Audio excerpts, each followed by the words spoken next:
recover? I don't know. It's too soon to say. We should let him rest. There are thousands of bodies piling the streets. He's been very feeble for weeks. He can't get up. He doesn't speak. Do you think we should call a doctor? Call a doctor? Here? You're right. Let's just hope he wakes up one of these days.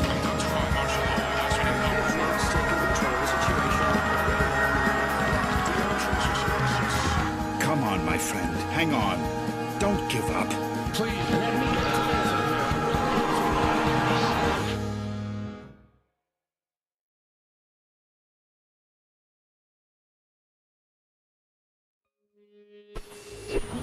Wake up, Michael.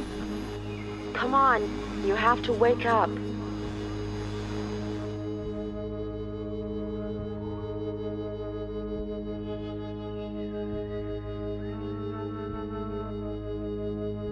Who are you? Who's there? Please, Michael, wake up. Wake up. This silence. This darkness. Where am I? Damn it. I can't remember. Where are you? Where are you hiding? Michael, please wake up. You have to wake up. Michael? Is that my name? Please tell me where I am. I can't remember anything. What's happening? What is this place? Please, tell me! Wake up, Michael. Please, wake up. Wake up now. Don't go! Please! Come back! Come back! This silence. This darkness. This emptiness.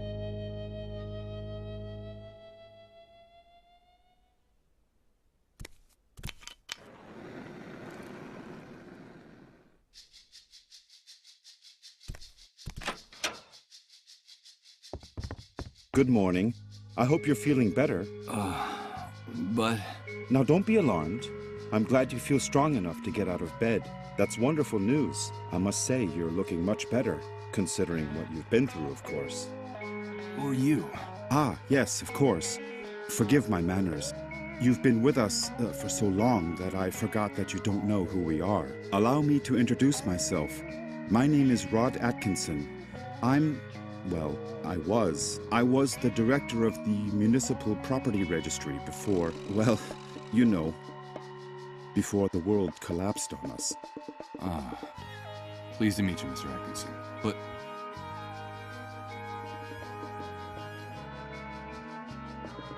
where am I? What is this place? You are in what I venture to call our home. Our humble, hopefully temporary home. This is one of the many trailers that make up the refugee camp.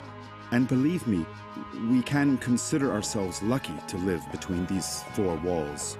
Most of the inhabitants of this hellhole, excuse my crude language, have nothing more than plastic tarps and cardboard for shelter. Wait a second. Did you say refugee camp? Yes, of course. The Facility for Temporary Accommodation of Disaster Victims is what they called it. You know, after the army declared martial law following the catastrophe. You look a little confused, if you don't mind my saying so. Do you really not know what I'm talking about? I don't know. I'm afraid not. Let me ask you. Can you tell me what I'm doing here? Yes, of course. I think we owe you an explanation. A few days after the Great Wave, we found you lying in a ditch near the airport. You were badly injured and unconscious. We couldn't just leave you there. Someone had already stolen your luggage and identification. It was awful. So we decided to take care of you ourselves and brought you here. You've been with us ever since. By the way, I should tell you that when we found you, your clothes were ripped to shreds, so we threw them away. The clothes you're wearing now are mine. You'll find more things in that wardrobe. If you need anything, just help yourself. Thank you, Mr. Atkinson. But... the Great Wave? What are you talking about? Well, what would I be talking about? That damned, excuse my language, explosion that brought ruin to all of us. The origin of this filthy new world that now seems to be our permanent reality. But do you really not remember? Do you really not remember anything about all this? I feel a little weak and dizzy, Mr. Atkinson. Excuse me. I'm afraid I can't. I can't remember a thing. I see. There have been many cases like yours in the camp. Try to rest and not to get too agitated. Well, there's one thing I can tell you. You can consider yourself fortunate. There's nothing nice to remember about recent times, believe me. You said with us. Who else lives here? Ah, yes, of course. I still haven't properly introduced my family to you. Now is a bad time, but I promise to make proper introductions later. My wife and I sleep in the other room, and, well, little Colin sleeps with us. Colin? Yes, Colin is our only child. Our one ray of hope since the catastrophe. I'm going to confess something to you. Colin is the only reason my wife and I still struggle to keep going in this new world. We would have given up a long time ago if it weren't for him. Of course. I understand. So that was your wife's voice that woke me up a few minutes ago, right? My wife? No, that's impossible. My wife has been with me in the other room the whole time. We haven't come out of there for hours. But I'm glad you're feeling better and are fully conscious now. I guess we could say you've been reborn. And although the circumstances aren't the best, simply being alive nowadays is practically a luxury. So, welcome to our home. From what you've told me, I see that you've saved my life. I'm very grateful, Mr. Atkinson. No, please. You don't have to thank us. We just did what we had to. It's our moral obligation to uphold the ethical principles of civilization in this new world. But call me Rod, please. And, well, we also did it for Colin, you see. What kind of future does he face if we accept that it's every man for himself, that no one cares about anyone else? It's a terrifying prospect, don't you think? We're just doing whatever we can to avoid that future, that's all. Rod! Rod! Please excuse me, but I have to leave you now. No, wait, please. What's happening? Don't go yet. I'm sorry, I understand that you have a lot of questions to ask me, but now isn't the time. Believe me, I promise to answer each and every one of your questions in peace and quiet later. Sorry, but I have to go. Rod, please, quickly! Okay, all right. Now that you're feeling better, you can go out and take a walk around the camp. But please, be very careful out there. The world you knew before is gone. Heed my warning, don't touch anything. Don't talk to anyone, and don't get mixed up in anything. At least until someone explains to you how things work in this new world the Great Wave left us. Everything has changed so much out there. All right. Thanks for the advice. Ah, one more thing before I go. You've been with us for quite a while now, and we don't even know what to call you. What is your name? My name? Michael. My name is Michael. Very pleased to meet you, Michael. We'll talk again later, I promise. Michael. That's what that disembodied voice called me. That must be my name. Wake up, Michael. That's all she said.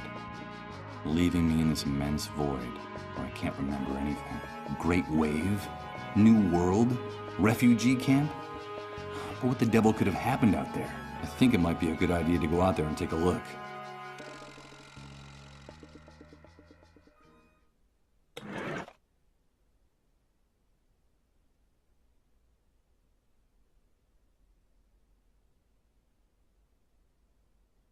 A pile of frying pans, plates, and dirty silverware waiting to be washed. Ugh, this place smells like a cheap, greasy spoon. With the glass in the door broken, and that thick coating of grease lining it, I doubt anything's been baked in this oven for a long time. Nothing edible. It's only the lid of an enormous metal pan sitting on the bottom of the oven. There's a very worn old notebook hidden under the lid. The cover is practically falling off the spiral binding. It looks like someone stashed it here some time ago, and then forgot about it.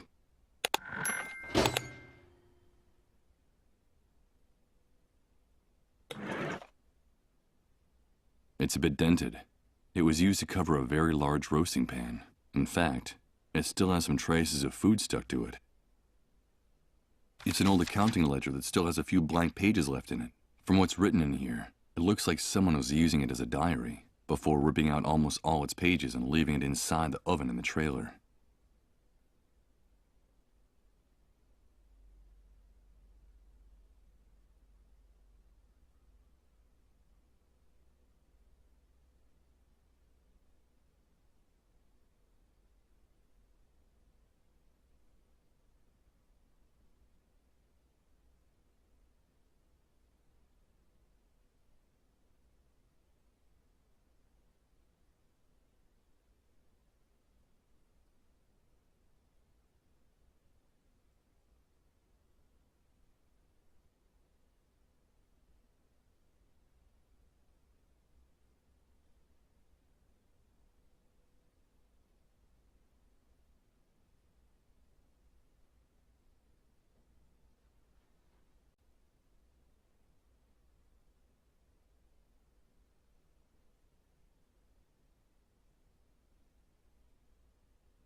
The scrap of fabric has traces of blood, sweat, and other fluids I can't even identify. If this sheet was ever white, it must have been a long time ago. A very long time ago. Well, look at that. When I pulled back the sheet, part of it got torn on the spring sticking out of the bed frame. I hope Rod doesn't notice.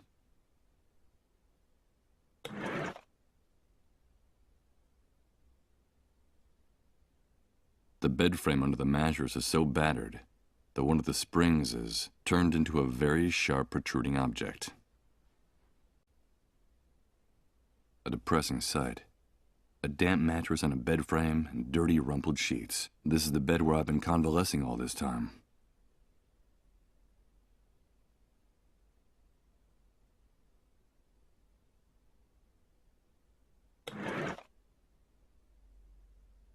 Better not. The squeak of the protruding bed spring scraping against this metal lid would grate on my nerves. It's an unframed snapshot, stuck directly on the wall of the room. 2 adults and a child smiling at the camera in what looks like an enormous yard. One of them is Rod, my host.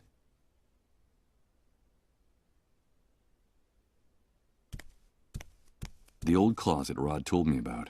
It's funny. With the glass on the door shattered, my reflection in the mirror is fragmented, like a photo ripped into little pieces and taped back together. Impossible. It's locked. I'm afraid my host forgot to unlock it before he left.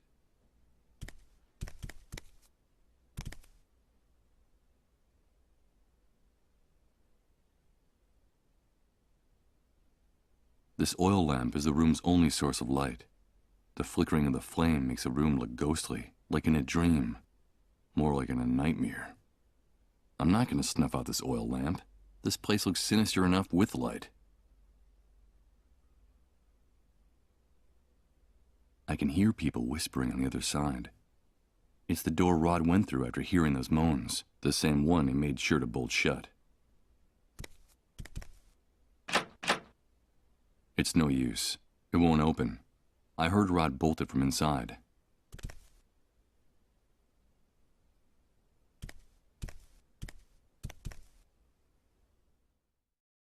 Good God, what the hell happened here? Rod was right. I don't know what hit this place, but whatever it was, it struck into its very foundations, without any mercy whatsoever. What's happening now? You better hide, dude. Don't you know that it's dangerous to show your face when the cleanup brigades come into the camp? You're new here, aren't you? Yeah, you could put it that way. Well, welcome to your new home. I'm Hank, but everyone calls me the Hunter. I'm Michael. But what's going on up there? Nothing, Mike, just routine. The cleanup brigades are taking away a sick person, a dissolved. You know how it is, just doing their job.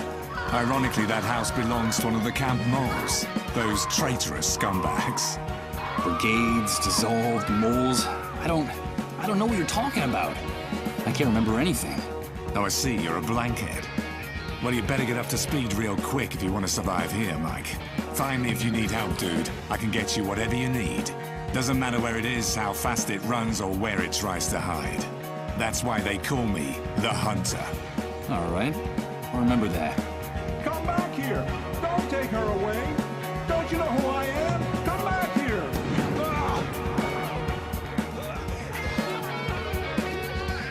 They shot that poor man in cold blood. But why did they do that? Hey, Hank?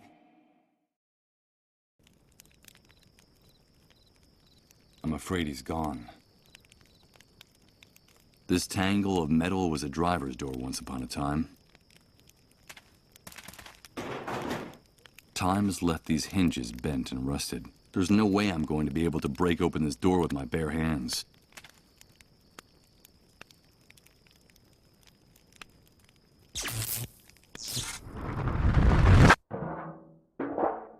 But what's happening? What is this? What the hell's going on here? Good God. I think I'm starting to lose my mind.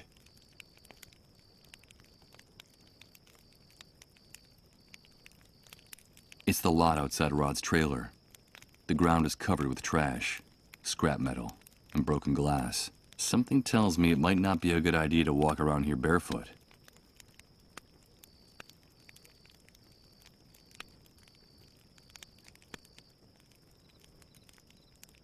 A supermarket shopping cart full of plastic bags, ready to burst. This individual, who looks like a bum, never takes his eyes off it. And the swarm of insects fluttering around the merchandise don't either.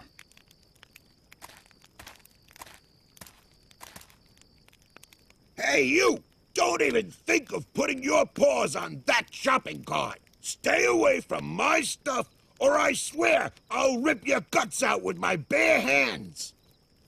Okay, calm down. I won't touch anything. Someone improvised a bonfire inside that drum. Although the smoke starts to irritate the lungs pretty quickly, it seems like the only heating system the camp inhabitants have.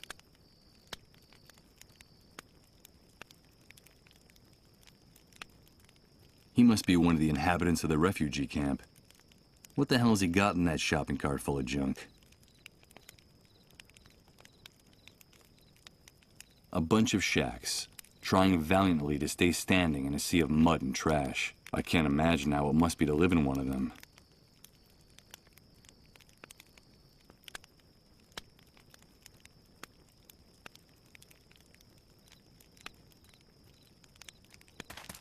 Ouch! Damn it! I managed to rip open the sole of my foot in a rusty nail. Hey! It's not a good idea to walk around barefoot in this enormous trash heap. You won't get very far without shoes. Yeah, thanks for the tip. The tip is yours to keep. But if you come near my things, you're a dead man. Understood? Wait, I recognize you. Aren't you the guy Rod's been taking care of in his trailer all this time? Yes, I am. Do you know Rod? Of course I do. Everyone in the camp knows Rod. You owe him your life. Don't doubt that for a second. Nowadays, no one in his right mind would do what he did for you, for a total stranger. Yes, I'm very grateful to him. But tell me, can I ask you a few questions?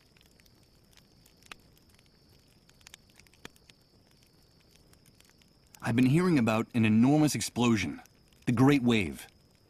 What on earth are they talking about? What kind of question is that? Where have you been all this time? Sleeping in a cave? Well, you could say that. The Great Wave is the reason we're confined here like animals. The entire world went to hell in a handcart that day, and we went with it.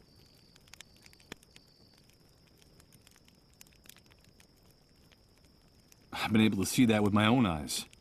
Can you tell me anything else? Okay, I'll tell you what I know. The Great Wave hit us one Friday afternoon right out of the blue. I remember it perfectly because I'd just come out of an important meeting at that precise moment. I'd made a lot of money from a very fat contract. Yes, sirree, Bob. Very, very fat. First, we felt the ground quaking, as if a volcano was about to erupt right under our feet. I had to get out of my car and run. Then came the explosions. Glass broke. Buildings toppled. And then for weeks, the stench of corpses rotting in the streets. In just a few hours, that damn Great Wave sent us all, with our businesses, our money, and our convertibles, straight back to the Dark Ages. The Dark Ages? Of course! Are you surprised? In a matter of minutes, we were left with no electricity, no water, no communications. And after the initial chaos, the dissolved started to show up.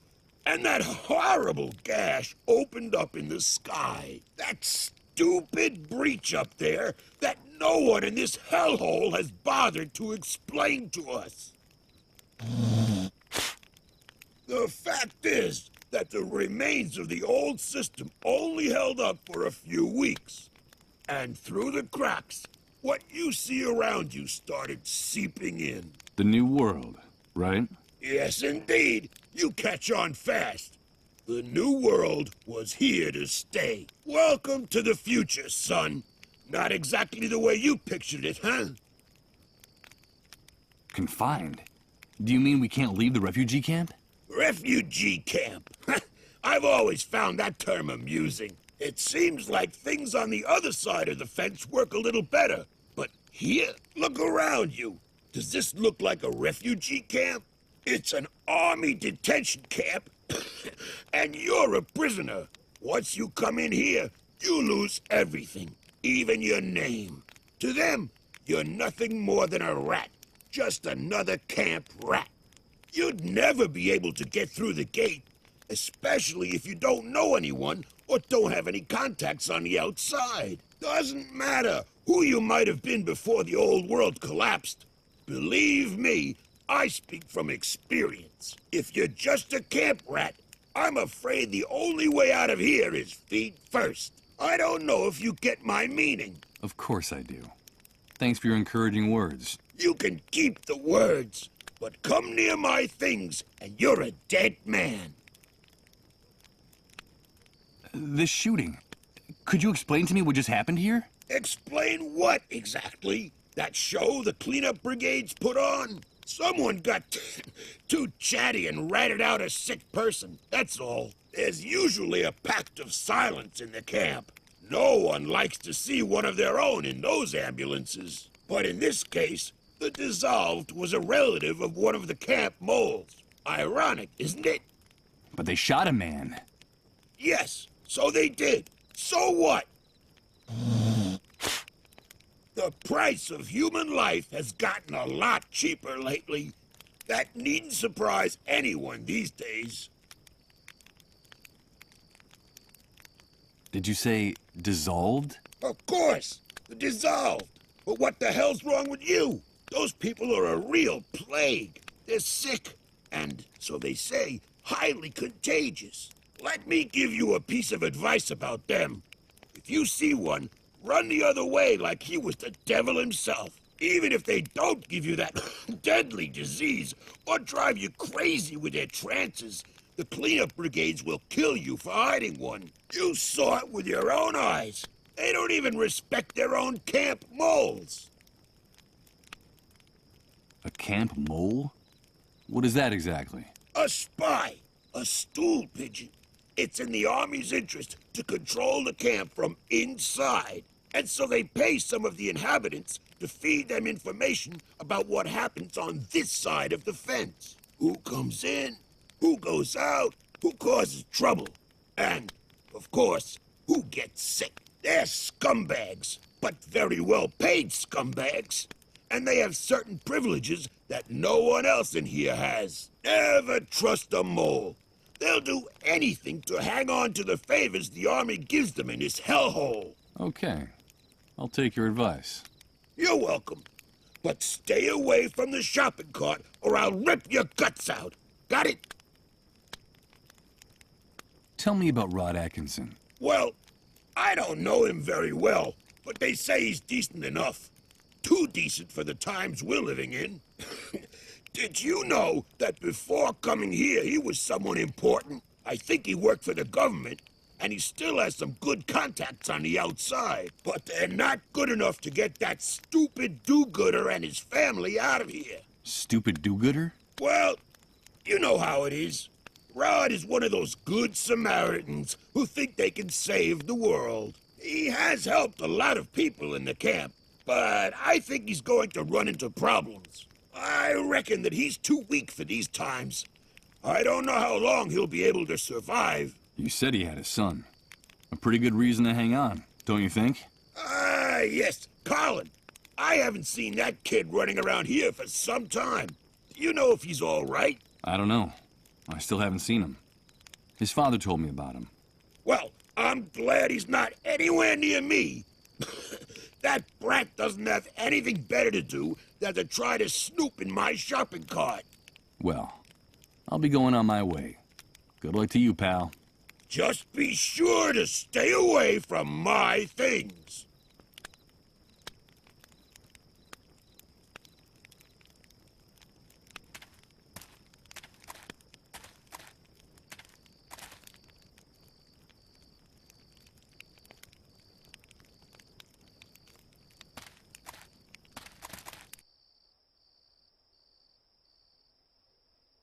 From here, it looks like one of those metal boxes for Danish butter cookies. And judging from how worn it looks, I'd say that it's been reused over and over again.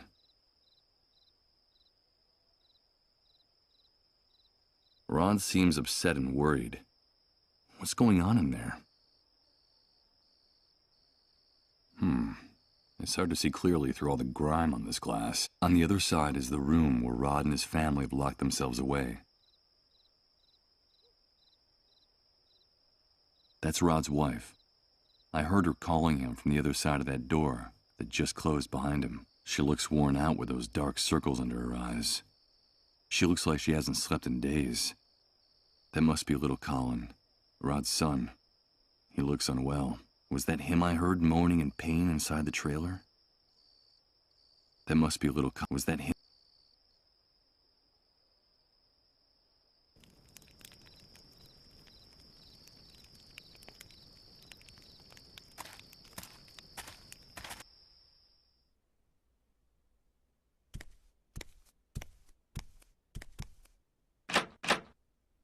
It's no use. It won't open. I heard Rod bolt it from inside.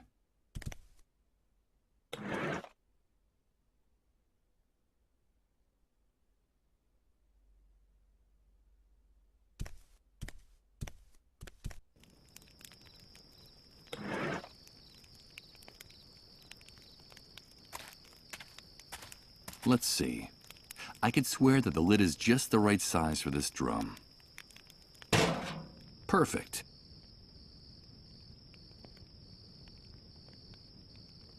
Damn it! What's going on?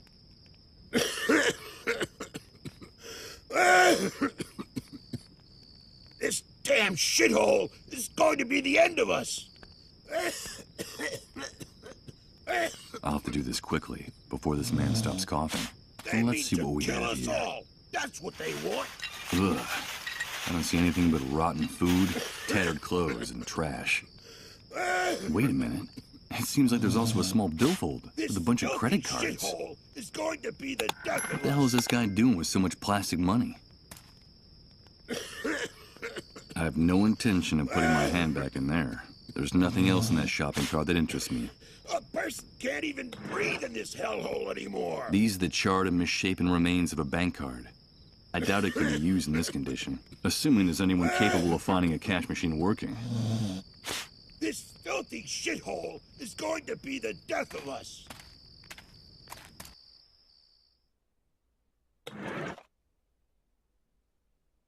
Let's see if I can do this. Good. The mechanism gave way on the first try, but the card is trashed. For my sake, I hope that guy outside never finds out about this. The label says single malt Scotch whiskey, and the seal on the cap is still intact.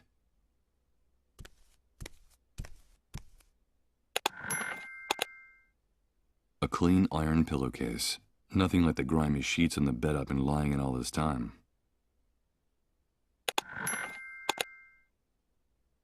Open or closed, this closet transmits the same sensation of decrepitude and neglect as the rest of the room, and the rest of the refugee camp.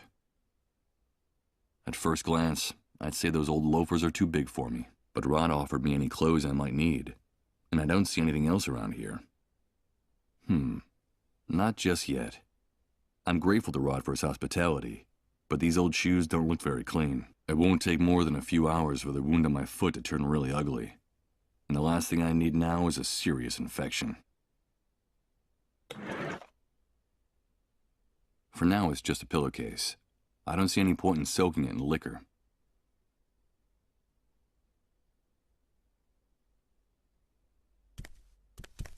Okay, let's see how well this protruding bed spring can cut.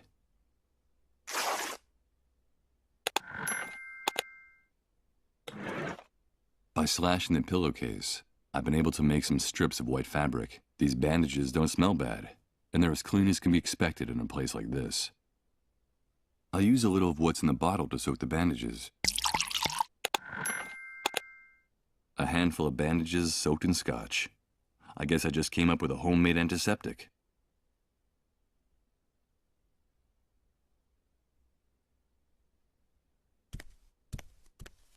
Here goes.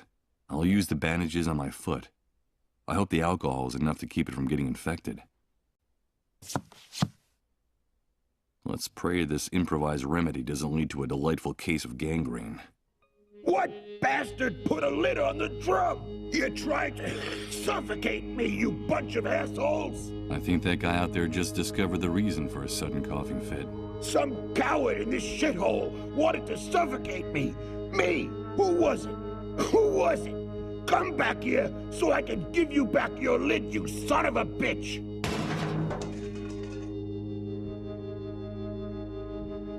Did you hear that noise, Rod? What's going on out there? I don't know. I'll go have a look. I think it's that poor drunk who's always hanging around the trailer. He's kicking up a fuss again. It's a good thing poor Colin can't hear his insults. Don't ever say anything like that again, Rod. I'm sorry, honey. I wasn't thinking.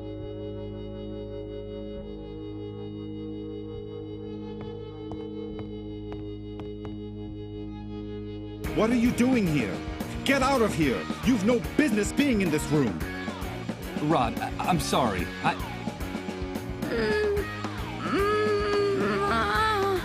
But what's going on? Get out of here, Michael! You didn't see anything, understood? Out! Out! Excuse my outburst, Michael. I shouldn't have behaved that way. It's not like me. But this new world brings out the worst in all of us. It's just that I can't stand to see Colin suffer this way. So for your own good, please, stay away from this room. Away? Why? It's no use trying to hide it. You're bound to find out sooner or later. Colin is very sick, and the authorities claim his illness is highly contagious. Highly contagious? Is he one of the dissolved? Michael! I won't let anyone use that word in my house! Yes, Colin caught that damn disease.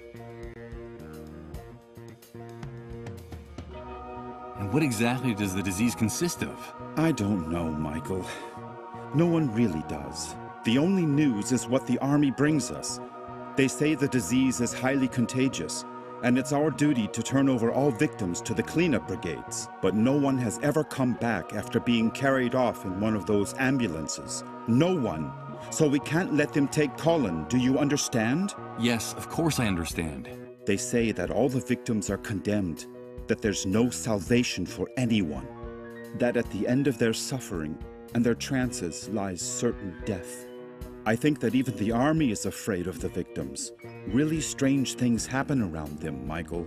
Things you wouldn't believe. What things happen around people infected with the disease? Strange things with no possible explanation. In their trances, they go places, Michael. They bring back information. They know things. They talk to people who are no longer with us. And we've been living like this for weeks. The things that are happening around Colin are getting more and more confusing and hard to bear. Talking to the dead? Jesus. This man's nerves are shot from the exhaustion and stress. But how did Colin get infected? We don't know. No one knows how the disease is spread. The only thing we know is that the disease appeared after the catastrophe, and that it's spreading like wildfire. So the Great Wave brought the dissolved with it? Yes, but don't use that word again. Not in this house, anyway. It's so cruel and disrespectful. In effect, that's the only thing we know for sure about all this insanity. The Great Wave took everything from us and left us with this epidemic. What's happening to Colin is terrible. If only there was something I could do. Well, Michael, you can help us. I'm convinced that our finding you was no coincidence. You've got to help us.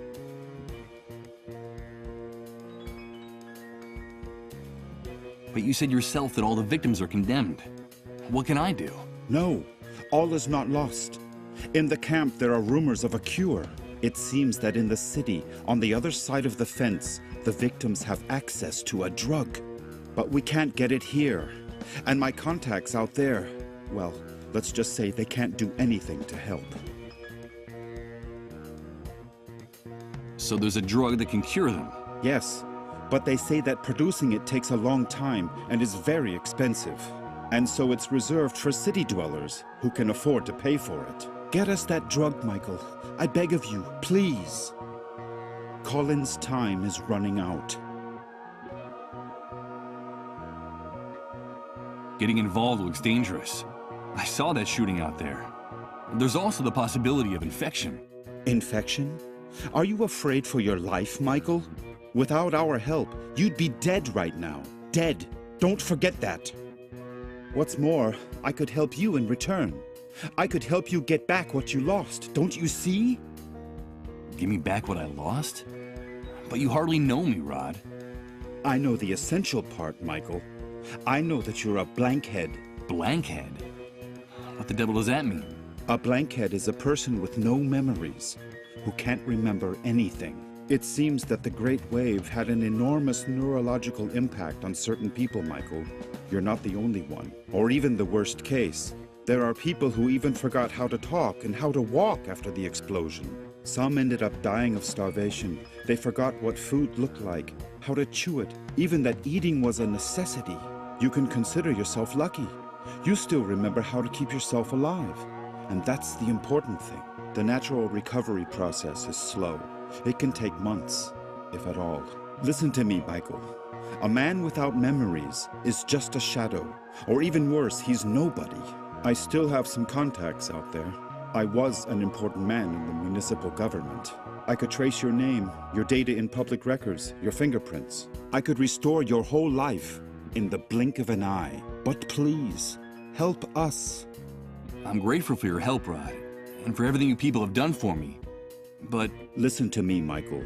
We know that it's possible that our son is condemned to die. In fact, my wife and I have everything prepared for when he leaves us. Our child is the only thing that keeps us holding on in the new world. Nothing would have any meaning for us without him. So if there is even the slightest chance of saving him, we are prepared to do whatever it takes. Please, Michael, help us.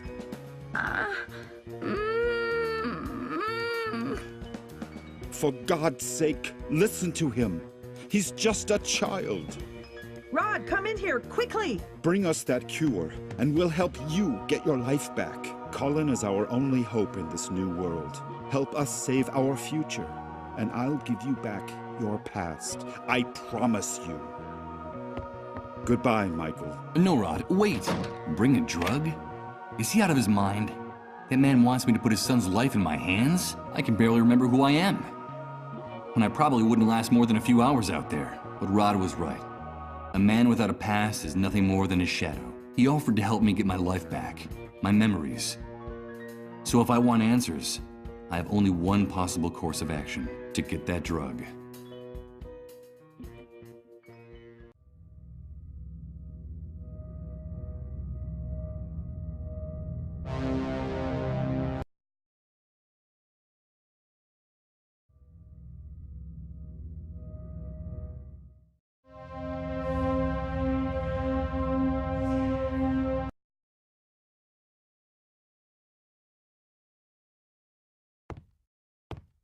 Wait a minute.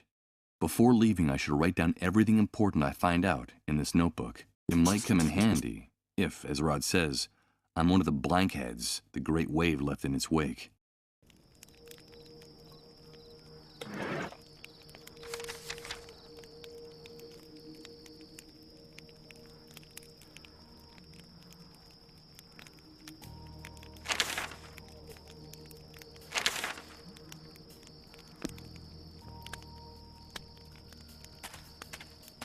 Can I ask you a few questions?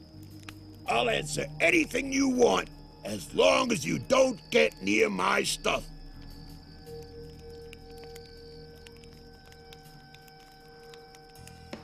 Well, I'll be going on my way. Good luck to you, pal. Just be sure to stay away from my things.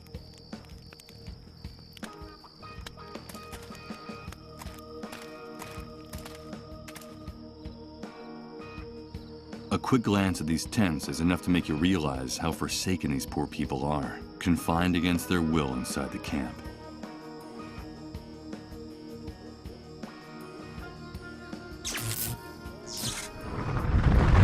Damn it! What's going on? It's amazing. Everything's changing again. Everything. Everything is mutating, and I haven't even moved. I don't understand. I don't understand anything.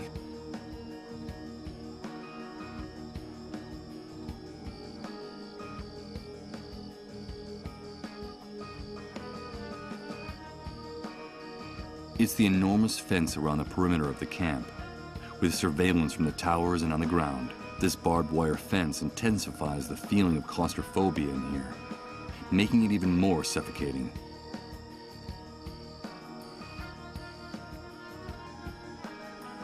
In the distance, you can see the skyline of the city. It doesn't seem that far away. From what people say, things work somewhat better there. Could that be true?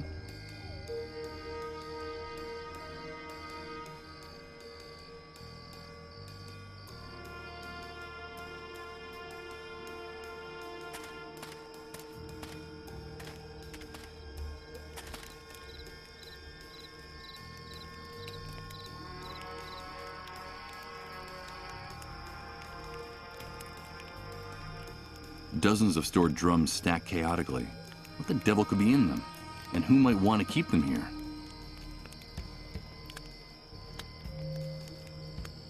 Although it seems shoddily and hastily built, it's surprising to see a brick-and-mortar building in the midst of all the trailers and hovels in the refugee camp. No doubt this must belong to someone important, or with very good contacts in here.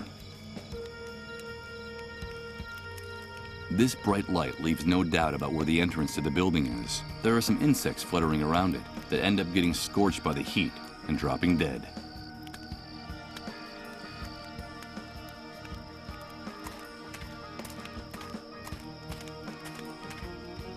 It's a thick cable that runs along that building's roof, but I can't see it very well from here. It's too high.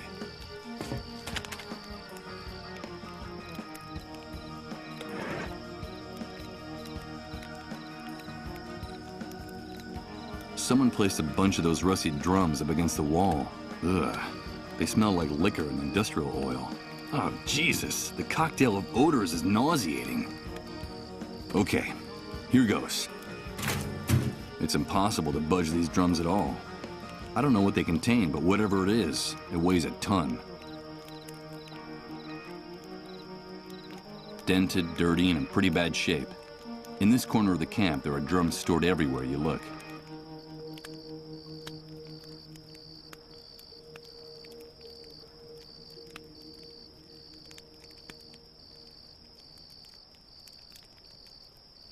Another camp inhabitant.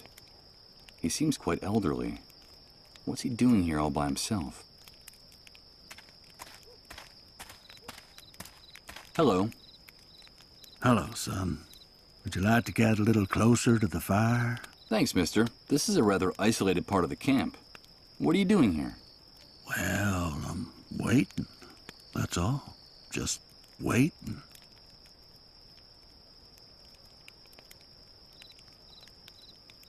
You're waiting. And what is it you're waiting for exactly? Nothing in particular. The usual. For the fire to go out, for sunrise, for it to get cold again. I'm waiting for something to change, or for everything to stay as it is. I'm just waiting. You're too young to understand. It's starting to get cold. Where's your tent? Or your trailer? Yes, I had a tent once. They issued me one when I decided to enter the refugee camp after the Great Wave. The trailer was out of the question. They went to the families with the best contacts. Ah, you know how it is. Even in purgatory, some people are more equal than others. You say that you decided to enter the camp. Does that mean that people weren't forced to come here? Oh, no. Of course not. Why would they have to force us? The catastrophe hit the city hard. Those of us who had lost our homes were invited to come here. In principle, it was temporary, just until the authorities got the situation under control and started rebuilding. We used to have food, water, and a place to sleep. But now it's more like a prison camp than a refugee center. What happened? I don't really know. I guess something went wrong. The new housing they promised us never got built. And in the end, the army ceased control of the camp. The food ran out, and then the water supply. Nobody bothered to replace them. Seems like our lives didn't matter anymore. I see. In time, things in here started to get very ugly. There were riots, uprisings, and the army decided to close the gates of the camp without any notice. One day they decided that no one could enter or leave here. Well, actually, people still could. Enter, that is. Now, this is where anyone who gets in the way in the city ends up. Or anyone they don't know what to do with. So, this has turned into something like a concentration camp. That's right, son. That's exactly what it is. You know, it's funny. I remember when my father told us about the war in Europe, about all the persecution, deportations, those overcrowded cattle cars. That all sounded to us like an old movie, an old horror movie. And look at us now. I guess some things never change. They just stop being visible for long enough for us to forget about them. And where's your tent now? It was stolen from me a while back. They fetch a good price on the black market now. Stolen? But how could anyone... You seem to be new in the camp, am I right? These things happen nowadays. It's best to take things as they come. The reality of the new world is very simple, son. The soldiers and the moles do whatever they like on this side of the fence. And the hunter and his men run the black market and all the dirty rackets. I suggest you memorize all this. The hunter? I've exchanged a few words with him, but I hardly know him. Yes. The man who protected me during all the shooting. He seems like someone with good connections and some answers. Could he know anything about the drug for treating the dissolved? Do you know where I can find him? You can find him in those barracks at the back. That's his... well, let's say it's his logistics office. Now, the hunter is very dangerous. Watch your step around him and his men. I happened to meet his father when he was young. He was a violent, degenerate son of a bitch. A real asshole. And I'm afraid his son has followed in his footsteps. Let's talk about something else.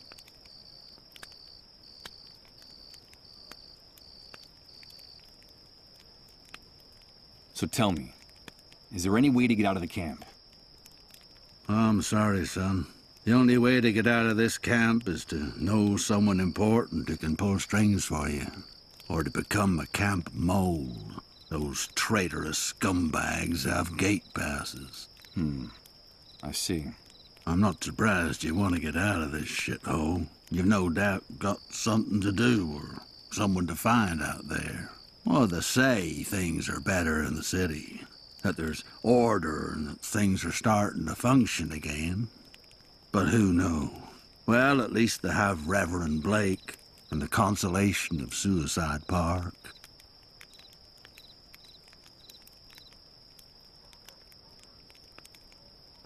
Suicide Park? What's that?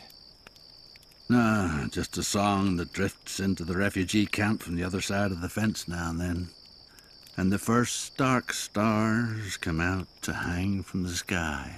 We could sit and count them together, you and I, when the sun departs from Suicide Park.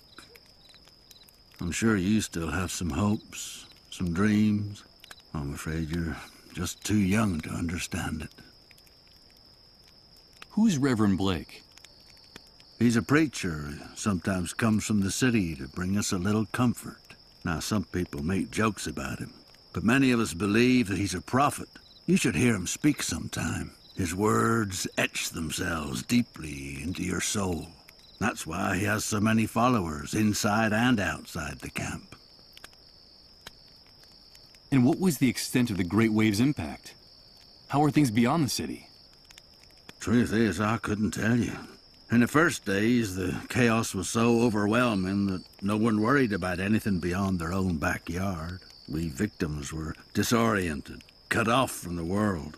Then I came into the camp and news from far-off places doesn't reach this prison.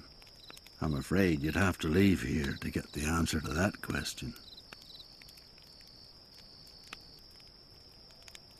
It's starting to get cold. Where's your tent? Or your trailer? Yes, I had a tent. The trailer was out of the... you know how it is. Let's talk about... I should be going on my way. Have a pleasant wait, mister.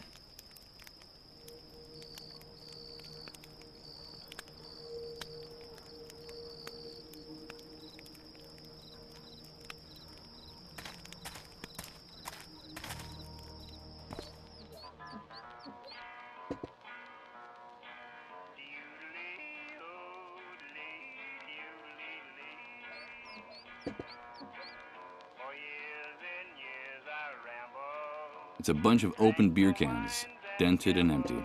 I'm not sure why, but I find the smell of stale alcohol they give off distasteful, like all the other odors in this place.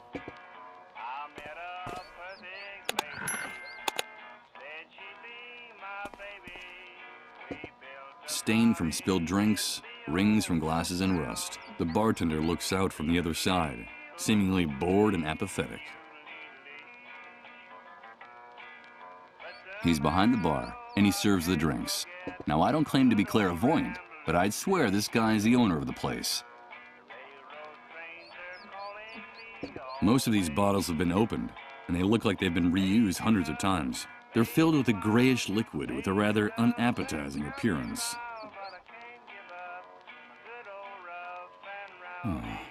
That's the background music for the establishment. The speaker is cranking out a dreary, droning country song, and it's getting on my nerves.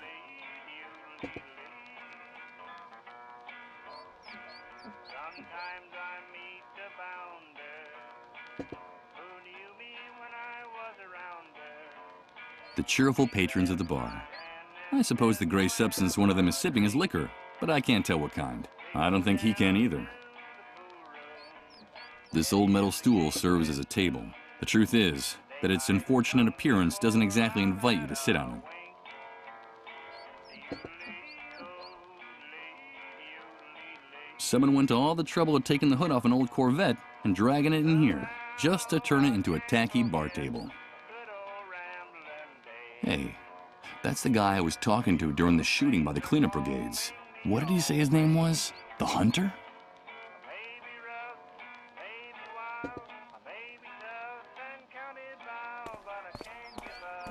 What are you having, pal? Nope. I'm afraid I don't have any cash on me. That's no problem here. We don't only accept cash, we also barter. We accept anything of value. That excludes checks, naturally. Interesting place. Are you the owner? No, pal, don't get the wrong idea. I only work here. This belongs to the hunter, like every other business enterprise here inside the camp. He's the head honcho. I see. What do you sell here? Anything you can eat or drink. Anything that fits into a box or a bottle. For other types of goods, talk to the hunter directly. What do you need? Liquor, tobacco, food? At the moment, I don't need anything like that, but I'll keep it in mind. Thank you. I saw a bunch of barrels stacked up at the entrance to the building. Just out of curiosity, what's in them? Nothing. Just some things that need to be stored. Take my advice, pal. Keep your nose out of the hunter's business if you want to keep it on your face. Okay, it was just curiosity.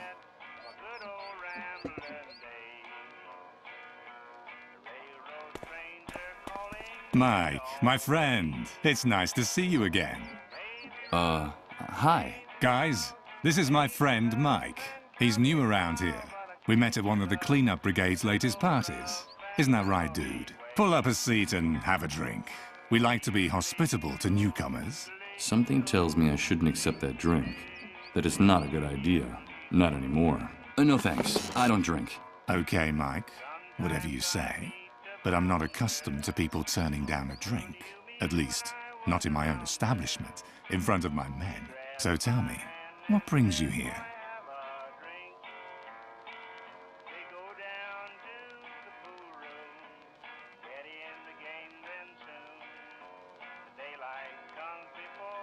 Tell me, why do they call you the Hunter? That's a good question, Mike. You know my real name is Hank, but no one calls me that anymore. Now I'm the Hunter, because I can find you what you want, when you want it. You know, it doesn't matter where it is, how fast it runs, or where it tries to hide. The New World gave me a new name and a new life. A new life? Yeah, a new life. It's hard to explain, dude. But I think in a way, you and I are similar, Mike. That's why I like you. Let me explain it to you. It was the Great Wave. The Great Wave that changed and purified everything. The old world was a messy, complicated, and unjust place. After the Great Wave, everything became crystal clear. When all the old laws disappeared, only one rule remained. You gotta do what you gotta do. It's that simple. And that's the universal law that puts each of us in our rightful place. Do you follow me? You gotta do what you gotta do. Sounds like a handy way to justify anything and everything, even the indefensible. Yes, Hank. I follow you perfectly. I knew it. I knew you'd get it straight off, Mike. But don't call me Hank. I told you, that guy died in the Great Wave. A friend of mine is in a bad way. I need to know if there's a drug that can help the dissolved, and how to get it. A friend of yours, huh? Friendship is important, Mike. The camp is a very tough place, and you have to be loyal to your people. I like your gesture. Do I know this person? No, I don't think so. I see. Well, look, dude, I've heard something about that cure, but I don't know if it's true or just a camp legend. Sometimes desperation leads to wishful thinking. You know how it is. But if that drug exists, I can think of only one place you'll be able to find it. Where? There's a small medical center on the outskirts of the city. It's more like a pharmaceutical warehouse, but it's heavily guarded. I bet my bottom dollar that's where they keep anything that valuable. Maybe you should take a look at that building, if you can find a way out of this hellhole, that is. And I can't help you with that. You know I like you, dude. Let me give you a piece of advice. Stay away from those untouchables. From the dissolved. They won't bring you anything but trouble. What more can you tell me about the dissolved? Only what the authorities say. And that's all I need to know. The disease is fatal. And they say you can catch it just by breathing next to one of those untouchables. That's why they have to get rid of them as soon as possible. Have you ever seen one of those poor suckers die, dude? No, I haven't. Well, you're lucky, Mike. I don't recommend it. It's a horrible spectacle. It goes something like this. After weeks of drifting in and out of their trances, something happens inside their bodies. Something fails all of a sudden. The pain makes them kick and scream like pigs in a slaughterhouse. Then their flesh begins to melt, to become liquid.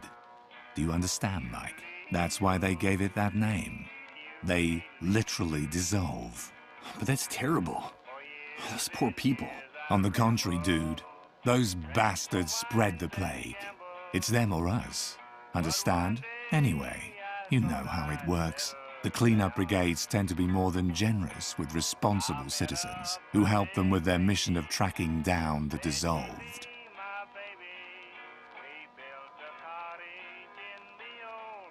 And can't you get hold of some of that drug for me? I don't get mixed up in things like that, dude.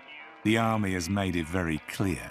Helping or hiding the dissolved will be severely punished. Not even collaborators are free from reprisals. You saw what happened to that mole.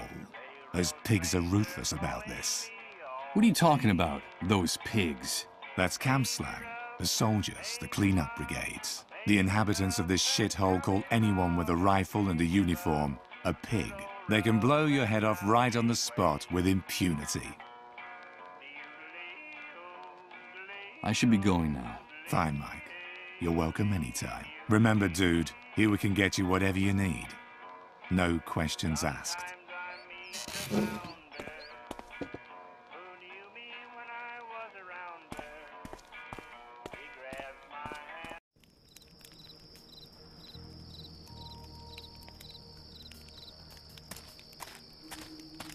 Hello, mister. Are you still waiting? I still am. That's all I can do at this point, don't you agree?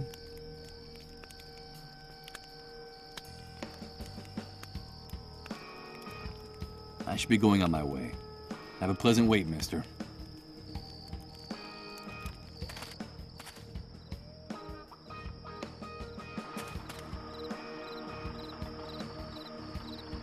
Cars, machinery, steel, cement, even the skeleton of an old construction crane. This place is a veritable cemetery of the industrial age.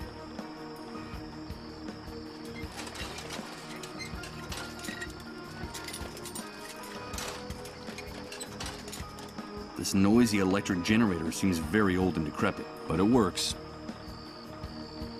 An enormous rusty tank designed to collect rainwater. Everything indicates that the Great Wave wiped out the concept of running water in one fell swoop, at least on this side of the fence.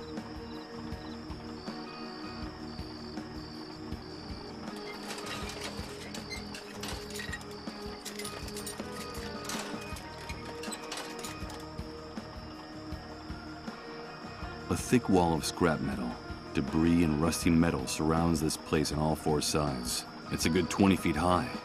I can't believe it manages to stay up.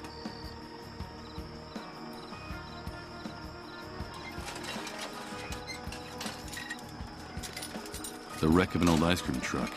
I don't reckon it's going anywhere without its wheels. It looks like the enormous skeleton of a beached whale.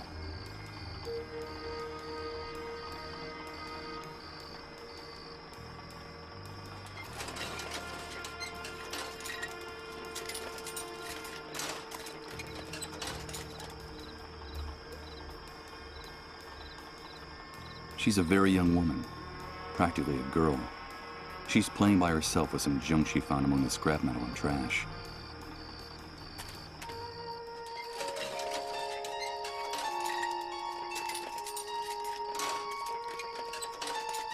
Hello, Mr. Sleepyhead.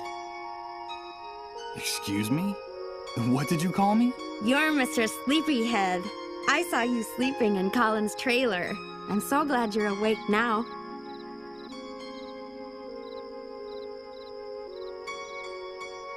I wasn't asleep. I was sick for a long time in that trailer. No, you weren't sick.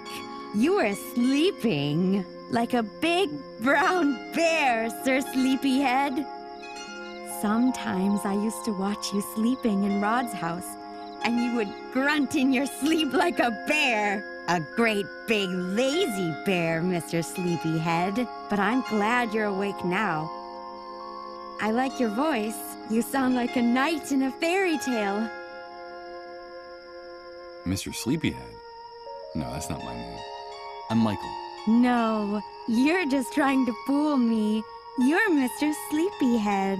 My name is Rose. There's something odd about this girl's behavior. It's true that she's very young, but she talks like a little girl. Nice to meet you, Rose. So, do you know Rod and Colin too? Of course. I go over to their house a lot. Well, when they let me out of the van, that is. Rod and his wife have been very nice to me. Sometimes they let me play with Colin. We're very good friends. Are you a friend of Rod's and Colin's too, Mr. Sleepyhead? Yes, I'm friends with them too. Do you want me to tell you a secret, Mr. Sleepyhead? Of course. I have your old clothes. The ones you were wearing when Rod and his wife found you. I have them in the van. They were going to throw them away, but they gave them to me to wrap my baby in. He'll be cold now that winter's coming. Your baby? You have a baby, Rose? Yes, I have a baby, but he's not with me right now. He got lost. Have you seen him? Do you know where he is? I have another secret to tell you, Mr. Sleepyhead. Back in the van, Rose, now. Move your ass. Get in there. Another secret? Just a minute. Wait! Get in that van, Rose. It's a very important secret, Mr. Sleepyhead. Something about you. Something about before the Great Wave. But first I have to find my baby. Have you seen him? Come on, Rose, you heard me.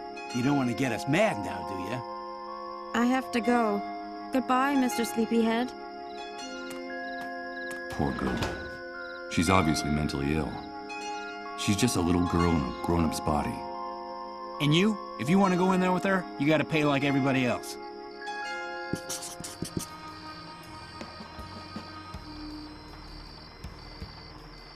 Those are the guys guarding Rose. They won't let me speak to her if I don't pay the corresponding fee. I believe it was called pimping before the Great Wave. These guys have improvised a card table for their poker game by putting a plank on top of 2 old tires. There's no doubt that necessity has sharpened the resourcefulness of the people who live in the camp. A few lousy coins. They don't look like they're worth much, just a few loose pennies.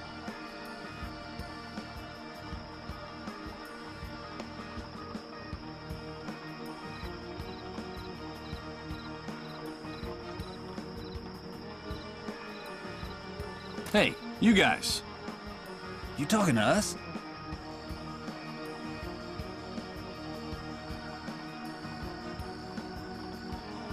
Let me into the van. I just want to talk to Rose for a few minutes. Of course, it's none of our business what you want to do with her. But if you go into the van, you gotta pay the price. Got any money on you? No, I don't have any on me. Then come back when you do and quit bothering us. We have a very busy schedule, you know? The girl said something about a secret involving me. Something from before the Great Wave. It seemed important. But what is it? Maybe it was a product of her madness. But I need to talk to her inside that van to get some answers. I'll come back with the money. Now that sounds much better. I see that we're starting to speak the same language. That poor girl's not right in the head. She acts like a little girl. How can you people be so unscrupulous? Rose is an adult. She's earning a living. Like we're all trying to in this camp. Mind your own business, pal. You're abusing a poor, disturbed girl. Us? Taking advantage of Rose? Us? You want to insult us? We're giving her room and board. She's got nothing to complain about. But she's got to work. That's the only thing we ask of her in return. That's the way things work now. Bring us the money, then you can get in the van with her. Hey, do us a favor and spare us all that sanctimonious crap from the old world, pal. Don't waste our time. Is that an electric generator? I've seen very few of these around here. Yeah, in this hellhole, you can count them on the fingers of one hand. Nowadays, you can't buy generators like this anywhere. And with the power grid all blown to hell, you can bet that one of these is worth more than your life. We use it to light Rose's room. We like to protect our, investments. So don't get too close to it. These things are very fragile, and they have a bad habit of getting lost. Now, we wouldn't want that to happen, would we? I don't have anything more to discuss with you.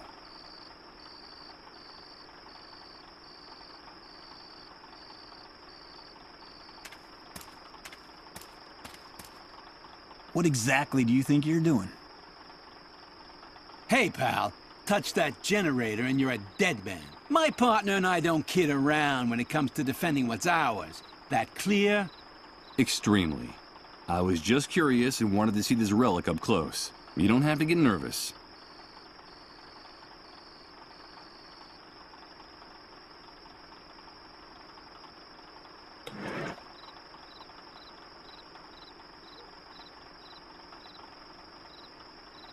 Better not.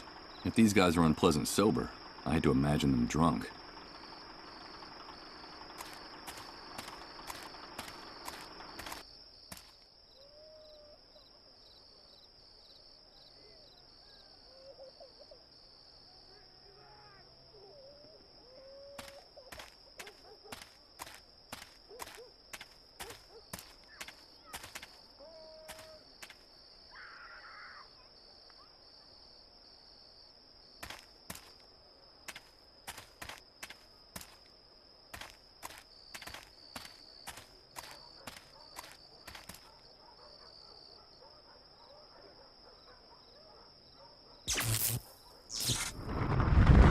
Oh no, here comes that sensation again.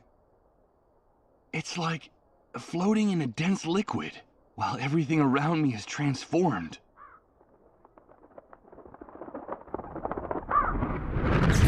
Good God, I think I'm starting to lose my mind.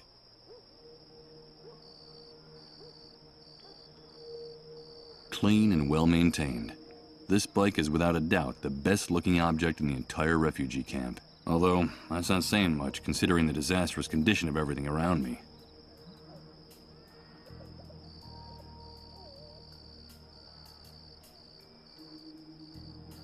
Maybe this leather saddlebag contains tools for motorcycle maintenance. Like well, I'm sure I could drive it. I have no idea how these machines work. A small military sentry box with no door. So narrow that the soldier on duty can hardly turn around inside.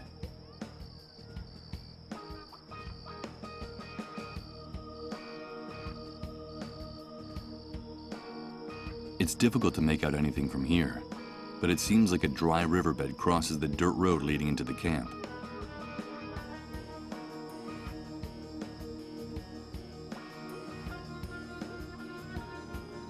The barbed wire surrounding the camp is incredibly tangled, and the barbs look like they'd tear you to pieces. It looks like the army wanted to make it very difficult for anyone who might get the bright idea of trying to escape. It's the trio of soldiers who guard the camp, and if their expressions are anything to go by, they're as violent and unyielding as the barbed wire surrounding this dump.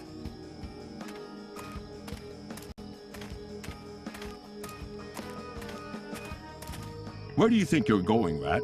No one leaves here without a pass, unless it's with a bullet between the eyes. Yes, and we can take care of that for you if you don't get away from that gate. Come on, stick your neck out. We could use a little entertainment tonight. What's the matter, Rat? Cat got your tongue? I think it's best if I get away from the gate. I'm afraid their threats are deadly serious. Sorry, guys. I'm not looking for trouble. You say that I can only get out of the camp with a pass. Where can I get one? Only soldiers and moles have passes for entering and leaving the camp. And you don't look like either one of those things. So get lost. Well, sometimes we can make an exception, but only if the person who wants to leave is generous enough. And why exactly do you want to leave the refugee camp? What did you lose on the other side of the fence, Rat?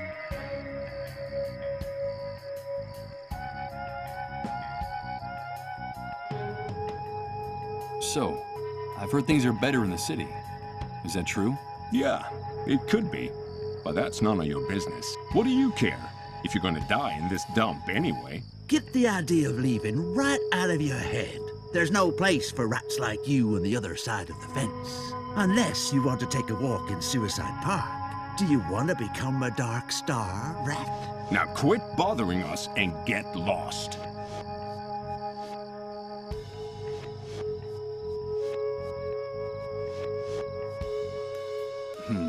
I just want to help a friend's kid, that's all.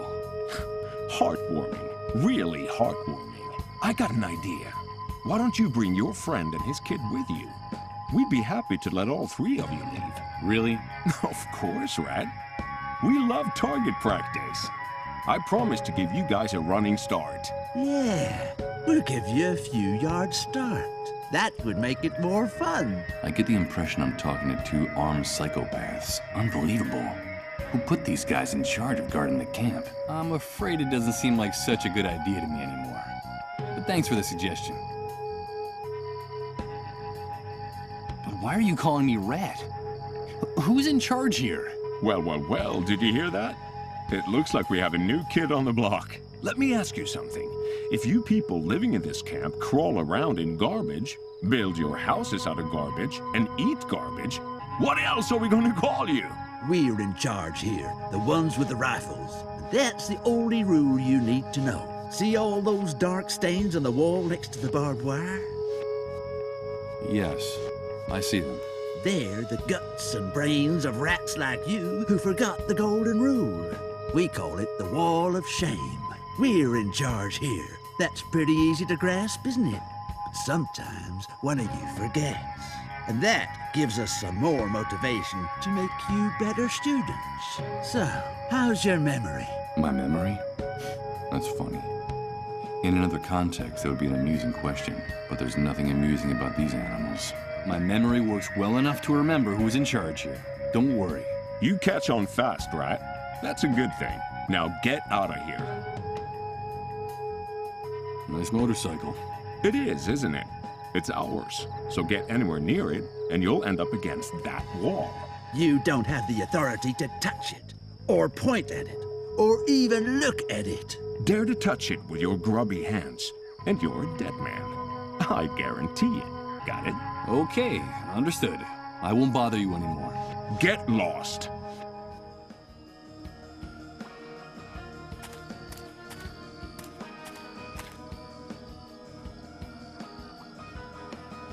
The Wall of Shame. The soldiers at the gate called it. This wall looks like it's witnessed a good number of executions, to say nothing of murders.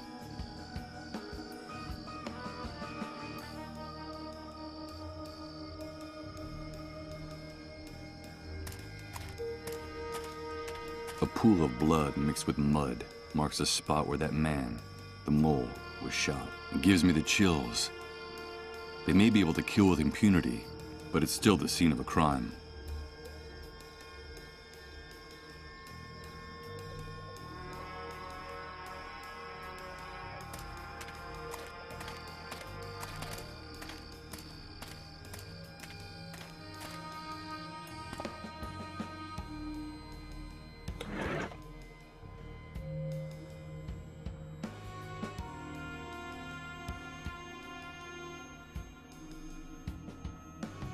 Judging by its location, this closed door should lead into one of the bedrooms in this house. I can hear something from the other side. Sounds like howls or cries.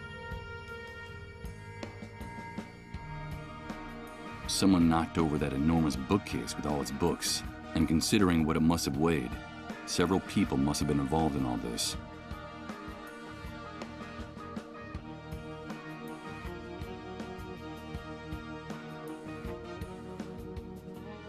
Nothing of interest. The floor of the room is littered with useless junk like this. But wait a minute. I think I can see something sticking out from under that piece of wood. A pack of filter cigarettes trapped under the drawer. I guess whoever looted this house didn't see them. Or perhaps wasn't a smoker. Hey! You filthy rat! Get out of my house! Do you hear me? Out! Forgive me. We've got nothing left for you to steal. Go back to your sewer, you filthy rat. Scram! No, you've got it all wrong. I haven't come to take anything. But wait a minute. I recognize you. Weren't you with the man they shot out there a while back? Yes, my name is Misha, and that man is my husband. But what happened? Why did they shoot your husband? It's all your fault. All because of you camp rats. One of you reported him for harboring a dissolved. And those army pigs opened fire without even caring who they were aiming at, or how hard my husband had worked for them. So the lady the cleanup brigades took away from this house was a dissolved? That was my mother. I'm never gonna see her again. Damn filthy rats. Are you satisfied? It was you people that brought death to this family. Why is everything all over the floor? Were you robbed? They left us nothing. Those envious rats took everything. They'd been hanging around waiting for days. It seems like those bums have a sixth sense about where a dissolved is being hidden. When they saw my husband injured and lying on the ground, they forced their way in and looted our house. Bums? Envious rats? Who are you talking about exactly? Them! All of them! Everyone living here in this camp envies us. They envy who we are, what we have, our privileges, our army contacts. So they envy you because your husband is a mole. Is that right?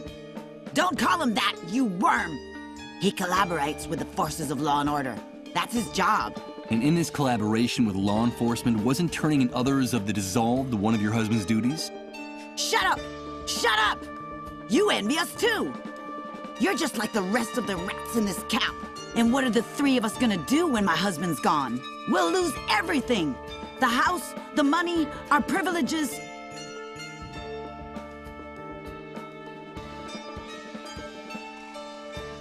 You said the three of us.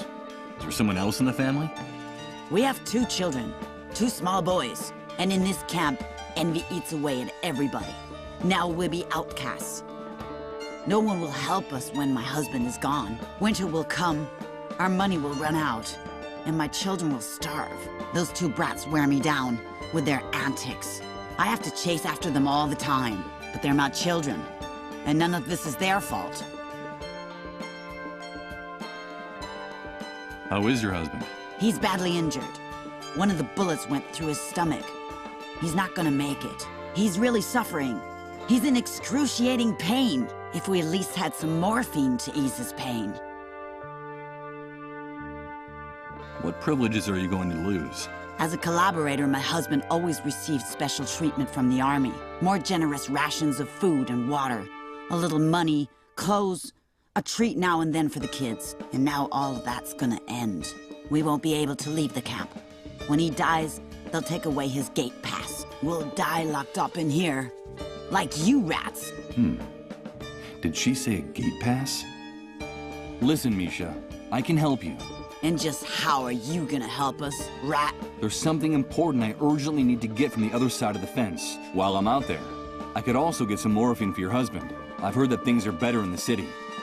It shouldn't be too hard for me to find some. But first I need to get out of the camp.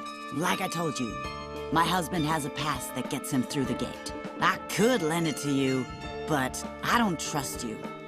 I don't trust you or any other filthy rat in this camp. Beat it! Get out of here! If I want to get my identity back, I need that drug for the dissolved. And to get it, I have to leave the camp. I have to do whatever it takes to gain this woman's trust. No matter how unpleasant I find her screams and insults. Listen to me. I'm not just another camp rat. I'm your friend. I want to be your friend. You told me you were worried about winter coming. Let me help you. I'll bring you food. Food for your children. Then will you trust me? I don't know. Bring me the food first. First you bring me food for my children, and then we'll talk about that pass. I'll do it.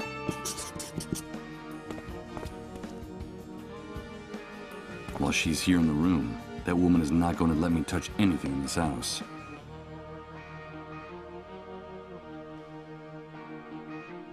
It's Misha, the mole's wife. The man the cleanup brigade shot out there. A rather unpleasant woman. But she could be the key to getting out of the camp. First, I have to get some food for her children. That was the deal.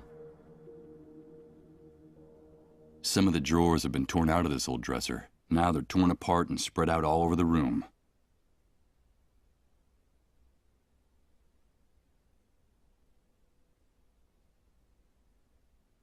Better not.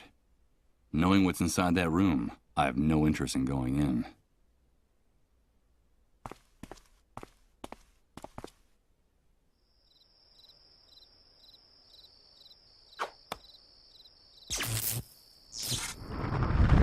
Oh no.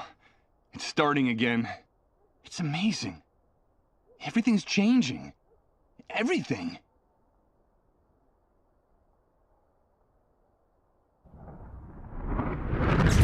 Everything is mutating, and I haven't even moved. I don't understand. I don't understand anything.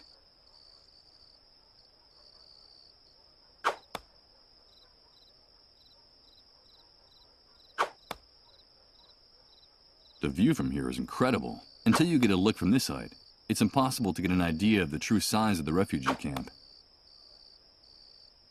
That must be that strange phenomenon in the sky I've heard people talking about in the camp. The one that appeared just after the Great Wave. God is urging his angels to punish us through the wound. It says in the notebook I found in Rod's trailer.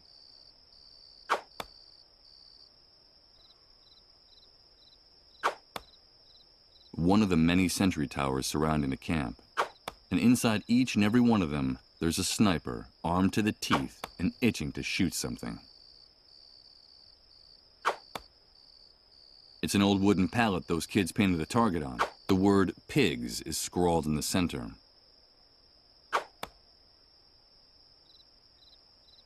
A pile of stones and pebbles. That's the kids' entire arsenal. It looks like they do just fine with them. I'm not going to pick them up. I'm sure it took the kids a long time to collect all those rocks for their target practice. Besides, I bet my aim is worse than theirs. These kids must be the children of the mole and his wife. Isn't it awfully late for two kids this young to be out here by themselves? The older one can't be more than 10 or 11. Hi, kids. Hello, sir. What are you up to? We're doing target practice. We're going to be real good shots. Someday, we'll get those pigs who shot Dad. How awful. These children must have seen the cleanup brigades shoot their father out there. Poor kids. And how is the target practice going? Bad at the moment. We need a real target, or we'll never be able to hit those soldiers. Yeah, we need a better target. Hey, quit talking to that rat. He's not one of us. You know what Mom and Dad say about the people in the camp. Leave my brother alone. Get lost, rat. Yeah, you're not one of us. Get lost, rat.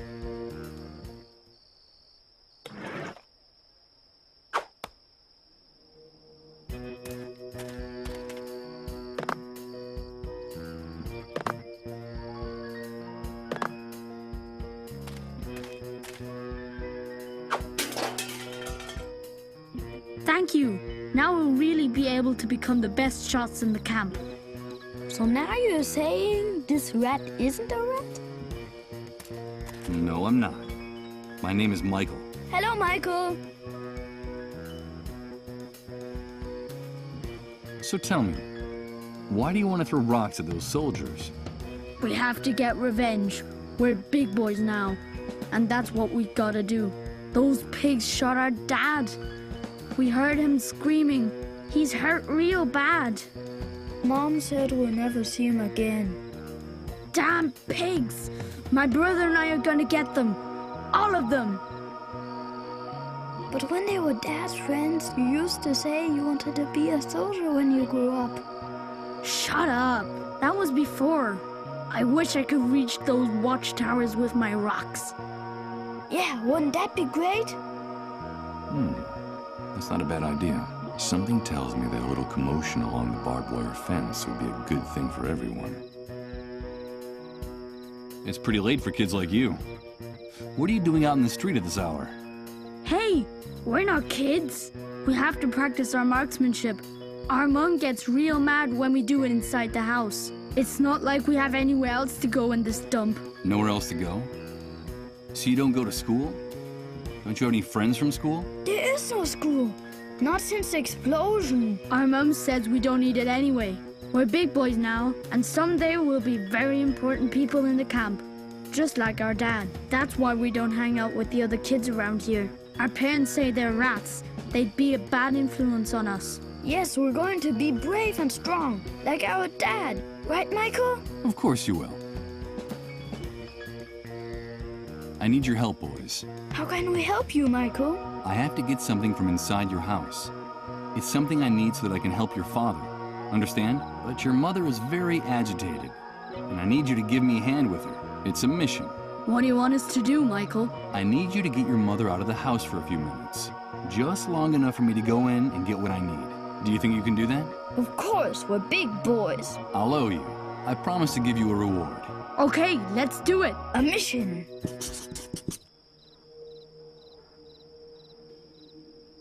I'm not gonna pick them up. Besides,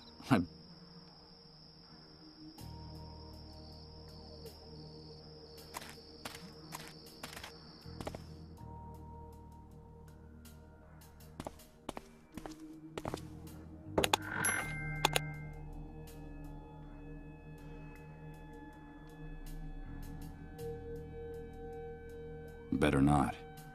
Knowing what's inside that room, I have no interest in going in.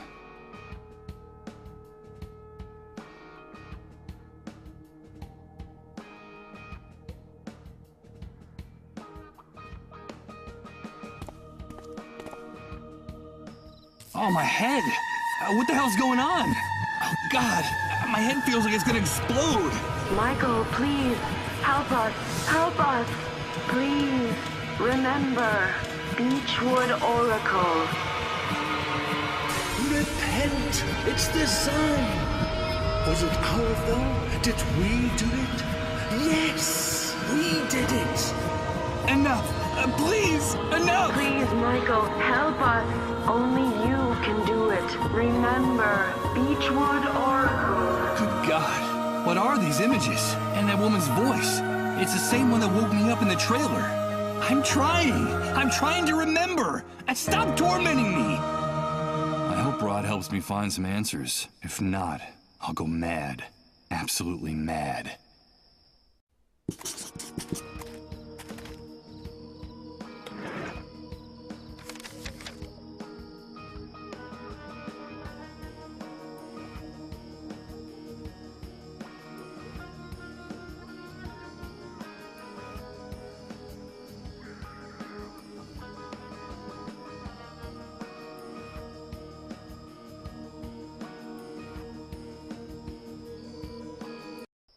Oh, my head! What the hell's going on? Oh, God! My head feels like it's gonna explode! Michael, please, help us! Help us! Please, remember, Beechwood Oracle.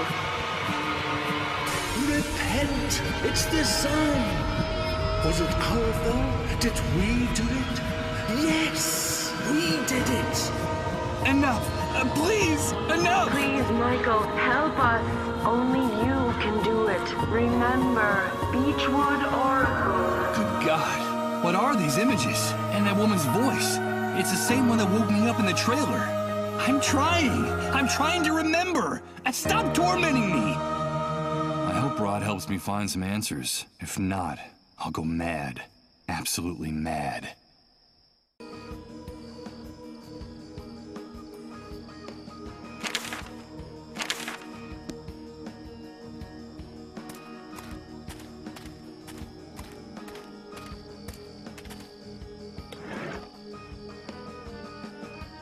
No doubt that pack of savages would sell their grandmothers to the highest bidder.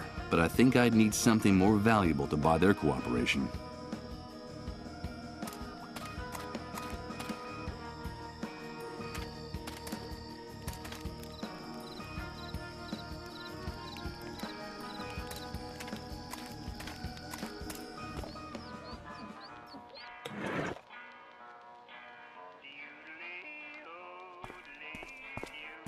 Greetings, pal. What's this? Are you proposing a trade? Because if you are, you came to the right place. What do you need? Liquor? Cigarettes? Food? I'm still interested in that box of food you offered me. I brought you this. Let me see. It's a good brand of whiskey. But the bottle's been open, and there's a lot missing. I'd take it, but I'd need something more. I have this pack of cigarettes. Fantastic. I think that's a fair price. I'll take both of them. Here you go, pal. The food package is all yours. Enjoy it, in good health.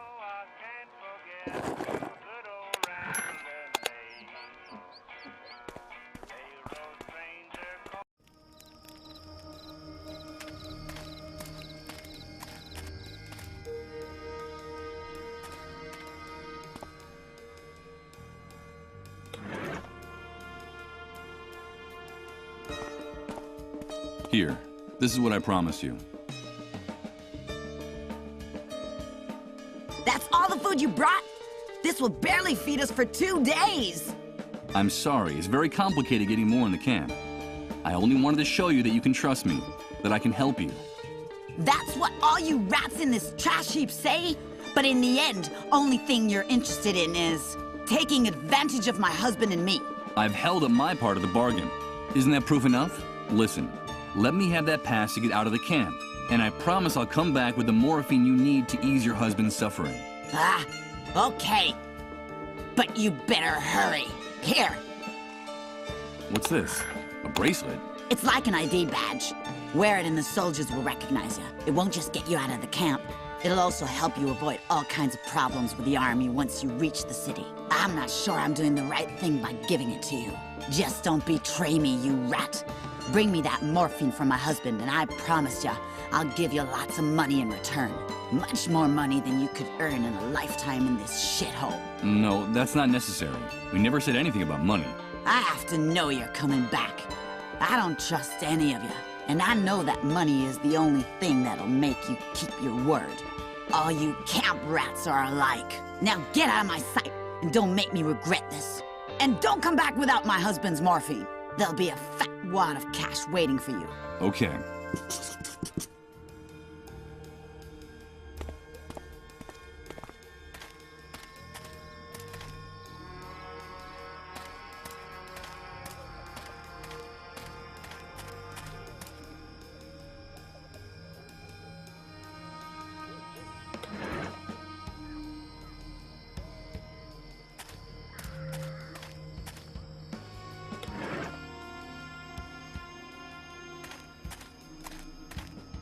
Go through that gate, and I'll blow your head off with one shot, rat.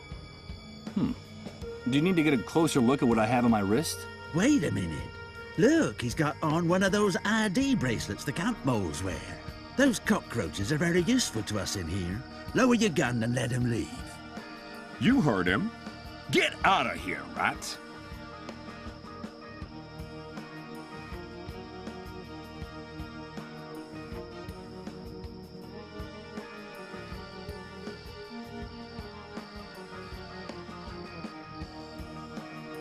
From here I can see how the road leading out of the refugee camp splits into 3 paths. One leads to a kind of depression in the ground, another leads to a graded water outlet, and the third disappears into the distance, beyond the last hill.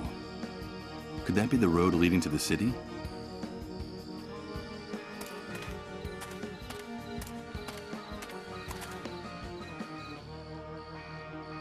A few yards away I can see a great mass of trash, mud, and plant matter that accumulated in there in the years since this water outlet was last cleaned.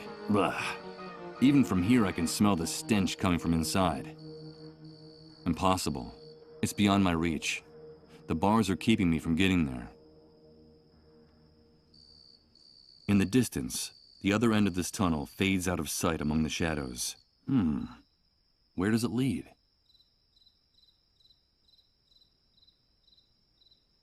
Thick bars at the end of the pipe block the opening to the outside. Extremely hard and solid, I'm afraid.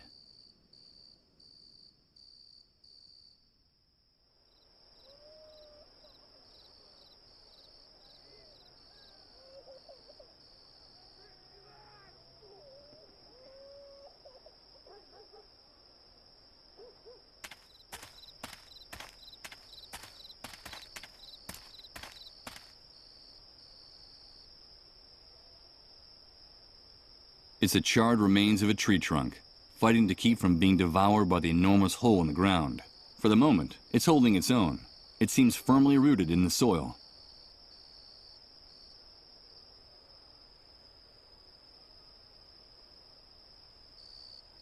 This hole in the ground is steep walls of mud and earth. The distance to the bottom is several yards. How the hell was this cesspit formed?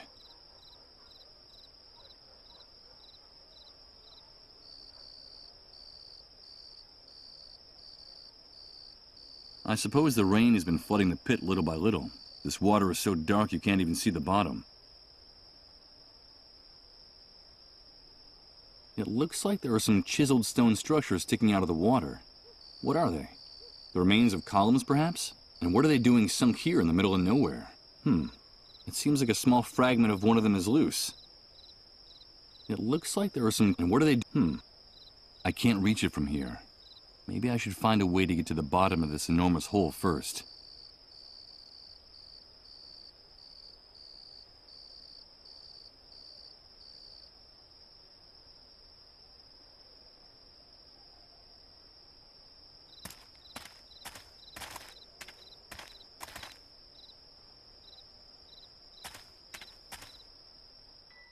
So, I enter the city.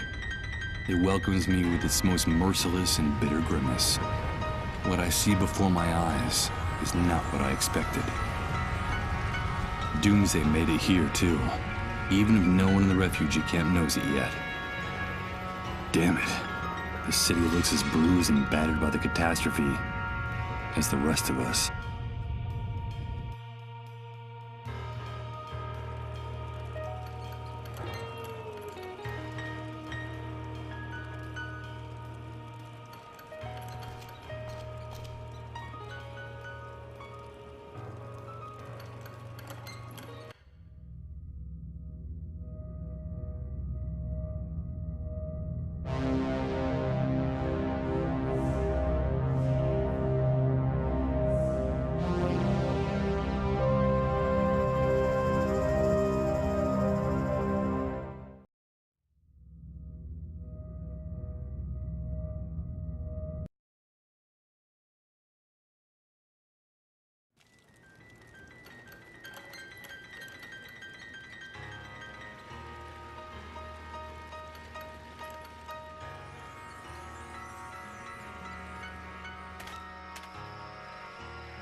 A dirty window at ground level for ventilation. It's the only opening this building's basement has to the outside. There's an advertising poster covering part of the glass at the moment. It's a poster advertising an insurance company. The slogan is, "Tomorrow comes today." There's something familiar about this poster. I'd even swear that I actually remember it. For the first time since I woke up, I can say that I can remember something from my former life. Something hazy, related to this image. But what is it? It's a poster advertised. There's something familiar for the first time since something hazy.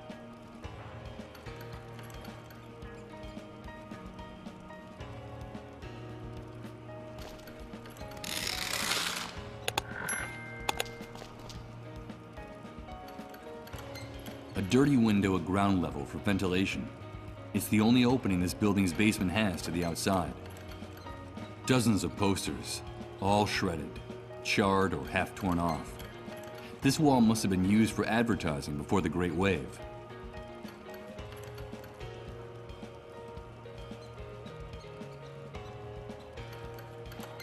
A super high-tech security system is preventing access to this door. A chain and a padlock.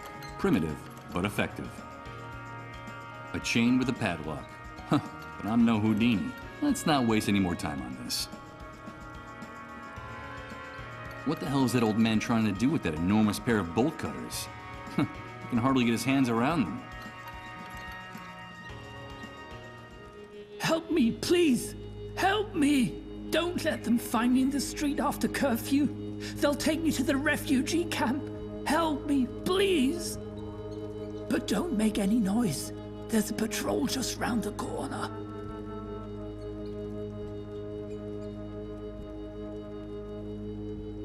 But what is it you need me to do? It's almost curfew. I need a place to sleep. I need a place to hide, or they'll send me to the refugee camp. Don't you understand? What is all this about a curfew? At curfew, the soldiers want the streets cleared. And the way they see it, if you're out on the street after curfew, it means that you've got nowhere to go. You don't have a home. You don't belong here. And that makes you a rat. And so they take you to the refugee camp. I can't go to the camp. Understand? I can't go there. You need a roof over your head, and you don't have anywhere to go. I used to, but it doesn't exist anymore. I owned an apartment a few blocks from here. The block was badly damaged by the Great Wave, but it was still standing. And what happened to your home? This morning, we had to evacuate the area in a hurry. We ran out in the streets with whatever we had on. Apparently, the foundation was starting to crumble. And a few hours later, all that was left of my home was a pile of smoking rubble, with 40 years of memories buried beneath it. But I can't let them take me to the camp. I need to get into another house before the curfew. Please, help me. Okay, give me those bolt cutters. I'll see what I can do. This house is empty, but the army has sealed it off. If I can just get this padlock off before curfew, I'll be safe. I need to get in here. But please, don't make too much noise. If the soldiers find us, they won't hesitate to kill us.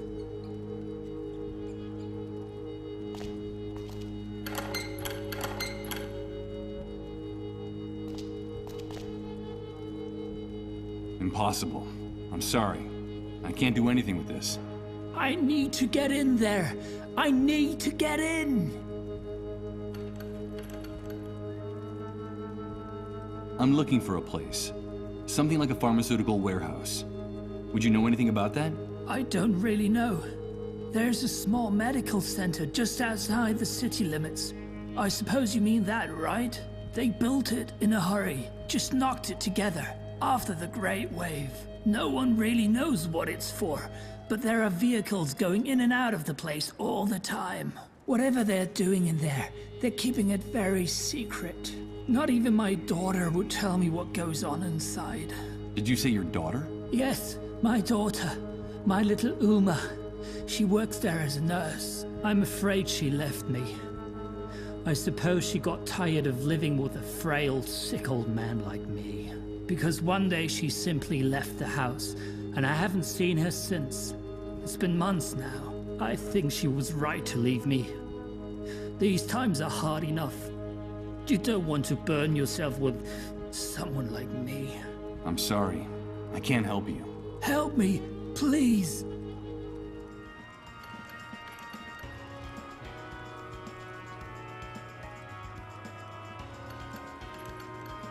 A few buildings are still standing, but most of them are propped up or about to fall down, with a handful of city dwellers in the street that look like automatons or sleepwalkers. But there's no doubt about it. I'm on the 5th Avenue of Doomsday City.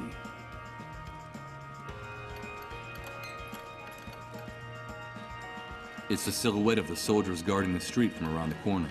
It seems like those uniformed psychopaths' rifles are projected onto each and every corner of the city.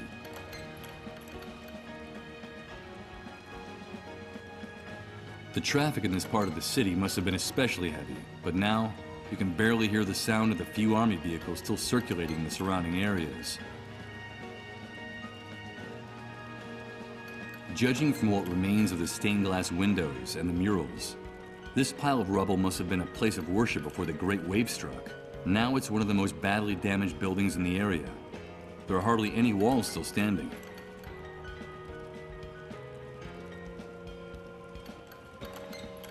Three people warming themselves by the fire. They stare into the flames, as if their thoughts were also burning in that rusty old drum. It looks like this heating technology is not limited to the refugee camp. These bonfires are used here too, and their emissions are just as toxic here as they are there. What the hell could they be burning in them?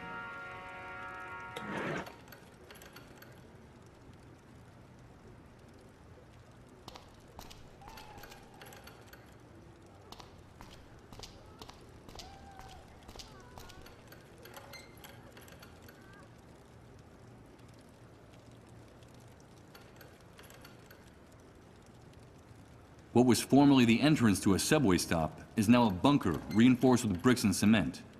A moldy sign says, "Subway service suspended until further notice." I imagine the train tunnels were flooded or ruined after the Great Wave.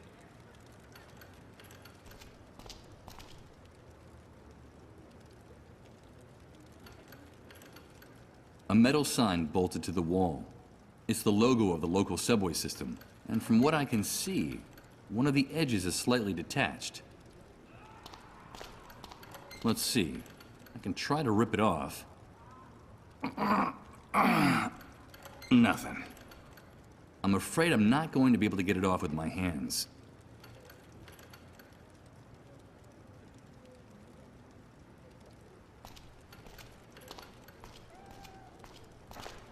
Hello, friend. You look lost. Come over by the fire. It's dying down, but maybe it'll last until curfew. As long as those uniformed psychopaths don't decide to end our little get-together first, of course. Hey, look! One of those magic bracelets from the camp. They say that place is a real hellhole. A kind of living death. So, you've come back from the dead. Do they call you Lazarus? Well, you could put it that way.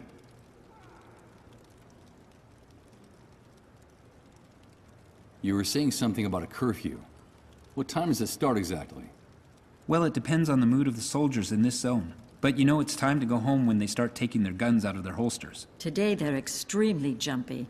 I don't think it'll be long before they start insulting people and hitting them with their rifle butts. You guys are awfully hard on them. It's just their crude way of showing us affection. Oh, shut up. In any case, you don't have to worry. That bracelet means you don't have to hide from them. You know, that's one of the privileges that comes with it. And you? Do you people have to hide? We try to stay out of their way. The first rule is, be home before curfew. Anyone who isn't gets dragged off to refugee camp. That's one of the strictest laws the Great Wave imposed upon this city. And do you know how things are elsewhere? Do you get news from outside?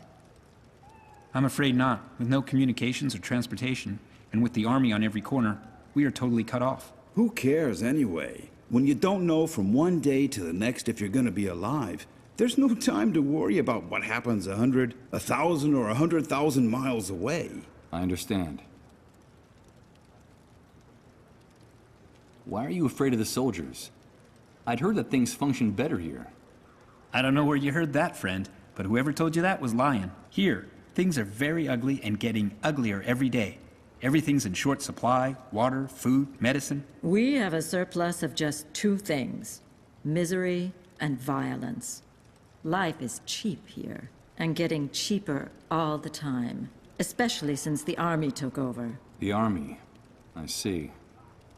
And what happened to the other authorities? The politicians? The laws? Those are distant memories from the old world, my dear. Get them out of your head, because all that collapsed like a house of cards. Since the Great Wave, no one's got any plan, strategy. We're all adrift. He's right. The most reliable thing we have left is what you see around the corner. Armed teenagers in uniform on the streets, on the rooftops, just as scared as we are, or more, and shooting anything that moves. I think our common destiny is to finally die of starvation, of disease, or boredom. I don't know which of the three options I find the most cruel. Who knows? Maybe the most sensible thing is to organize a group excursion and break into Suicide Park. Suicide Park? Don't call it that. It's not funny. That name's as stupid as that hospital they built in such a hurry next to it. It's crazy. The entire city is starving and sick, and the soldiers keep those medical facilities locked up like Fort Knox. But what good is it having medical facilities if no one can use them? I don't understand.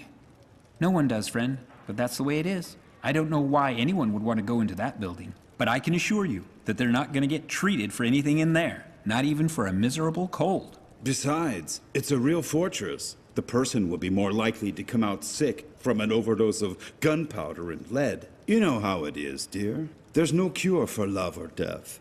Hey, I like that last phrase. It would make a good opening line for a story. Oh, will you shut up for once, Ramon? Don't pay any attention to him. In the old world, he earned his living writing stories, and he still thinks that all that waste paper might someday be useful after the Great Wave. And in fact, it is. A good deal of that scrap paper is fueling this bonfire right now, dear. So I can consider my literary career to have been worthwhile. Did you say Suicide Park? Someone in the camp told me about that place. And the first dark stars come out to hang from the sky. We could sit and count them together, you and I. When the sun departs from Suicide Park. Yes, I recognize the song. But what the hell is it? Is there really a place with that name? Yes, it exists. After the Great Wave, and when things were starting to get really ugly here, the weakest among us eased their suffering with a bullet, by overdosing, or by jumping from high places. You know how it is. All those dark stars had a hard time finding a reason to go on living. There was a terrible wave of suicides, and there still is. The problem is at some point a problem arose. How should I put it? A serious logistical problem. Access to drugs and firearms became practically impossible. So the easiest thing was to grab a rope or a belt and go to Suicide Park after dark. There was a time when it was hard to find a free branch anywhere in the park. The suicides in the area multiplied at such a rate that the army closed down the park. They said for public health reasons. For months, the only thing blooming in that park were the corpses of the hanged. The place became more like a theme park. Lots of fun for everyone. I told you not to make jokes about that. Don't you have any respect for anything? Of course not.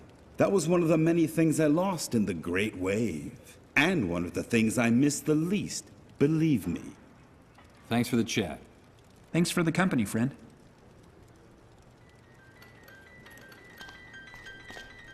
I need to get in here. But please, don't make too much noise. I'm sorry. I can't help you. Help me, please.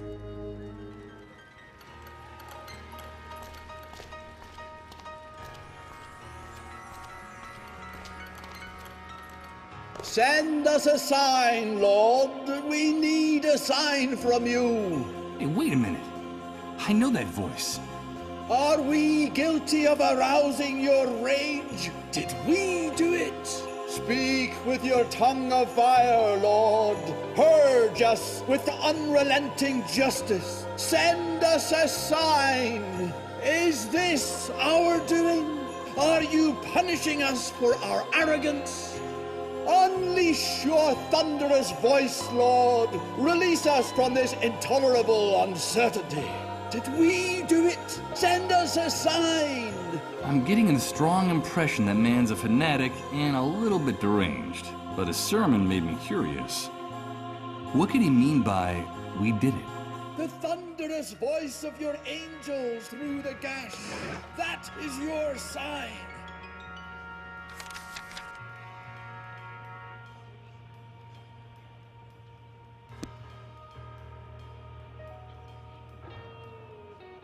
The ruins of the temple, the lion above. Oh no, here comes that sensation again. It's like floating in a dense liquid, while everything around me is transformed. Good God, I think I'm starting to lose my mind. Guilty ones. The remains of the stained glass window that went with the intact one on the other side of the door of the church. The Great Wave must have shattered it. In fact, there are still a few glass shards scattered on the floor. Are we the guilty ones? A handful of tiny shards of brightly colored glass. The remains of the stained glass window on this side of the church, destroyed by the Great Wave.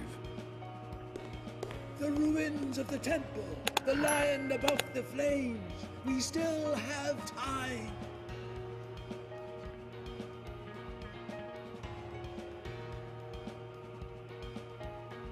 A few parishioners listened to the words of the preacher, mesmerized. Although I'm sure that, like me, they can't decipher the meaning of his mystical rants either.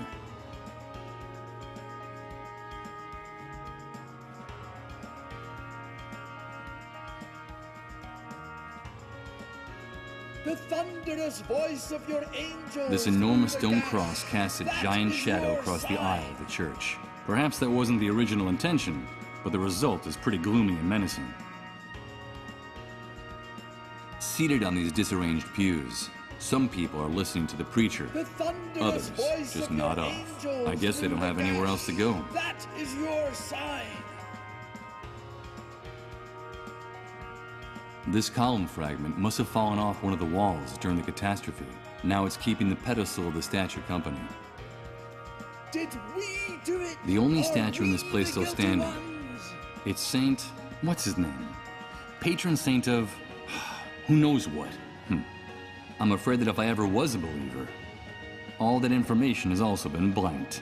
The ruins of the temple, the lion above the flames. We still have time.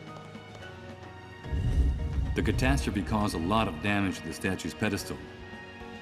The fact that the statue is still standing is a miracle. The thunderous voice of your angels. The catastrophe caused a lot of damage to the statue's pedestal. Sign. The fact that the statue is still standing is a miracle. Considering the condition of the rest of the church, it's amazing that the stained glass window is still in place and practically intact. Such little light that gets in from the street gives it a ghostly appearance.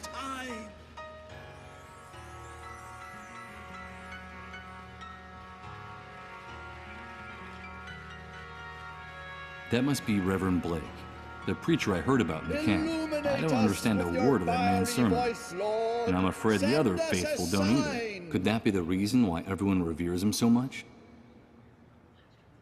I'm not going to interrupt him in the middle of his sermon. That would be rude. The ruins of the temple, the lion above the flames. We still have time.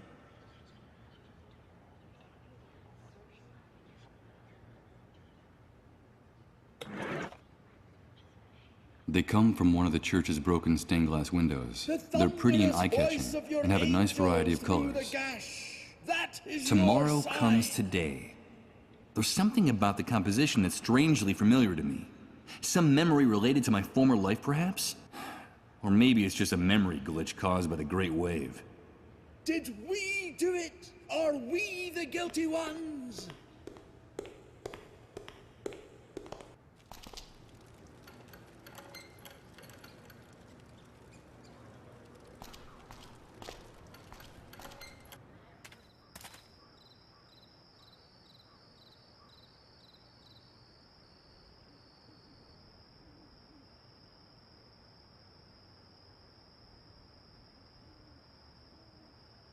It's one of the ways into the city's sewer system.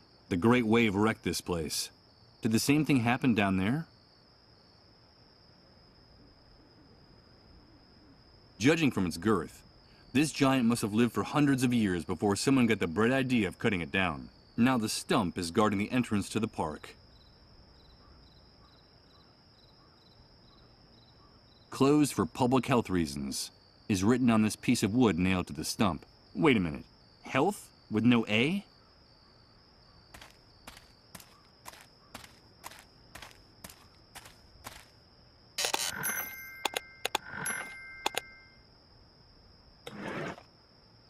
The nails that held up the sign announcing the closure of Suicide Park. They're incredibly rusty. But considering the epidemic of the dissolved, tetanus is the least of my worries at the moment. A piece of wood with a handwritten sign. Closed for public health reasons. Judging from the handwriting and the spelling mistake, I assume the author of the message was one of those animals in uniform.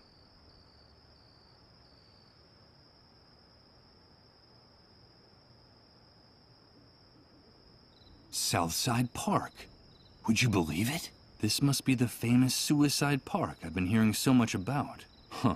The pun is as witty as it is macabre. Someone went to a lot of trouble to weld the front gate of the park shut. I'm afraid that access is totally and hopelessly blocked. A bucolic fountain covered with ivy and moss. The park's desolation gives it an air of mystery from the side of the fence. In its day, it must have been home to a school of goldfish, which I suppose are now gradually decomposing inside it. These are the remains of the fish that used to swim around in the fountain. It looks like the catastrophe caught them by surprise, too. Ugh. The smell they give off is nauseating. You can smell these dead creatures from several yards away. I have no intention of picking up those rotten fish with my hands, to say nothing of putting them in my pocket. So, let's see. Impossible. It's not that it's super heavy. It's that there's hardly any place to insert your fingers to lift this manhole cover. It's rather disconcerting to see such a small building surrounded by such extreme security measures. Could this be the medical center people have been telling me about?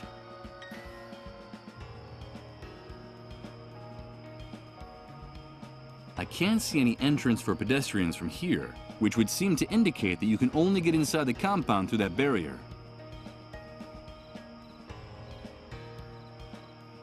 This fence protects the compound on all four sides. As impenetrable and menacing as the one around the refugee camp, it seems like barbed wire barricades are the only architecture possible in this new world.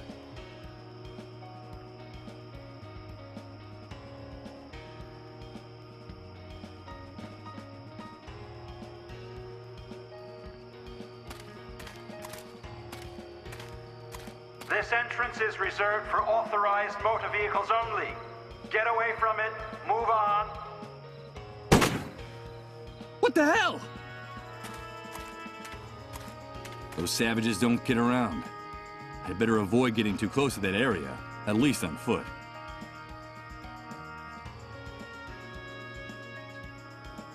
The park is closed down, and the front gate is locked shut. If I want to get in there, it won't be through the gate.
They come from one of the church's broken stained glass windows. They're pretty and eye-catching, and have a nice variety of colors.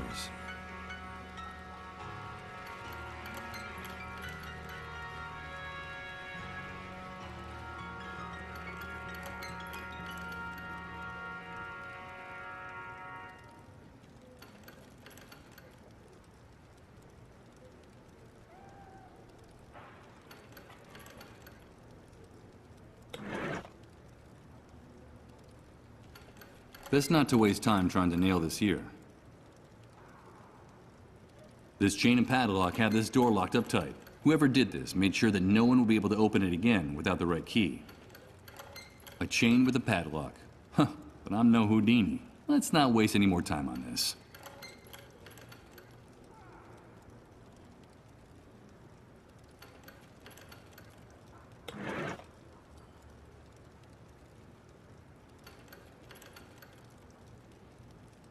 It's just a handful of glass shards. I don't think anyone could be very interested in them.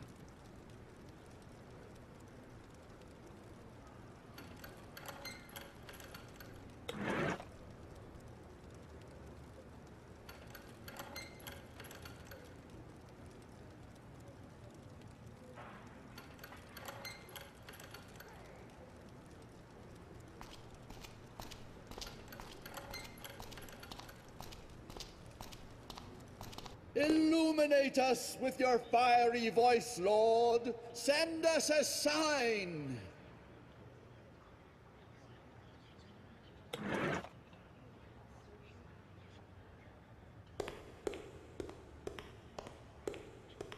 Let's see.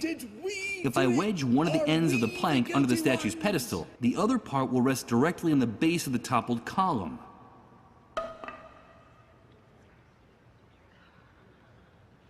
A wooden plank wedged under the foot of the religious statue, acting as a lever with rather blasphemous intentions. Lord. Send us a sign. We're waiting, Lord. Did we do it? Illuminate us. Send us a sign with your just and vengeful arm. Is this our fault? Listen! It's the fiery breath of God. The Lord has sent us his sign. And I was right. It is all our fault. We did it, and we have aroused his fury. But what the hell's going on here? Look, that's the sign. Forgive us, Lord. Forgive us. Repent, all ye sinners. It's the atmospheric phenomenon I've been hearing so much about. That infernal sound coming from the crack in the sky. It's terrifying. That is the sign. We did it. Forgive us, Lord. Forgive us. My children, God has spoken to us with his darkest voice. Haven't you heard him? But there's still time. All is not lost. We still have time. Salvation lies in the place where it all began, in the ruins, at the source. We must return to the ruins of the temple. We must return. We must.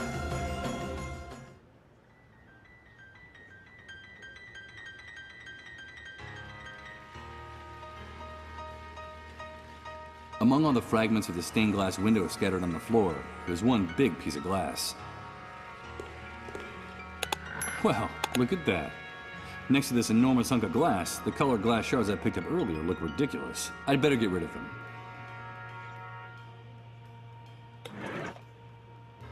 A hard, thick piece of glass, and it has a very, very sharp point. This is a stone fragment that served as a fulcrum for my lever. Physics and religion in peaceful coexistence, and with no need to burn anyone at the stake.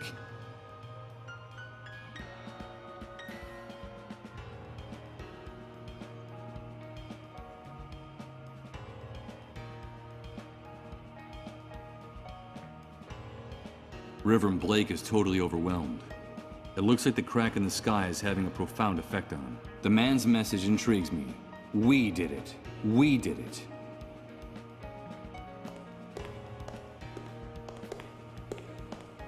Hello. I heard your sermon and... Yeah, God has shown us his sign. He has finally spoken to all of us. With his thunderous voice, he has revealed the unknown. We did it. It's all our fault. We did it. But there's still time. All is not lost. There's still time to avoid it. The head of the lion above the flames holds the key to everything.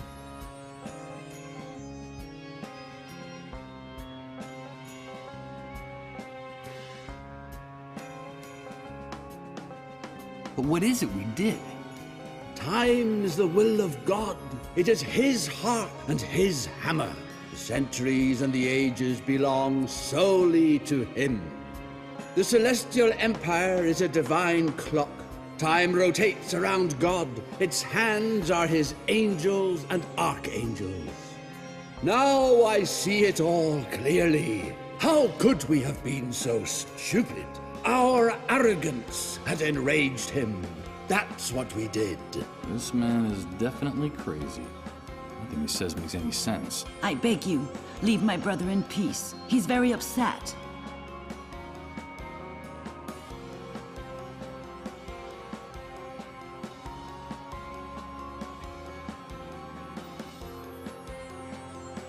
Tell me, what is it that we can still prevent? The wrath of God, the destruction of man. There's still time. We did it, but we still have time. The key is in the ruins of the temple. We have to find the ruins of the temple.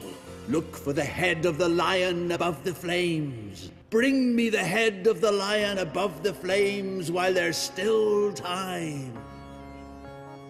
But this church is already in ruins. It hardly has any walls or a foundation left. You're already in the ruins of the temple. No, you're mistaken. Bring me the head of the lion above the flames. That's enough. Stop tormenting my brother. He's exhausted. The head of the lion above the flames? That sounds absurd. It makes no sense.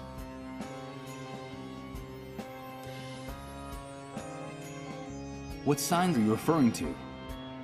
The dark angels of God clamor madly through the open wound that is bleeding the kingdom of heaven dry. Haven't you heard? They were speaking with a thunderous voice. God is furious. That is his sign. I suppose in his delirium, the man has mistaken that strange sound coming from the gash in the sky left by the great wave as a sign from the heavens. He's definitely lost his mind. Please be so kind as to leave us in peace. Can't you see that my brother is very agitated? We did what? I'm sorry, but I didn't understand a word you just said. We sullied his name. We didn't know that each second is a drop of Christ's blood, and that only he can reign over the interval, over the infinite mysticism of the fragment. Only he can reign over time with his incandescent omnipotence, and we were unable to see it. And now he is enraged, and we're to blame. That's what we did. I still don't understand what it is we did. Each cycle is a fluorescent gust of God's will, don't you see? Can't you see it? He reigns over the days and the hours from the inscrutable luminescence of his dwelling place. And we are just instants that slip through his fingers. Time is his, and his alone. And we tried to wrest it from him. That's what we did. But what is it we did? Time is the will of God. It is his heart and his hammer. The centuries and the ages belong solely to him. The celestial empire is a divine clock. Time rotates around God. Its hands are his angels and archangels. Now I see it all clearly. How could we have been so stupid? Our arrogance had enraged him. That's what we did. I assume you're referring to the atmospheric phenomenon in the sky caused by the Great Wave. No, no! It's the stench of human arrogance that made the gears of the gates of hell grind. And now they're opening up like a festering wound to swallow us all. Can it be that you haven't heard it? That is his sign. Excuse me, but I don't think that was a divine sign. We've lacerated the sacred skin of the shroud God enveloped us in. We've betrayed him. We've stabbed him with our infinite arrogance. And you can see the mark etched on the heavens. Through that gash, Lucifer has shattered our name from on high. Satan is calling each and every one of us by name. Can't you hear it? That is his sign. I think it's best that I leave you in peace. Yes, leave my brother in peace. There's still time. There's still time. Bring me the head of the lion above the flames.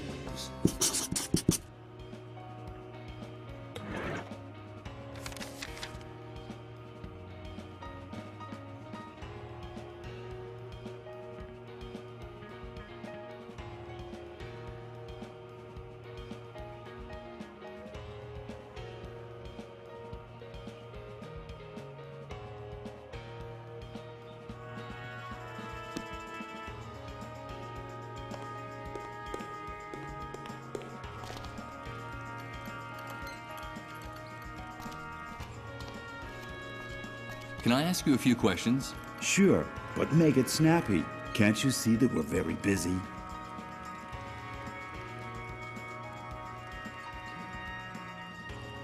What goes on inside that church? Has everyone gone completely crazy? Are you referring to the pastor and his flock? Oh, don't pay too much attention to them. Reverend Blake is a good man. He helped a lot of people after the Great Wave. But he gradually started to lose his mind until he reached the state he's in now. Well, I stopped by once or twice to listen to him preach. The days are long. You have to find something to do. I try to go at this time of day. There are fewer people because it's almost curfew time. The Reverend seems obsessed with that atmospheric phenomenon in the sky, and with religious themes of guilt and repentance. Although I think he's actually just talking about himself. But the most surprising thing about all this is that he has hundreds of followers. And he's attracting more and more all the time from all over the city. And they even let him into the refugee camp once in a while to preach there. People adore him. Why does that surprise you? We've been following sane leaders since time began. And look where that got us. Maybe it's time to start following the crazier ones. Well, that's the most sensible thing I've heard you say all day.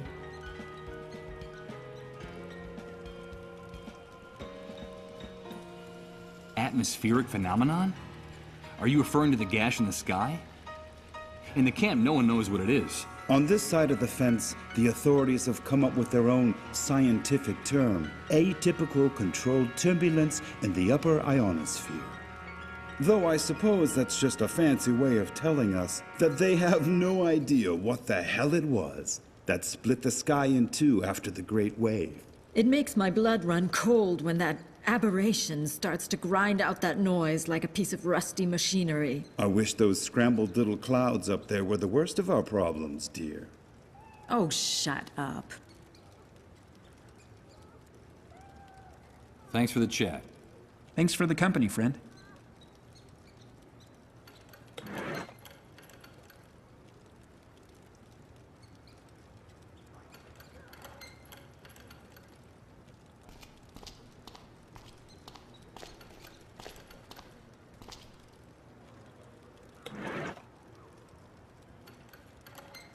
Use this here? How?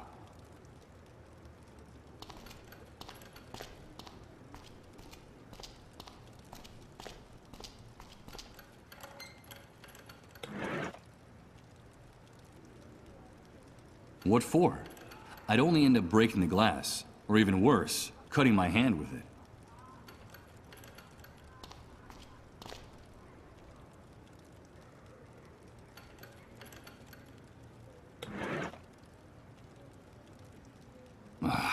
I hate the grating sound of glass being scratched.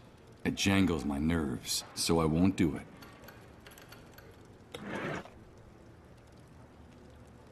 Scratching the glass with the nails wouldn't do much good. Besides, I hate the squeaky sound of sharp objects on glass.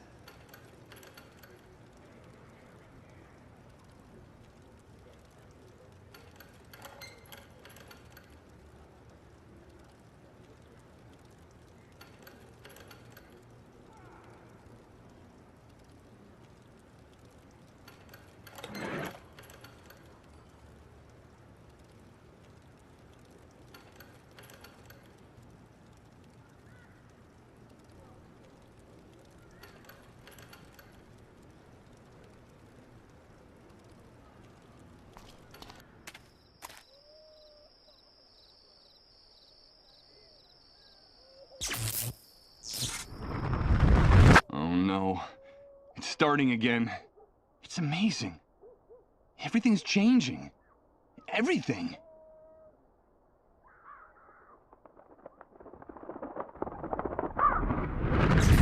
Everything is mutating, and I haven't even moved. I don't understand. I don't understand anything.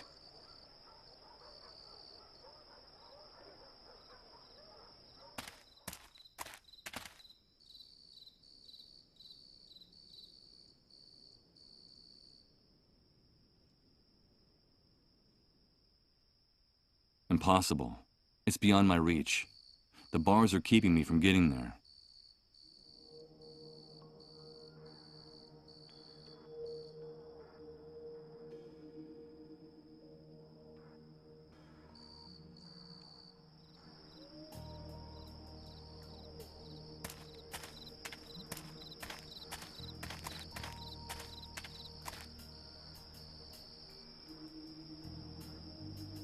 I can't reach it from here.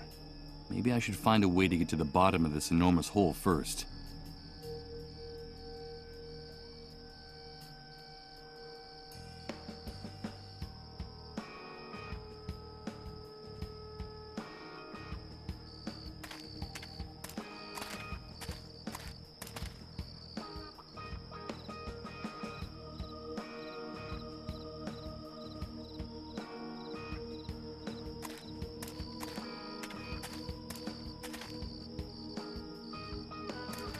I don't mean to bother you, but could I ask you a few questions? Hey, it seems like we have a nosy rat in the camp.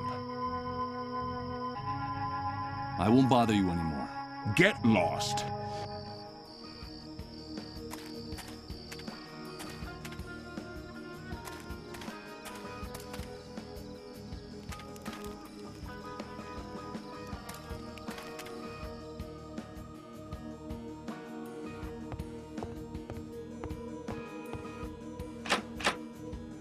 It's bolted from inside.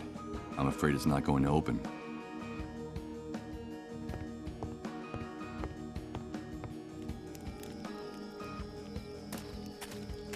Can I ask you a few questions? I'll answer anything you want, as long as you don't get near my stuff. Well, I'll be going on my way. Good luck to you, pal. Just be sure to stay away from my things.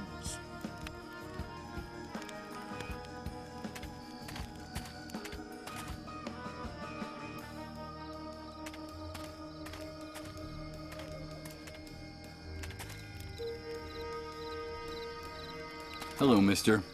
Are you still waiting? I still am. That's all I can do at this point, don't you agree? I should be going on my way. Have a pleasant wait, mister.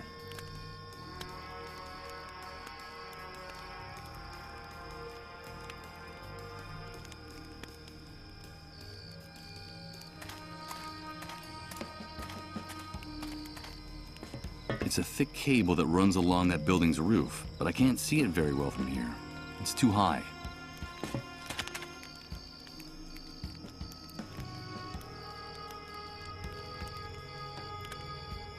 Okay, here goes. It's impossible to budge these drums at all. I don't know what they contain, but whatever it is, it weighs a ton.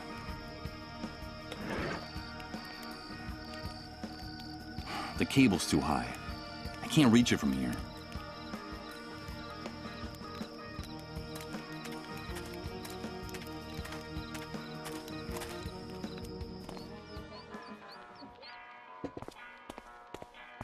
Hello again. What can I get for you? I'm not really interested in buying anything.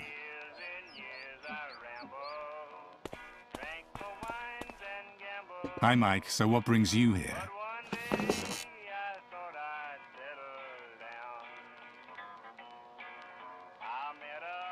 Do the words Beechwood Oracle mean anything to you? No. Sorry, dude. Doesn't ring a bell. What is it? Some kind of riddle or play on words? I don't know. Someone told me about it, and I'm curious. That's all. I should be going now. Fine, Mike. You're welcome anytime. Remember, dude, here we can get you whatever you need. No questions asked.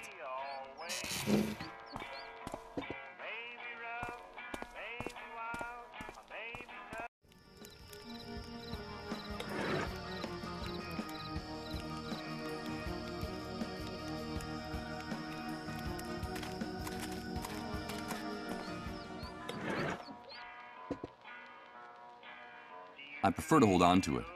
I think this will be more useful to me.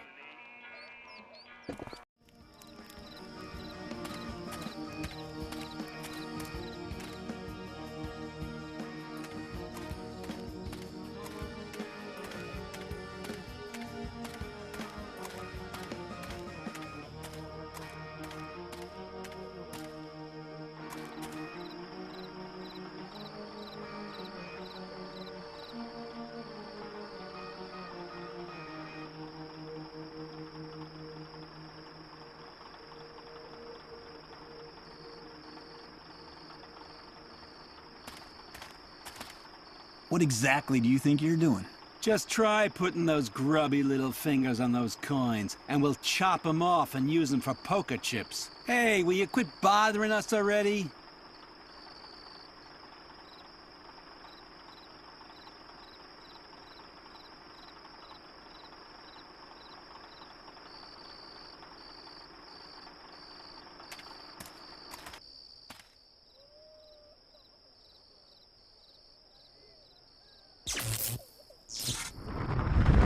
Oh no. Here comes that sensation again.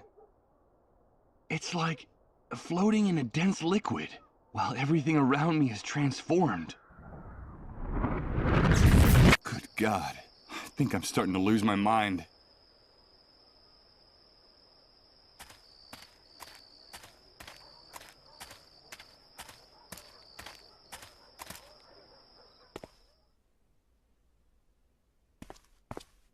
Did you bring me what you promised me, rat? No, not yet, but I'm working on it. Then get out of my sight and don't make me regret giving you the bracelet. Don't come back here without that morphine from my husband, like I said. There'll be a fat wad of cash waiting for you. Yes, I know.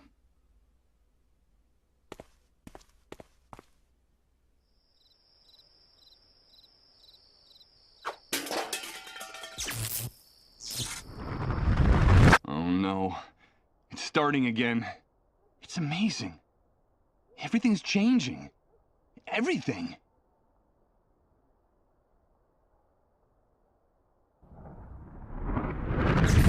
Everything is mutating, and I haven't even moved. I don't understand. I don't understand anything. Hello, Michael.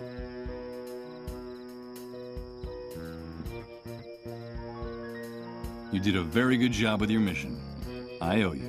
Yes, our dad would be proud. Are you going to give us a reward, Michael? Of course. You deserve it. Give me time to bring you something. Yeah! I have to get going. Keep practicing your marksmanship, boys.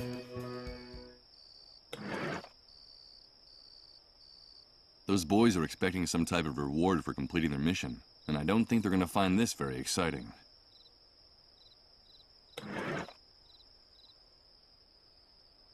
Those boys are expecting some type of reward for completing their mission, and I don't think they're going to find this very exciting. Those boys are expecting some type of reward for completing their mission, and I don't think they're going to find this very exciting.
I can't help staring at this poster. It's almost an obsession. Some memory related to my former life, perhaps? Or maybe it's just a memory glitch caused by the Great Wave.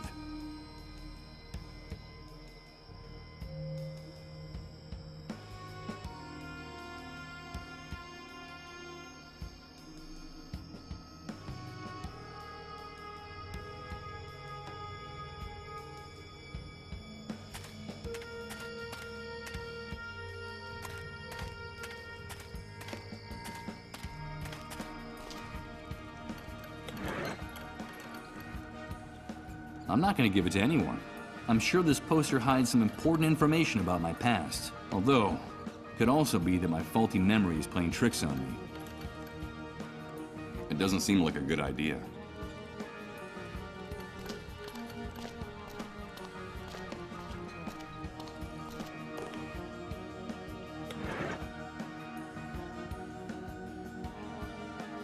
I'm not going to give it to anyone. I'm sure. Although,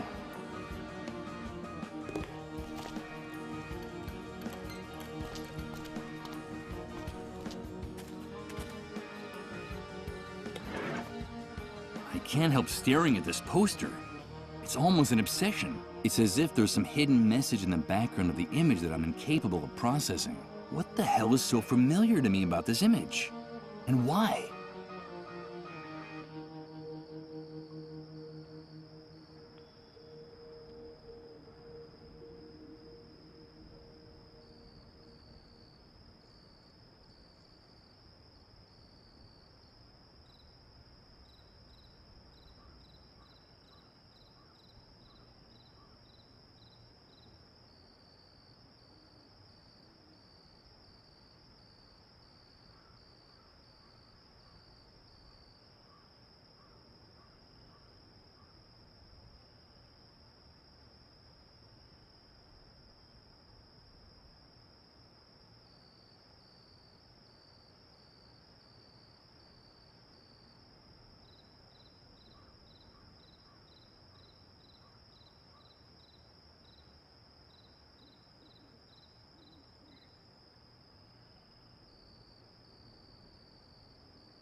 I don't think I'd gain anything by using this here.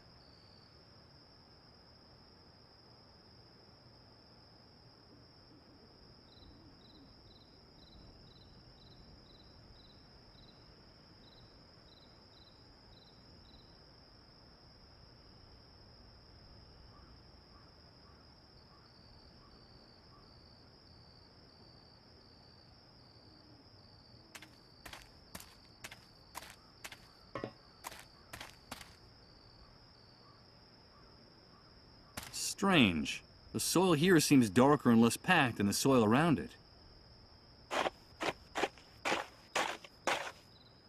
In fact, the mud in this part of the ground is a bit damp and mushy. My fingers even leave marks in it when I touch it.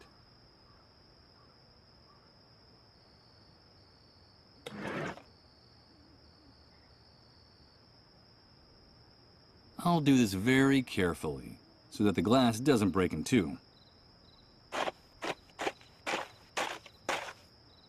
Perfect. The hole I've dug is big enough to get to the other side of the fence.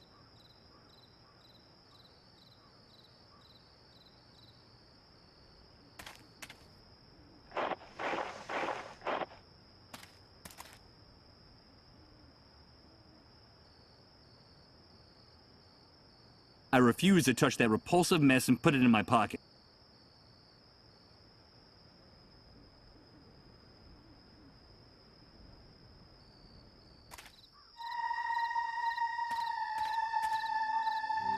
Good God. There are dozens, hundreds of corpses hanging from the branches. What could have drawn all these people here? What kind of pain? What kind of desperation brought them here? These are the corpses of ordinary people who were living their ordinary lives in their ordinary little worlds up to a very short time ago. Could any of them have imagined meeting an end like this back then? Forgotten and nameless, swaying in the breeze like marionettes. And all those savages in uniforms did was close the park. They didn't even bother to cut their bodies down from the trees. I'm afraid that tonight, there are too many dark stars to count in Suicide Park.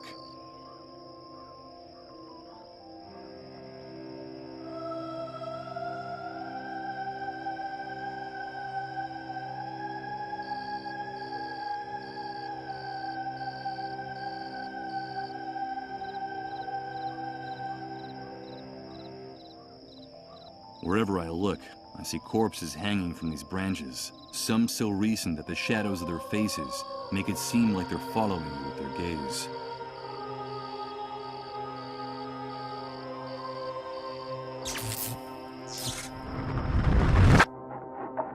Wait a minute.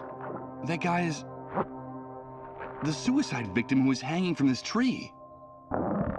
No, don't do it, please. No! Good God, I saw him hang himself.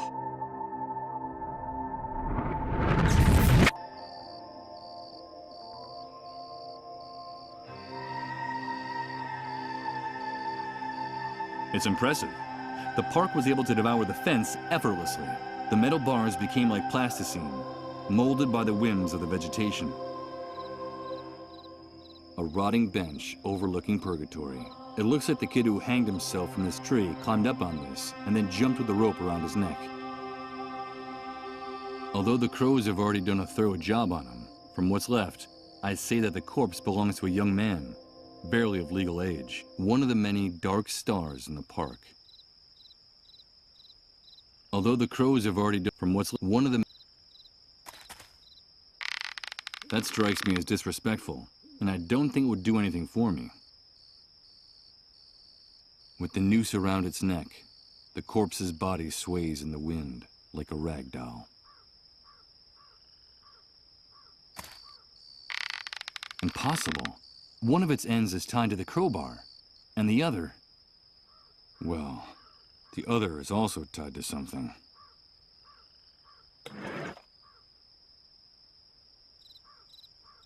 I'm not going to cut it.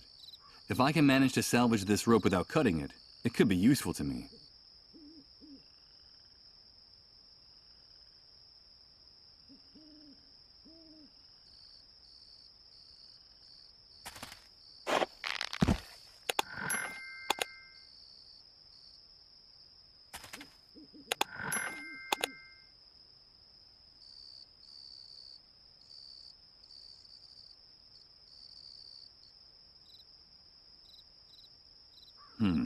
This vegetation is so dense that all you can see are some flattened metal posts in there. There's no doubt that nature has taken over this corner of the city. So much so that I'm afraid that this is the end of my little stroll. The trees and bushes are so close together here that I can hardly push the branches to one side with my hands. The thorns in these bushes are jabbing into me like metal spikes. I'm not going to be able to open up a path this way.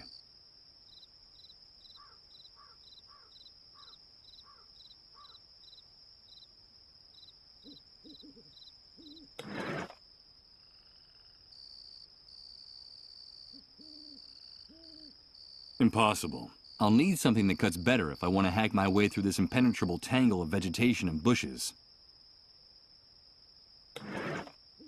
Out of the question. I could break it if I hit it with this.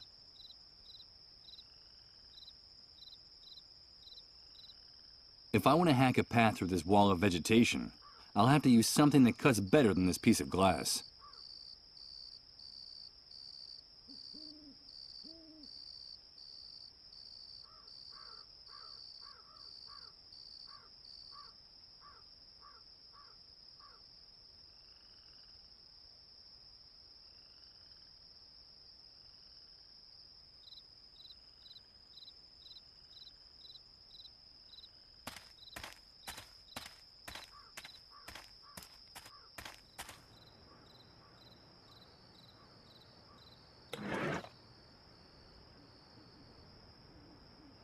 The crowbar fits perfectly into the hole in the manhole cover.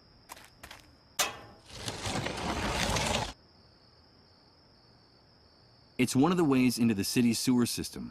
The Great Wave wrecked this place. Did the same thing happen down there?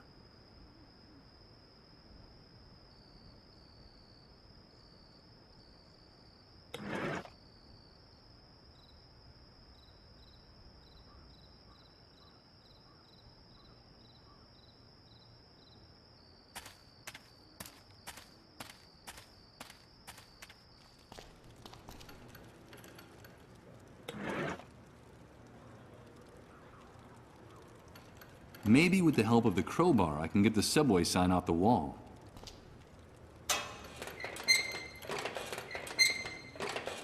Damn it! I've managed to tear it down, but the subway sign is broken in two. A subway sign split in two. That's what happens when you try to rip something off a wall without the right tools.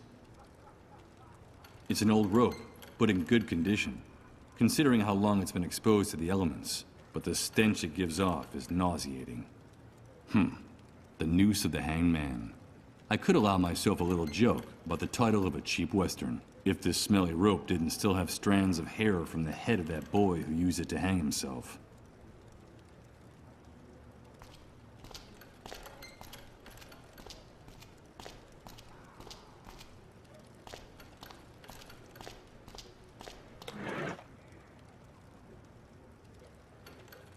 I agree that violence is sometimes the shortest path between 2 points, but considering how heavy this padlock and the chain are, I'm not sure that brute force is going to help me open this door. That would be one way of getting into the house, but the noise of breaking glass would alert the soldiers posted nearby. I'd rather not think about what those savages would do to this old man, and me. I'm not going to give it to anyone. Then I wouldn't have it anymore.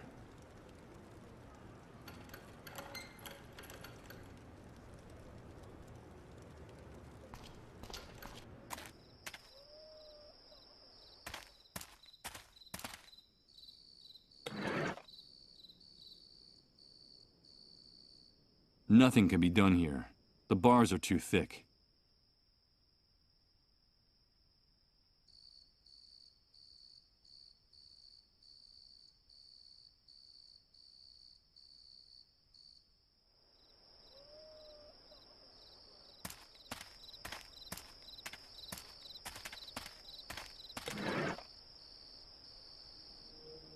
As dead as that tree is, it still looks strong enough to tie the rope to.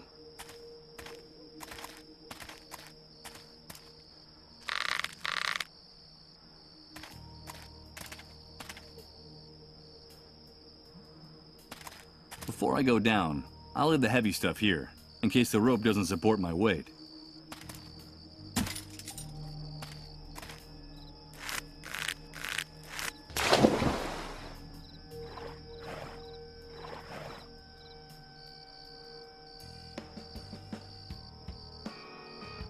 This hole in the ground is steep walls of mud and earth. The distance to the bottom is several yards. How the hell was this cesspit formed? Underneath the surface, there must be many more of these stone things I see sticking out of the water. No doubt they're the remains of a structure that sank here. It seems like a small fragment of one of them is loose.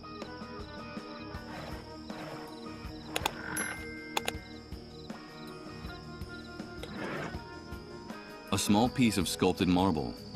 It's the head of an animal above what looks like flames or an open fire. Could it be a lion's head?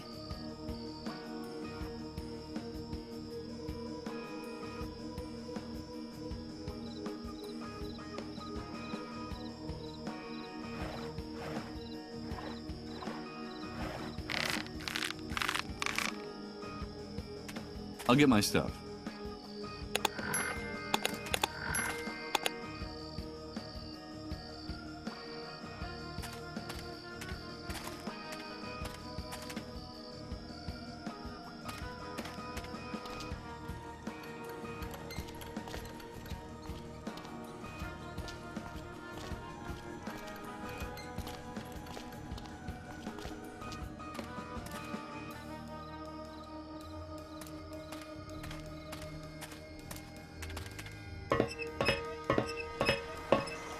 Wait a minute. I'm not going to climb down any further. It's totally dark in there, and it would be crazy to go into these sewers without any light.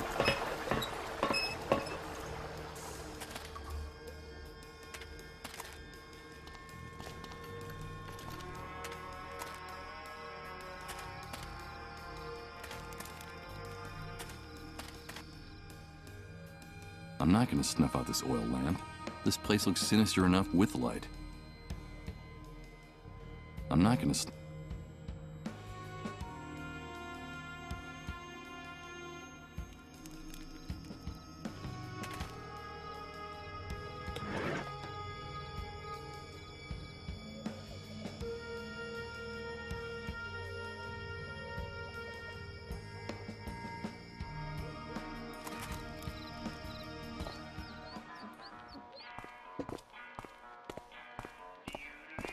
Hi, Mike. So what brings you here?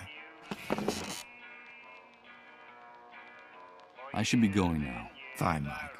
You're welcome anytime. Remember, dude, here we can get you whatever you need. No questions asked.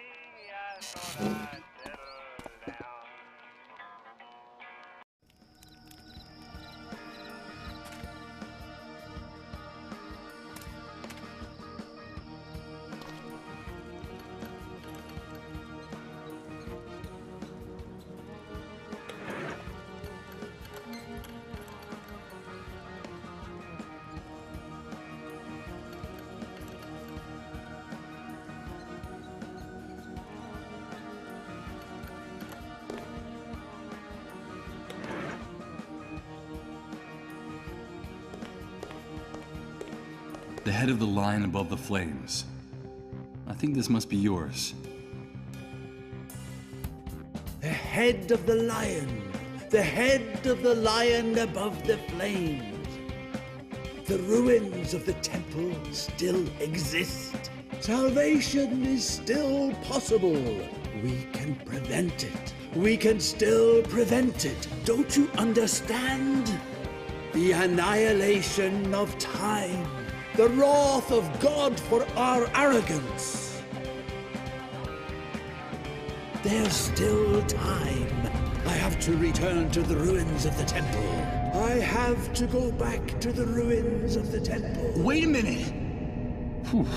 There's no question in my mind. This man is a complete lunatic. She meditates in silence, resigned and exhausted. Considering the mental state of Reverend Blake, I guess it falls to her to take care of him night and day. When Reverend Blake ran out, he dropped this strange, improvised cross. This man seems totally possessed.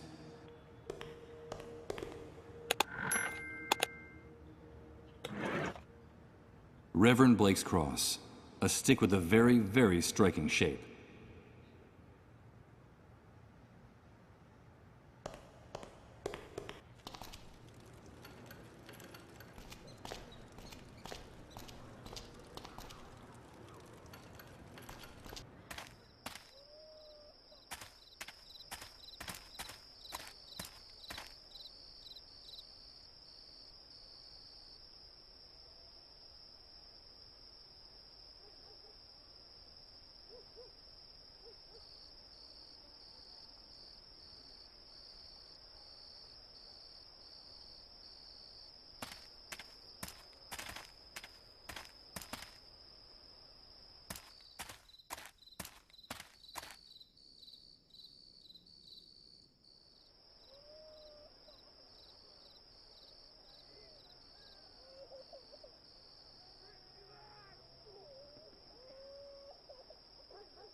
It's just a stick, or a crucifix, or whatever. What would anyone want with it?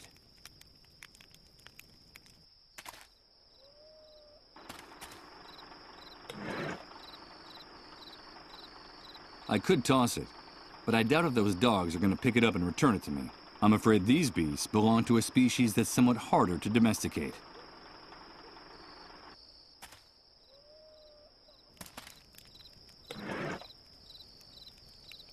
I prefer to hold on to it.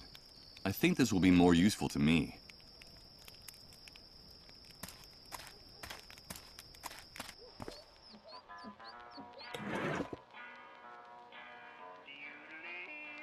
It's just a stick, or... It doesn't seem like a good idea. I could toss it. I'm afraid these...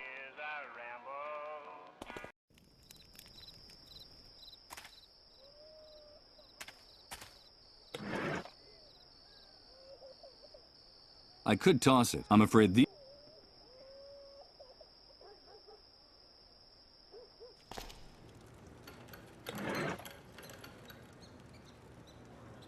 It's just a stick. I'm not gonna give it to anyone.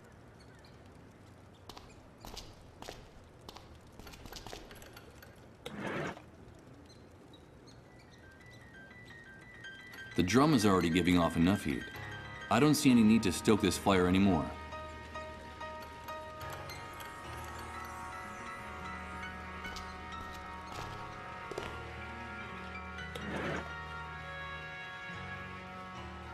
It's just a stick, or a crucifix. I prefer to hold on to it.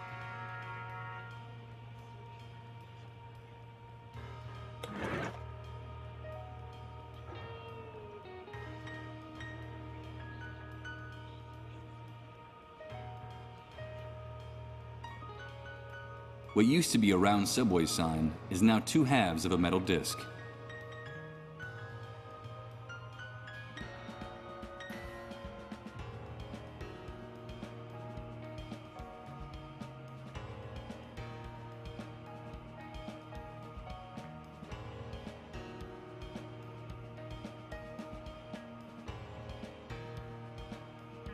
A piece of glass from the stained glass window I broke, although according to Reverend Blake, the incident was a sign from God, and therefore, in effect, I was just a simple tool of his will. Damn it! That illuminated nutcase has infected me with his twisted rhetoric. Reverend Blake's cross, a stick with a very, very striking shape.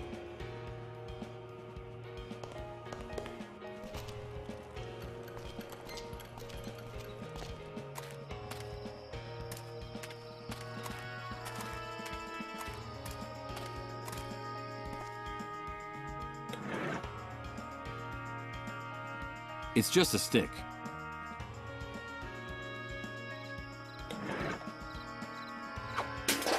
Those boys are expecting some type, and I don't think they're gonna find... Heaven is a bit far, and I'm afraid in this filthy hellhole, it's even farther than usual.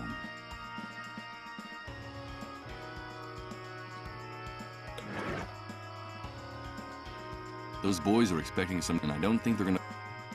This target doesn't need anything more than the beer cans.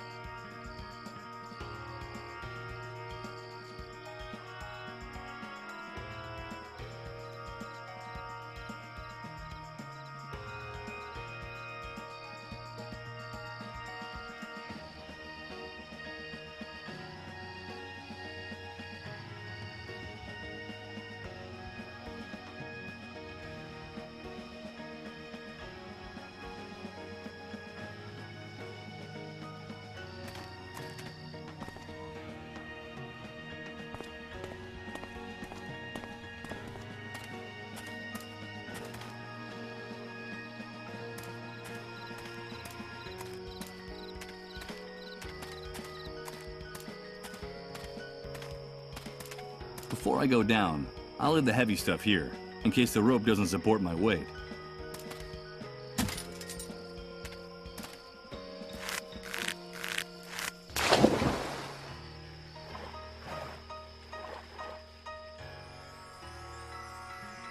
Underneath the surface, there must be many more of these stone things I see sticking out of the water.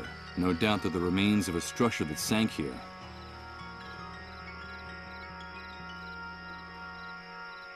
I suppose the rain has been flooding the pit little by little. This water is so dark you can't even see the bottom.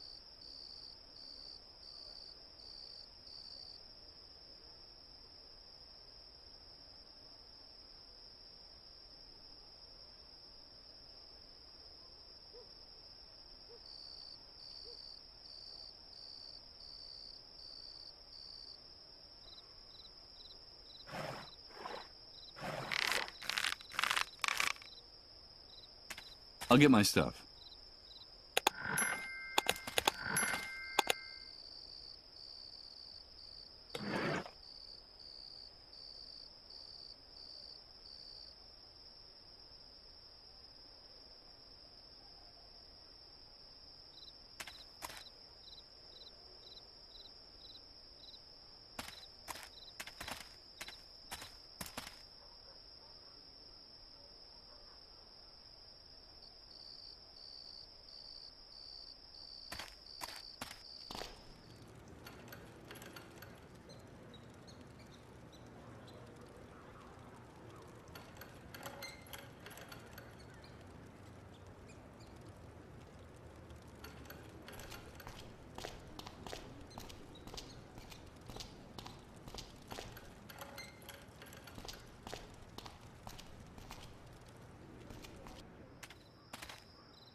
I don't see where I can put this stick here, or why I'd want to either.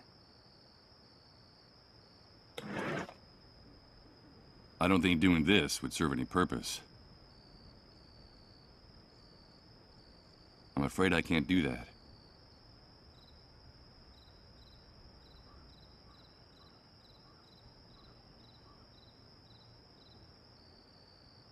A pretty fountain, covered with dry leaves, ivy, and moss. In its day, it must have been home to a school of goldfish.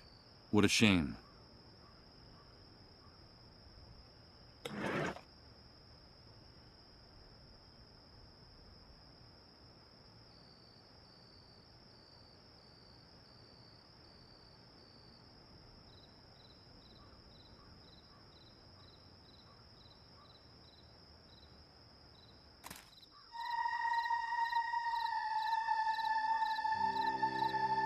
One of the many dark stars in the park.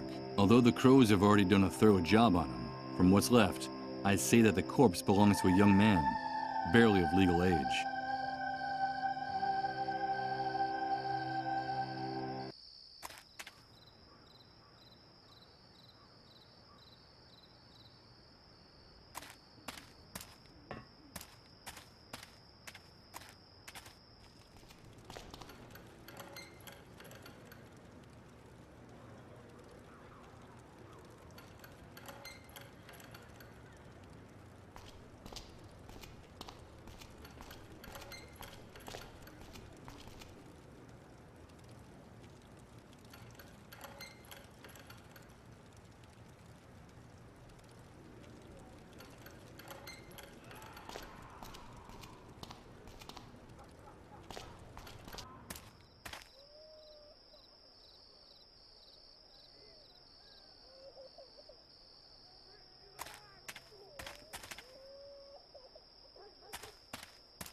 Okay, let's see if I can open this.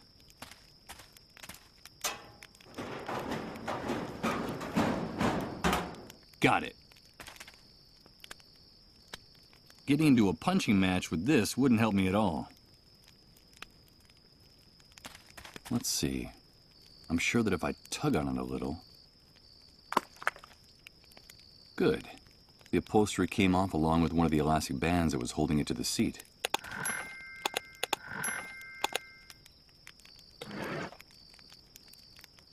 It's the scrap of fabric that was used as a seat cover in the abandoned car.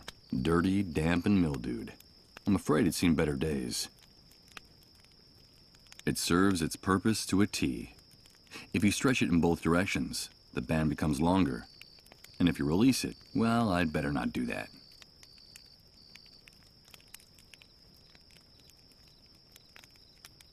With the cover removed, that seat looks even more depressing.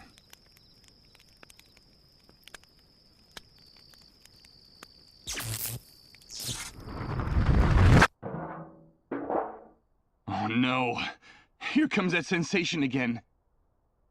It's like floating in a dense liquid, while everything around me is transformed.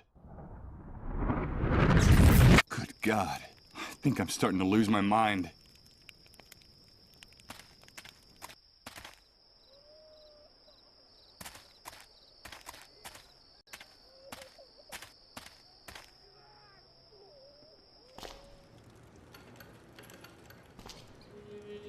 I need to get... I'm sorry. I can't help you. Help me, please.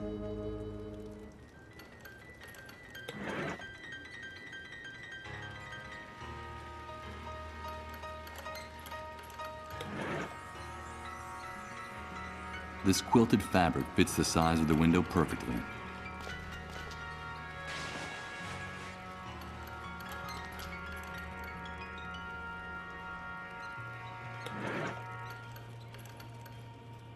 Okay, let's try this.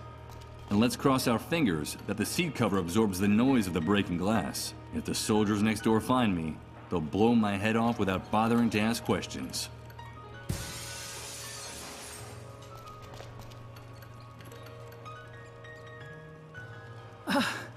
You've done it. Thank you. Thank you. I'm safe now. God bless you, stranger. You saved my life. Take care of yourself, old man.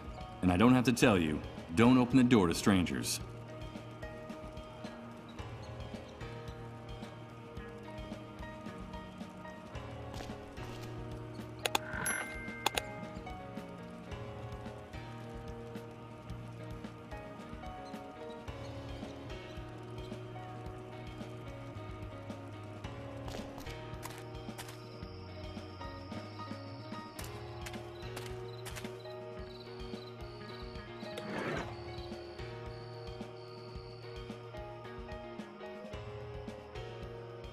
Impossible. If these bolt cutters didn't have any effect on the chain and padlock, I doubt they're going to get anywhere with these bars either.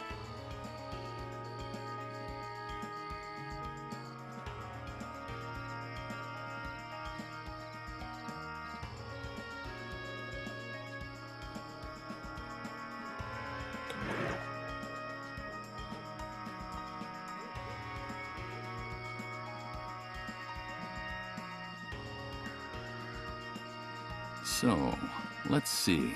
I just made a primitive homemade slingshot.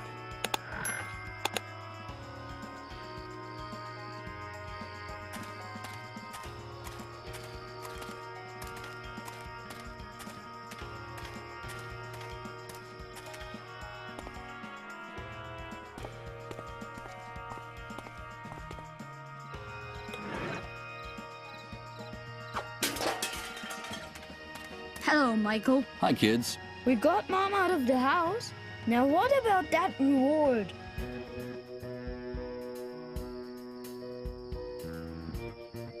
Yes. I think I have something you might like. I don't know if I'm doing the right thing. They're just kids. And this could get them into trouble. I know perfectly well what they're going to use it for, but their aim is amazing. And a little commotion on the camp fence could be a good thing for everyone. Besides, they want to do something for their father, and those pigs at the gate deserve a surprise. What is it, Michael? Tell us, what is it? I know it's something you're really going to like. Here you go. It's a slingshot. It's a slingshot! Thank you, Michael. With this, we'll be able to hit the watchtowers. Come on, let's try it. That'll teach you, pigs.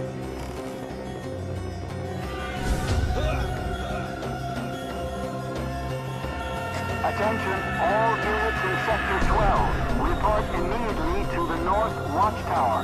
I repeat, report immediately to the North Watchtower. What's going on? I don't know. It must be something serious. Come on, let's go. You hit him! Haha, yes. So what do we do now? I don't know. We've got to get out of here. Quickly, run! I better take this with me.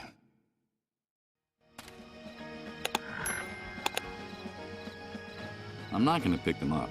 I'm sure it took the kids a long time to collect all those rocks for their target practice. Besides, I bet my aim is worse than theirs.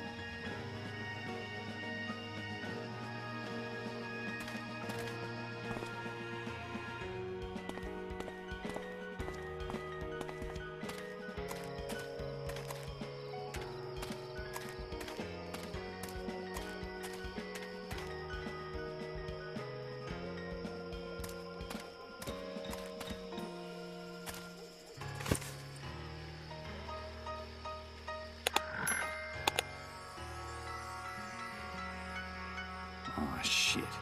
The key's not in the ignition. One of the soldiers on the sentry duty must have it. Anyway, I should have figured as much.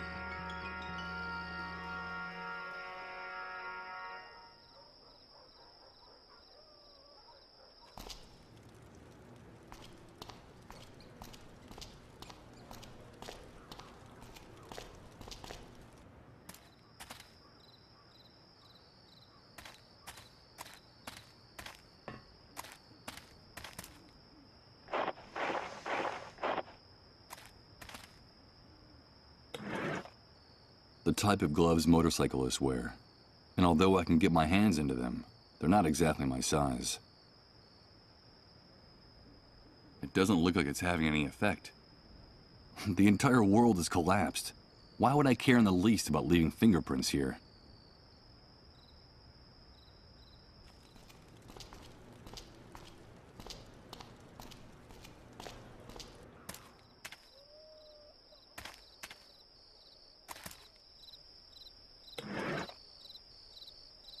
There's no need to handle this with gloves on.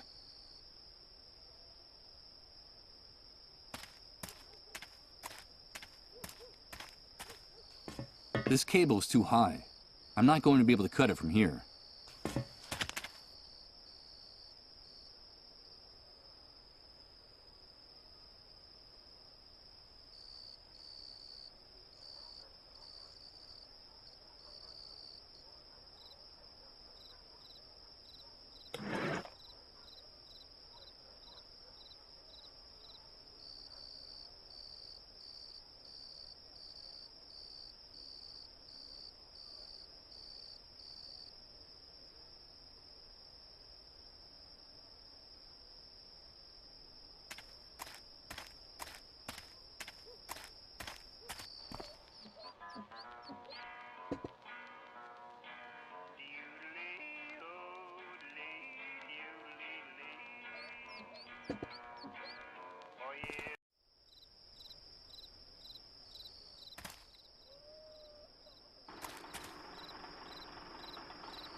Can I ask you a few questions? I'll answer anything you want, as long as you don't get near my stuff.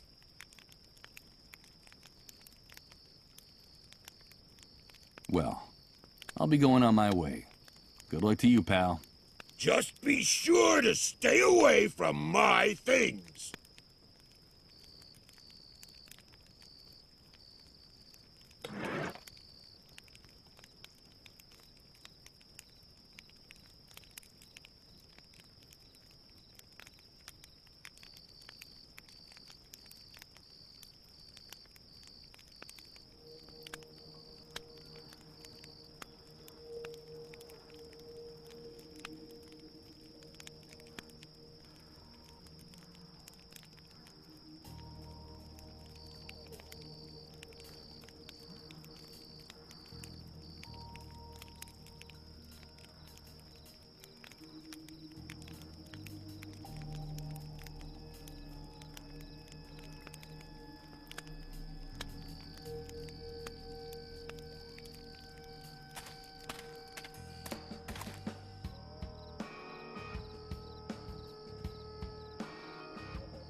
No. It's starting again. It's amazing. Everything's changing. Everything. Everything is mutating, and I haven't even moved. I don't understand. I don't understand anything.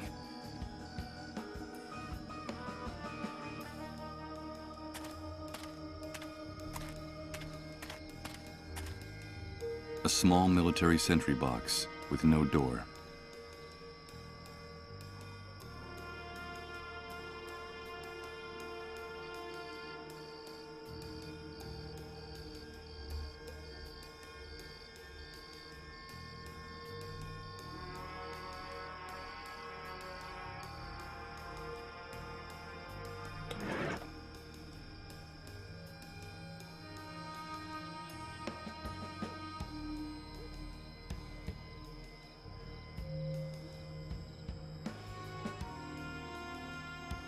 A rather old and dull pair of bolt cutters.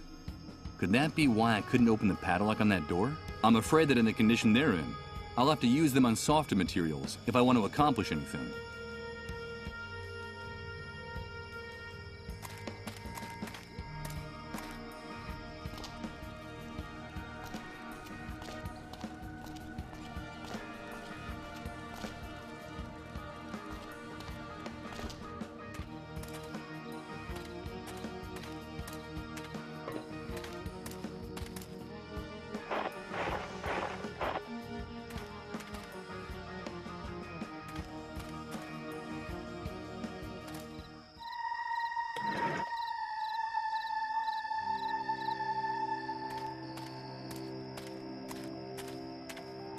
Let's see what's on the other side of this hedge.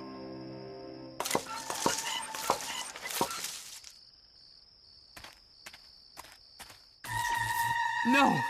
Please! These visions! My head! You won't get any of his things. I won't allow it. Do you hear me? Michael, is that you? Thank God we found you. It's me, Chris. Don't you recognize me? But there is a solution, Michael. All is not lost. There is still a possibility of salvation for us. For each and every one of us. You have to stop this, Michael. You have to quit. I can't do it. It's destroying us, don't you see? It's killing us. It's that demon inside me. I'm sorry. I'm so sorry. These visions are getting more intense all the time. The pain is unbearable. Who's Chris? Salvation is still possible, he said. Could that be true? And once again, that female voice has been haunting me since I woke up. Who is she? Why was she so distressed?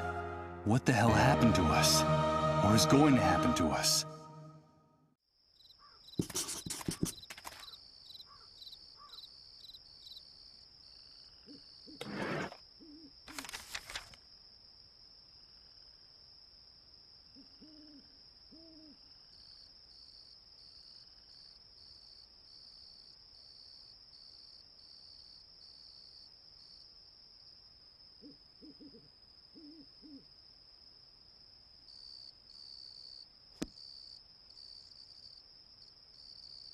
From here, I'll have a magnificent view of the hospital compound. In truth, the part that's visible from the road is only a fraction of it.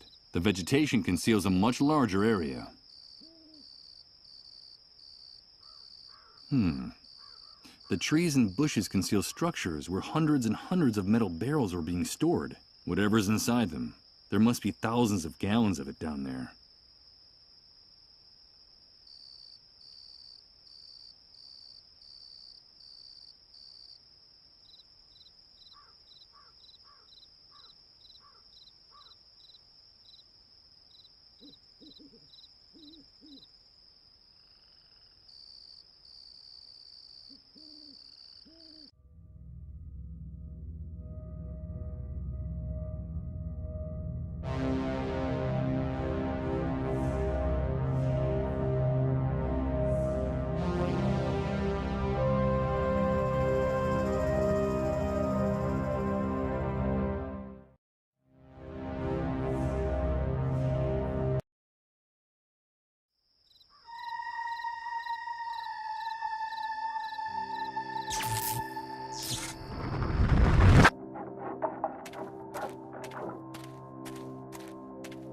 Oh no, the image of that guy again.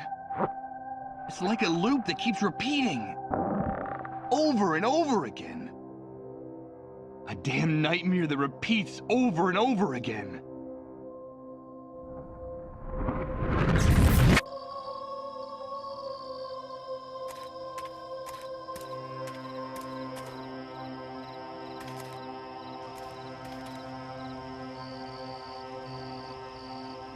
More of that barbed wire that adorns all the city's buildings. If I get up close enough, I can hear a slight buzz, a sure sign that this fence is electrified.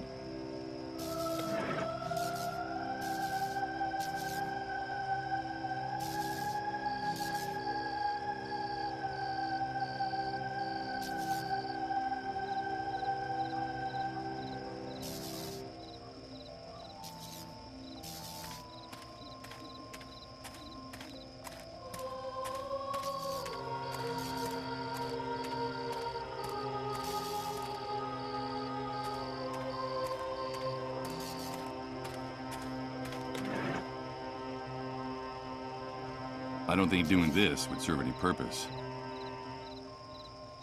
Okay, I'll wear the gloves to cut the electrified wire. Perfect.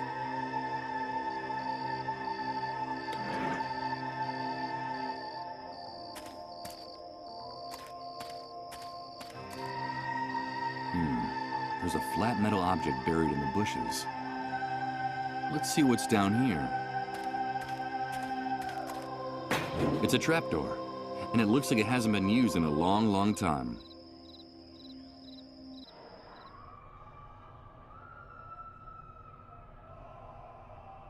This door leads to a dingy back room. What the hell could be in here? I can hear the buzz of electricity coming from inside, but I can't figure out anything more without a little more light.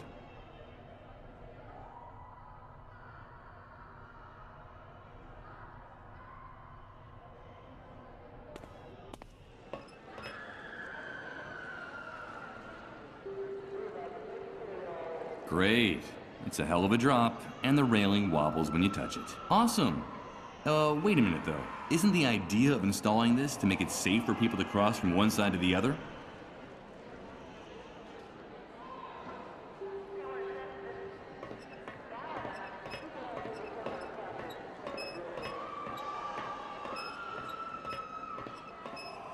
A container covered in dust. It's not properly closed.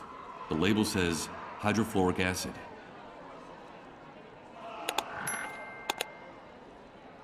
It's the only exit on this side of the catwalk. A ventilation hole covered with a grate. It doesn't look promising, but any place is better than this gateway to hell where I am now. What is this place? Where the devil am I? It seems like the small building at the ground level is just camouflage. The most important part is here underground. Are all of them dissolved? How many patients can there be packed in here? Dozens? Hundreds? This is horrible!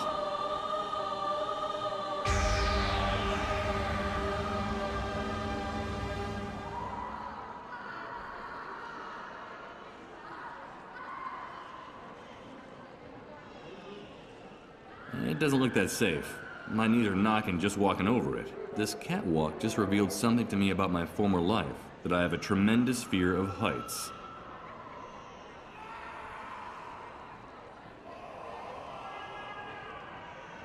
I can't look directly into them. These lights are so bright that it seems like day in here. It must take an enormous amount of electricity to maintain this building.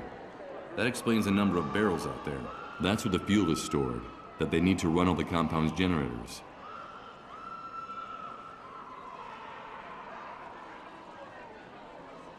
Let's see if this grate can be removed. Perfect. It looks like this hole leads to a passageway on the other side.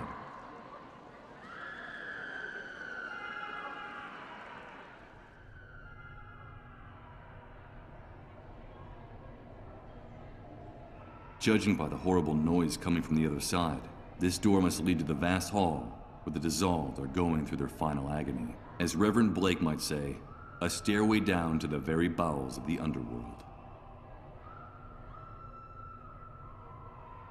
There's a bunch of papers stuck to the door of the closet.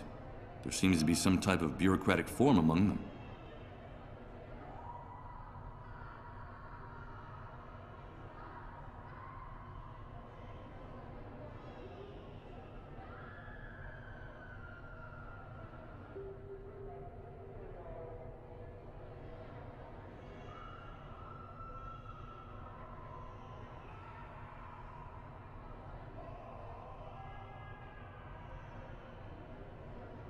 Military personnel, GPS, targets, rifles. I'm afraid what's described on these pages doesn't have very much to do with typical medical activities in a hospital.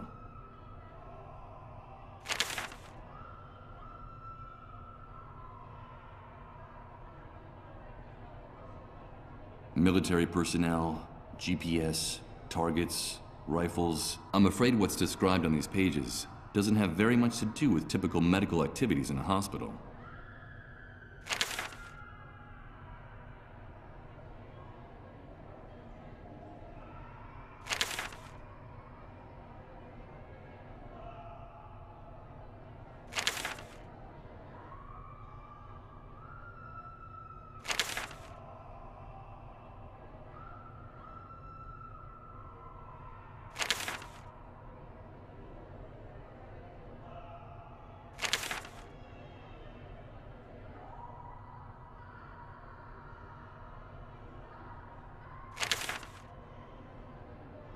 Military. I'm afraid what...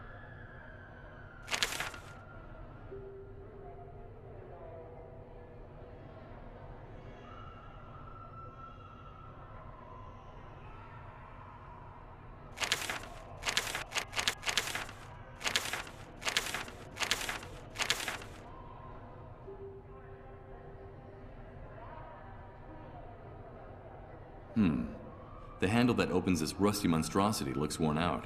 It looks like this closet is used frequently, and with very little care.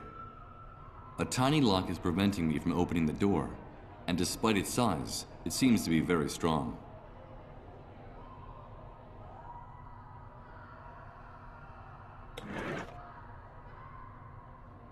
I'm not gonna open it this way. I don't see any cracks in the door big enough to get any leverage.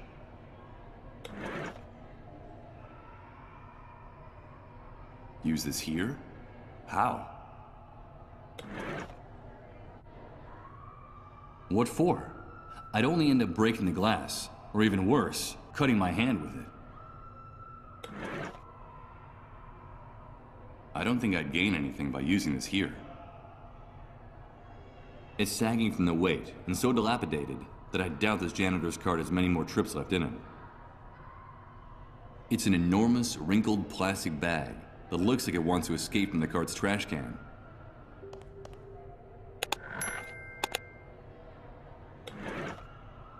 It has a side zipper that's open. The lining of the bag is damp and sticky. What the hell could they have been keeping inside it? Hydrofluoric acid. What's a chemical like this doing inside a medical facility? The smell alone is giving me a headache. It's sagging from the weight.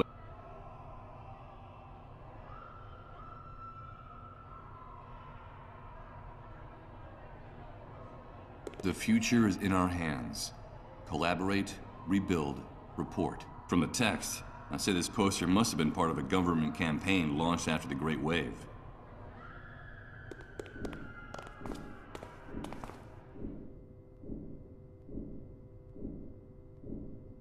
We must be very deep underground, and the blades of this fan are barely turning at half speed. That explains why the air down here is almost unbreathable. Unlike his neighbors, this door is hanging open. All I see inside are remnants of stickers and torn photographs. It looks like someone left in a hurry, without even saying goodbye. A row of anonymous, ramshackle lockers. I get the impression that everything in here could fall apart at any moment. Maybe in solidarity with those poor unfortunates screaming in the main hall.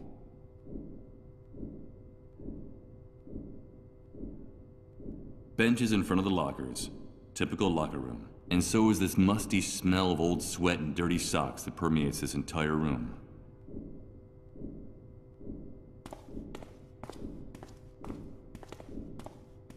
More of that official propaganda. Your silence is the enemy. Help the cleanup brigades, is the slogan of this poster.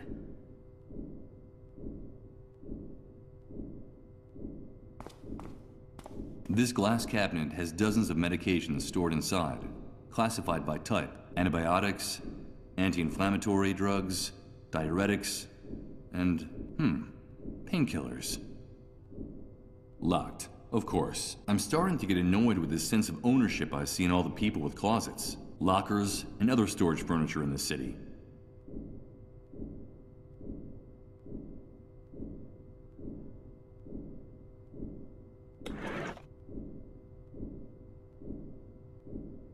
I'd rather use a key to open this case, but I'm a bit short on time, so... Who is it? Who's there? Oh, excuse me, What are you doing here? Have you come to steal something? Take one more step and I'll call the soldiers. No, wait, please, don't do that. Security, this is Nurse Uma Grundy. I need you to come right away. No, wait!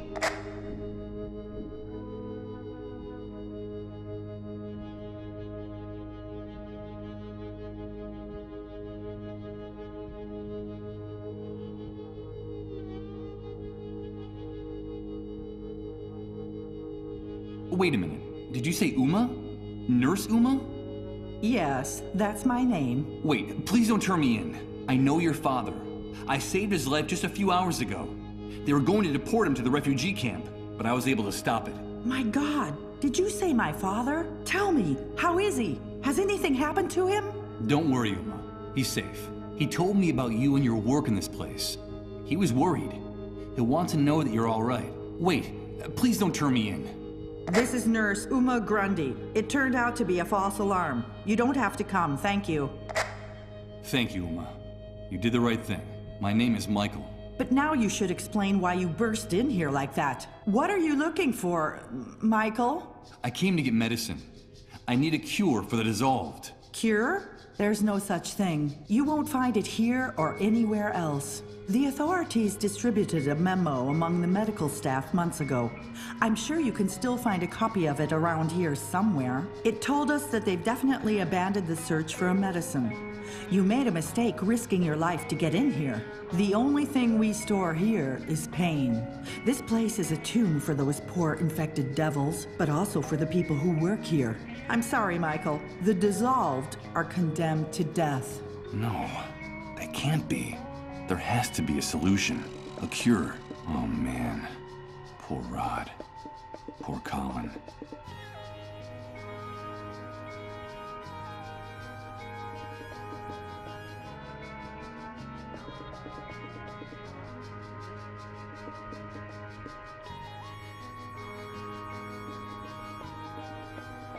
But I heard in the refugee camp, they said a cure is being produced and stored here.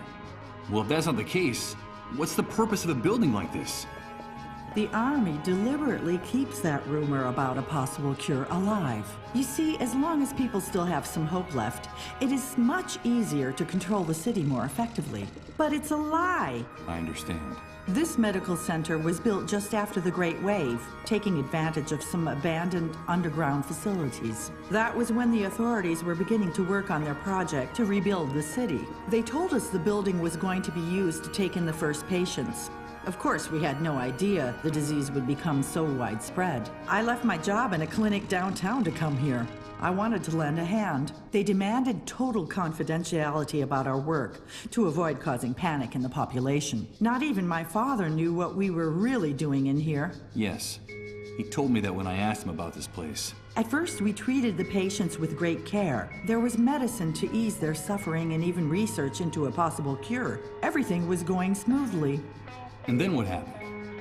Things started to go wrong. When the number of patients multiplied, we couldn't keep up. And then we began to run out of even the most basic supplies. And that was when the Army took over complete control of the center. Yeah, that sounds familiar. Then they sealed off the building. No one was allowed to leave, not even us. We doctors and nurses have been shut in here for months, isolated without even a glimpse of daylight. They say it's for security reasons. It's for our own safety. Oh yeah, now our medical care is limited to wrapping up the patients in plastic bags, like the ones they use to transport cadavers, and then simply waiting for them to die, doing what little we can do to ease their suffering. Then we dispose of their remains, dissolving the black bags in acid for decontamination. And that's about it. That's all we can do with the resources we have. And sometimes it's just too much to bear. Condemned to die. I heard their cries of pain out there. What really happens to the dissolved?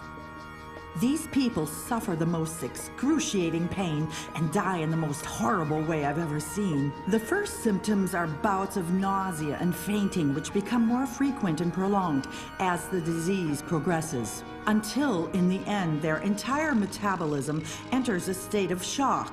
Then their entire cell structure dissolves. It simply disintegrates. There's no medical explanation. It just happens. But there's something even stranger about the disease. What could be stranger than what you just told me? The dissolved become erratic, unpredictable, eccentric. They're uncontrollable. That's why the Army fears them. They're afraid of their unpredictable behavior. but also of their strange messages. So the sole function of this place is to keep them locked away, hidden, and under the army's control, until death takes them off their hands, one by one. It's also why people who harbor the dissolved are punished, and it's also the reason for the existence of the cleanup brigades.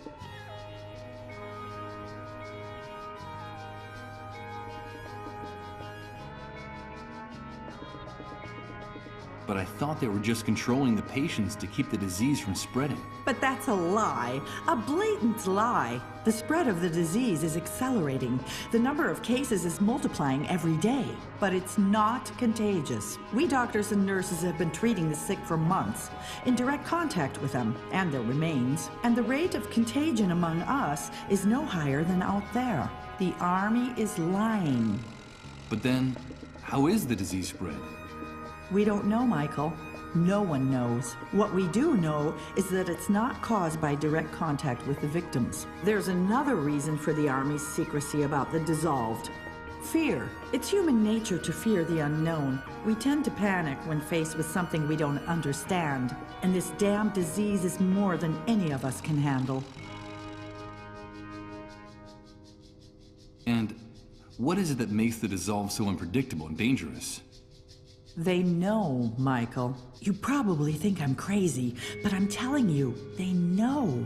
They talk about events no one else knows about. They sense things. They bring back information from the places they go. And they talk to the dead there, Michael. They communicate with the dead. They know, Michael. That's all. They're just sick people, Uma. No! They're more than just ordinary sick people. You wouldn't talk like that if you had been living with them, and their messages and their prophecies, all these months. Wait a minute.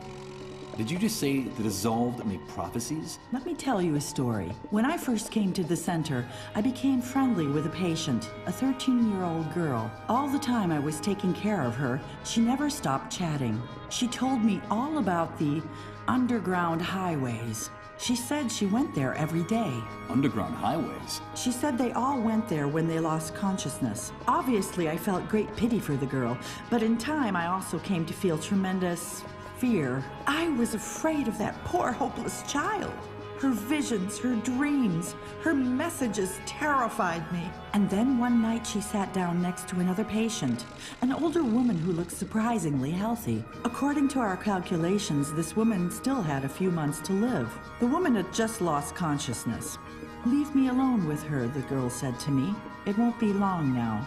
And she took the woman's hand. And just seconds later, the woman started to dissolve, shrieking and writhing in pain, until there was nothing left of her but a puddle of brown, viscous liquid. The girl turned to me and said, "I knew she was leaving us, and I didn't want her to go alone. That would have been very sad, wouldn't it, Uma?" The girl's face was still dripping with the remains of the patient. She knew what was going to happen, Michael. She saw it. From then on, my fear became uncontrollable. I felt defenseless next to her. I understand. Finally, my panic was so great that I refused to go anywhere near her. And I even, God forgive me, I felt secretly relieved when she herself finally dissolved. They know, Michael. And that's why they're so dangerous to the people in power now. The cleanup brigades. I've seen how they behave. They're savages. I despise them.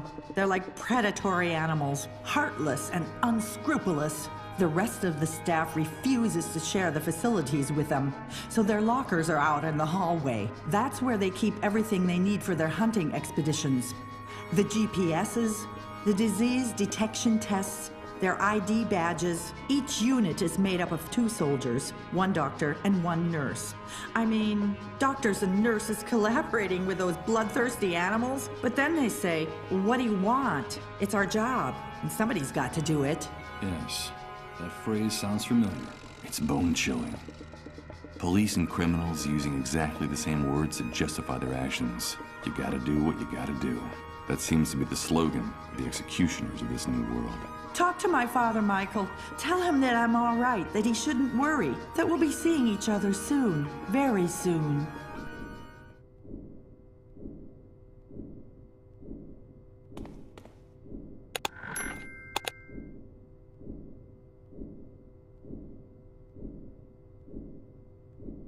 The nurse's silhouette seems to fade in the light of this lamp. I'm afraid that after so many months cooped up in here, Uma is nothing more than a ghost now.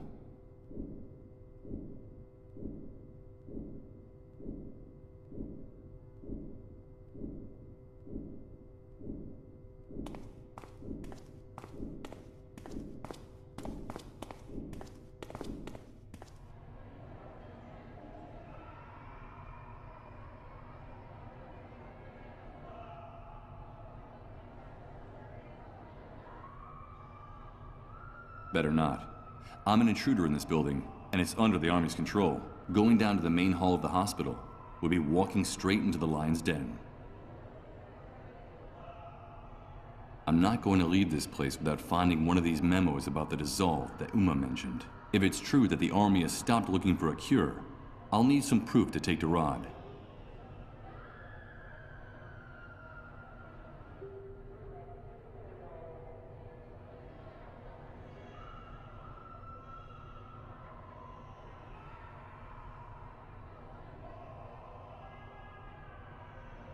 I'm not going to leave this place without finding one of these memos about the dissolve. If it's true that the...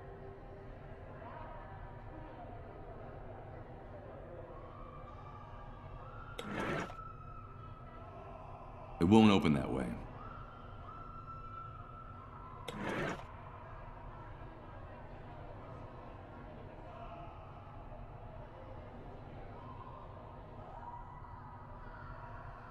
I'd rather not do that.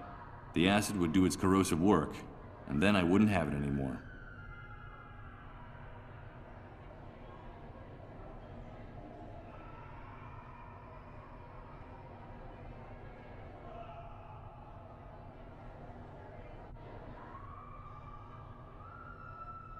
Maybe a professional burglar could do it, but I can never pick this lock with just a handful of rusty nails.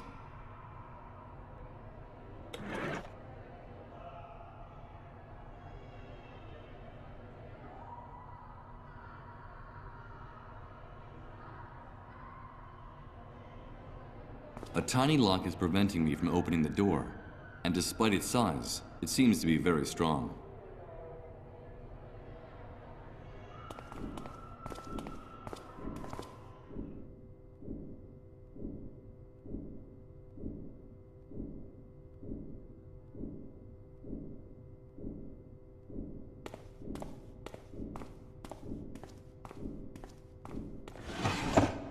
Let's see.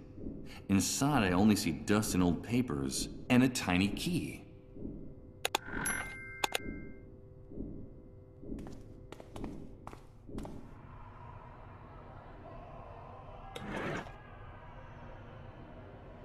Let's see if it's the key to this closet.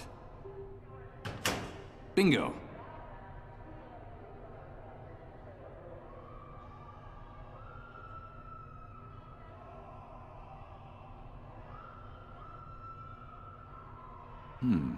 A mysterious crate with several objects inside.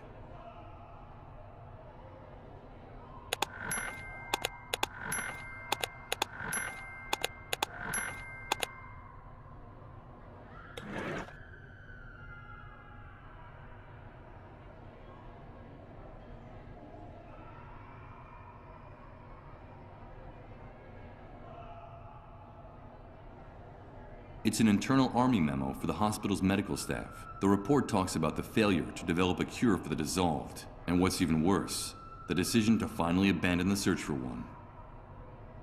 Authorized Vehicle Pass. It's the ID that allows the cleanup brigades to get in and out of the hospital compound in their macabre ambulances. From what I can tell, the Army can pump you full of lead if you try to come through the gate without one of these. According to one of the cleanup brigade's forums, this is the device they use to navigate during their raids. Sort of like an electronic map. It looks like some satellites are actually still working after the Great Wave. Something I could easily confirm if this contraption had batteries in it. A rather large plywood crate. It used to hold some of the cleanup brigade's work tools. I see a yellow bucket in here with medical waste, with a handful of what seem to be tests for detecting the dissolved. I'm not going to take any. A small red LED is blinking on all of them, an unmistakable sign that they've been used.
This street is even more desolate and silent than it was before. I guess while I was in the subterranean hospital before the dissolved, the soldiers called the curfew.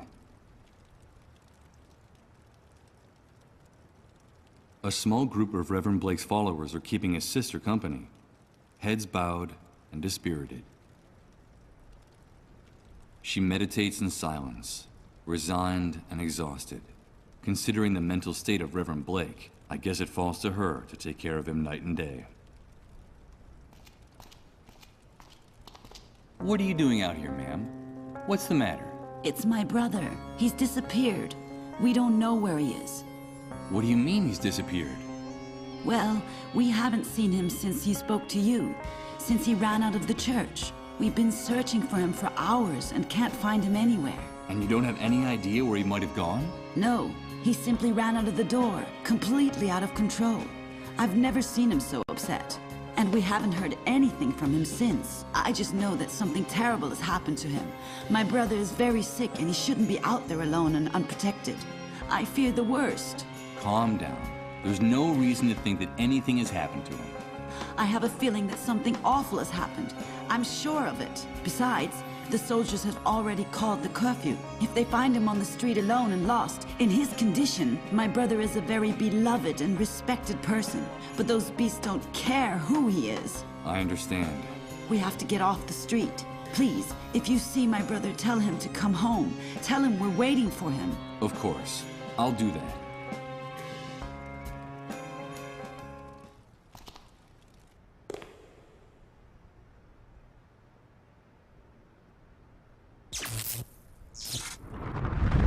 Oh no. Here comes that sensation again. It's like floating in a dense liquid, while everything around me changes and repeats in cycles. Good God. I think I'm starting to lose my mind.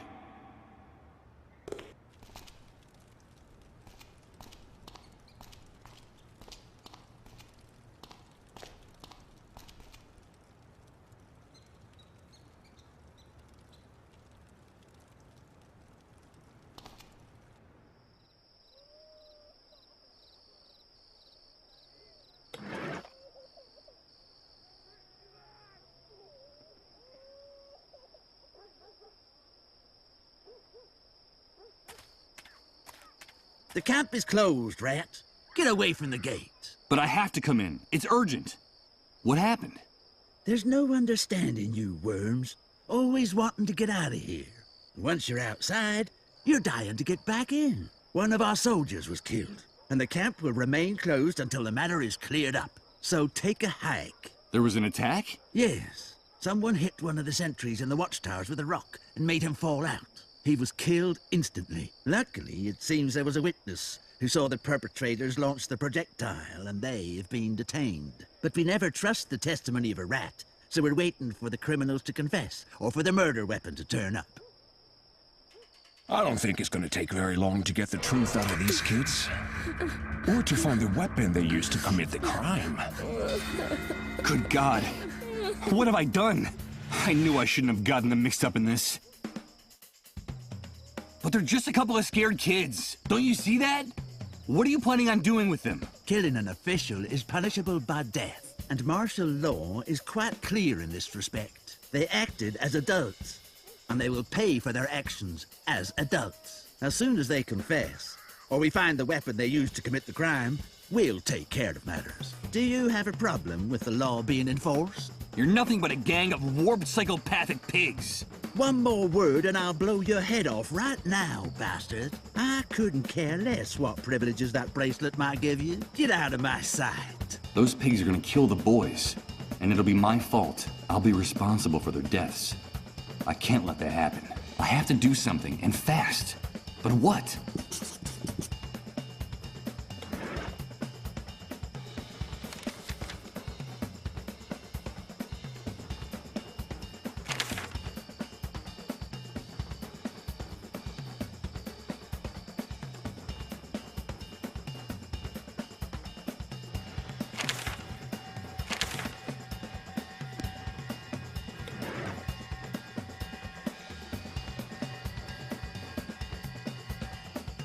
Rifles against slingshots? That would be a real tight contest. Shoot over there, even if I had a projectile handy. I consider myself rather clumsy. I just end up getting my fingers caught in the elastic. Damn it. If I don't prevent it, those bastards in uniform are going to execute the boys. For God's sake, I have to think of some way to save them, and I have to do it now.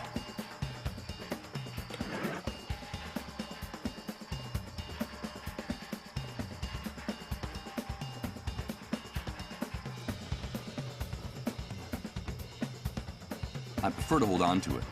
I think this will be more useful to me.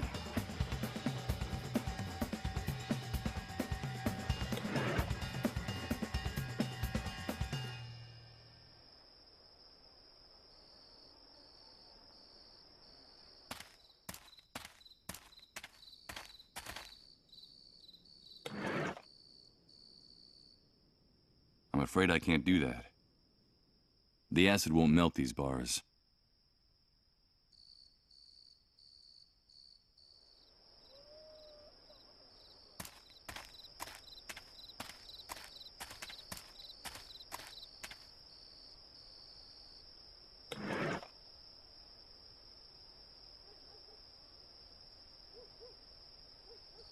Wait a minute.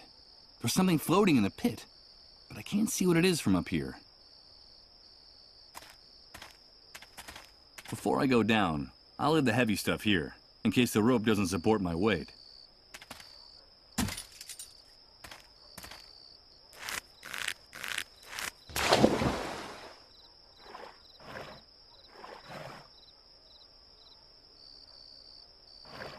Jesus! It's the corpse of Reverend Blake. His neck is broken. In his delirium, he must not have seen the rope I left tied around the tree, and must have fallen from the top when he was trying to get down here. But what the hell was he looking for here? He still has the same grimace of terror as when he ran out of the church. What made him go mad? I don't care anymore. I'm afraid he took the answer with him to the grave.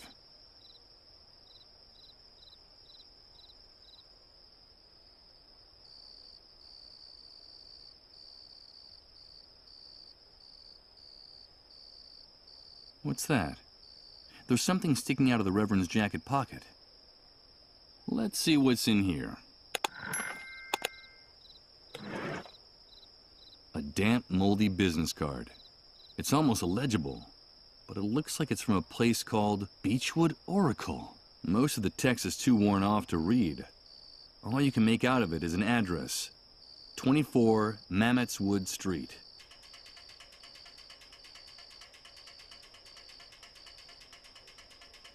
Time is running out for those poor kids, and if I don't stop it, I'll have their death on my conscience. Come on, Michael. You have to do something. You have to do something. Good idea. I could use Reverend Blake as a scapegoat to protect those children. On the other hand, him being one of the most famous and respected men in the city, I doubt anyone would believe my story if I accused him of attacking the sentry in the tower.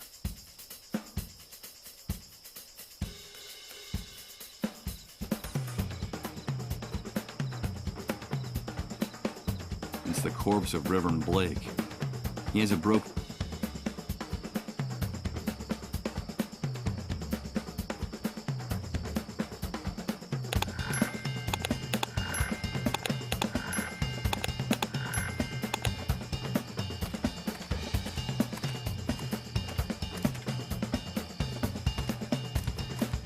You have to let me in. I need to get into the camp urgently. The camp will open when those brats confess to their crime. Or when we find the murder weapon. Those two brats are going to pay a very high price for their insolence. And now, get lost, rat. Those pigs are going to kill the boys. And it'll be my fault. I'll be responsible for their deaths. I can't let that happen. I have to do something, and fast. But what?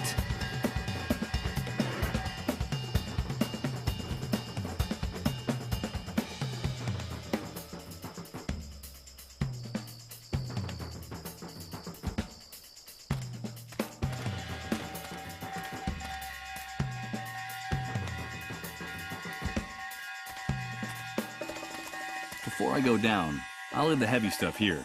in case the rope doesn't support my weight.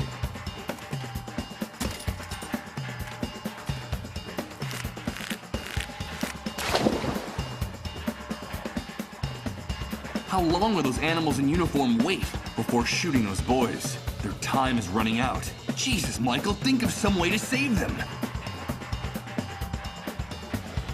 It's the corpse of Reverend Blake. He has a broken neck. He must have slid down from the top of the earthen wall trying to get down here. Inert and speechless, I found the perfect scapegoat. It's a shame that Reverend Blake was so well known around here. No one will believe this man was capable of taking the life of that soldier.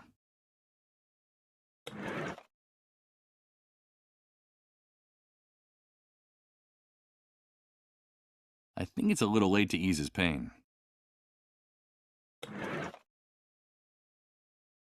It's an ID, and I believe it would be hard to find any other use for it.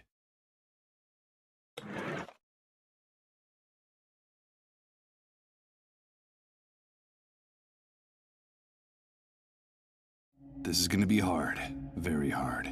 But those children are innocents in all this, and those ruthless savages are about to kill them in cold blood. I have no other choice. God damn it! Had the visions again! Not now. I have to do this. I've got to do this. My head! You've got to stop this, Michael. I can't stand it anymore. This has to end. I can't help it. It's that demon. You know I can't help it. Please, Michael. Please. Make it stop. Yes. That tiny, cowardly demon. I remember. That brutal sensation of acid running through your veins. Corroding, little by little, anything good and decent you might have left inside you. Turning it into pain, rot, and emptiness. I've disfigured his face, but not enough. He's still identifiable.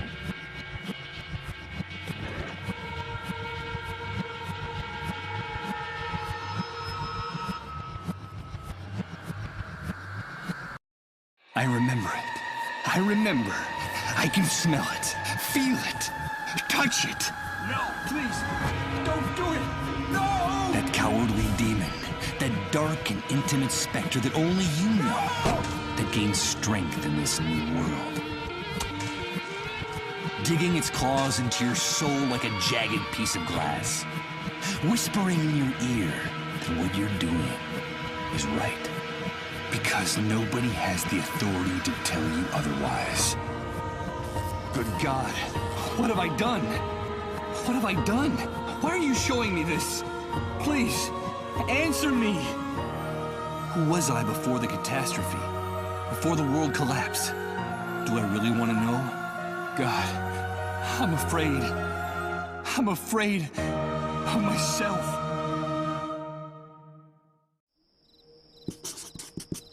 There's no time for guilt. To save those children, well, you gotta do what you gotta do. Damn it! I'm starting to sound like the hunter.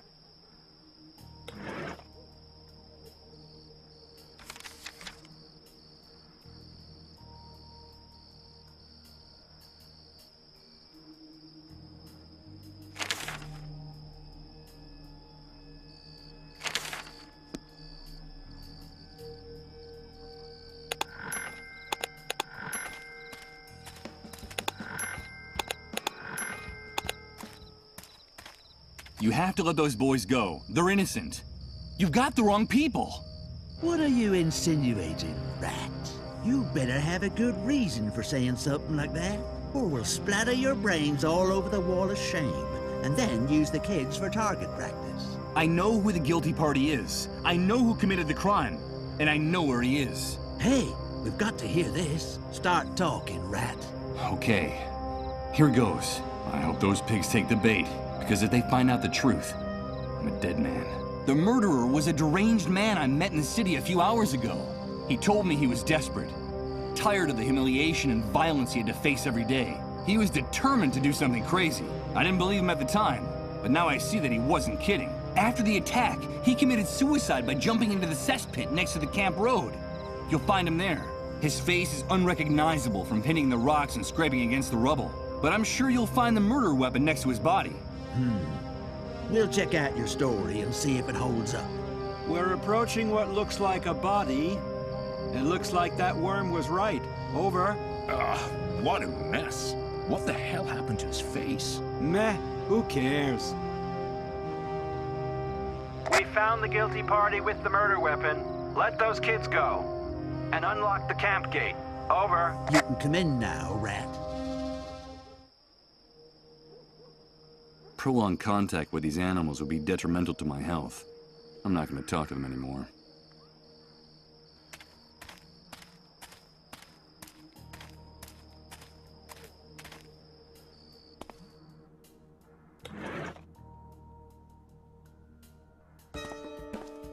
I brought the morphine for your husband, just as I promised. This woman in this house gave me the chills. Let's get this over with as soon as possible.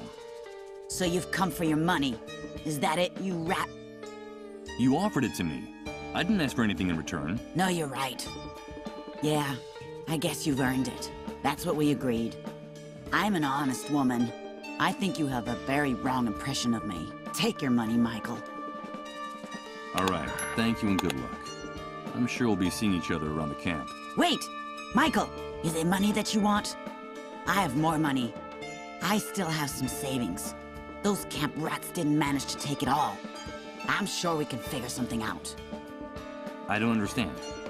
My husband is about to die. Without him, we'll be nobodies. Me and the kids. The soldiers don't even show us any respect anymore. A while ago, they broke in here to take them away, with no explanation.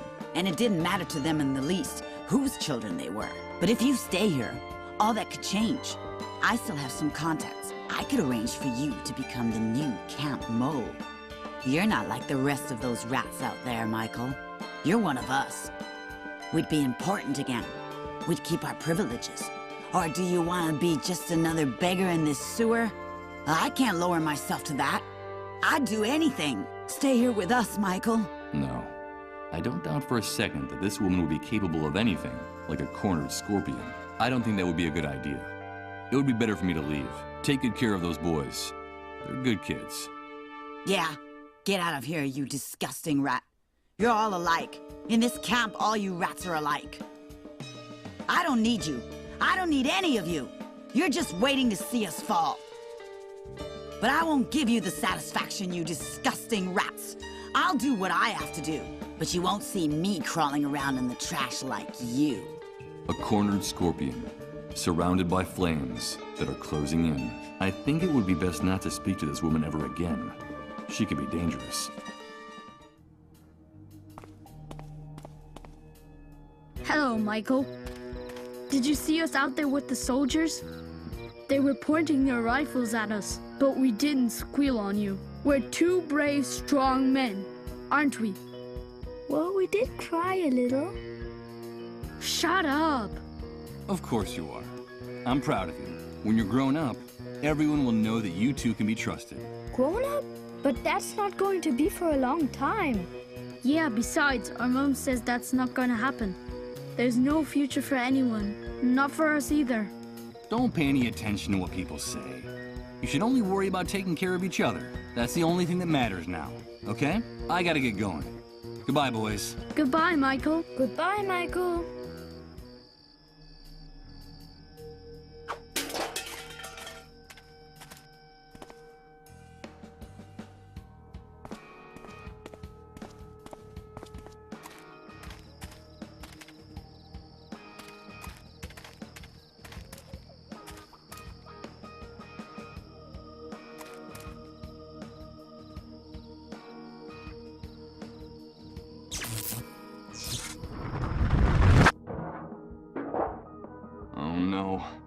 Starting again. It's amazing. Everything's changing. Everything. Everything's mutating. Repeating itself in cycles all around me. I don't understand. I don't understand anything.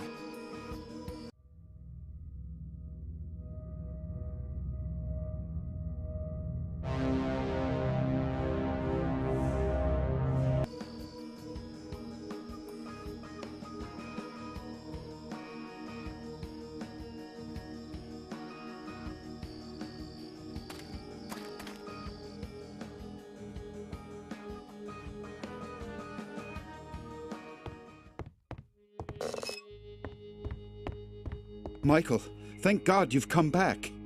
Colin is worse. His trances are getting longer and deeper. My wife and I are afraid the end is near. Please tell me that you've brought the medicine to cure his disease. This is going to be very hard. But this man deserves to know the truth. I owe him that. I'm sorry, Rod. You have to see this. It's an army report. It says that the cure we were talking about doesn't exist. That it never existed. No, but there has to be a cure. There has to be hope for us. The vultures are starting to gather around our trailer, waiting for the end so they can take my son's belongings.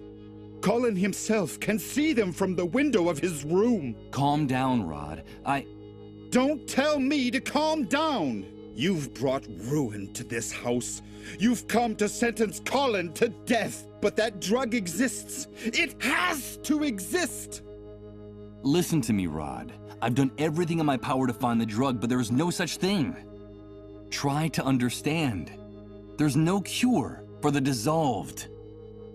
The dissolved? I warned you, Michael. I warned you not to use that word in this house! Get out of here!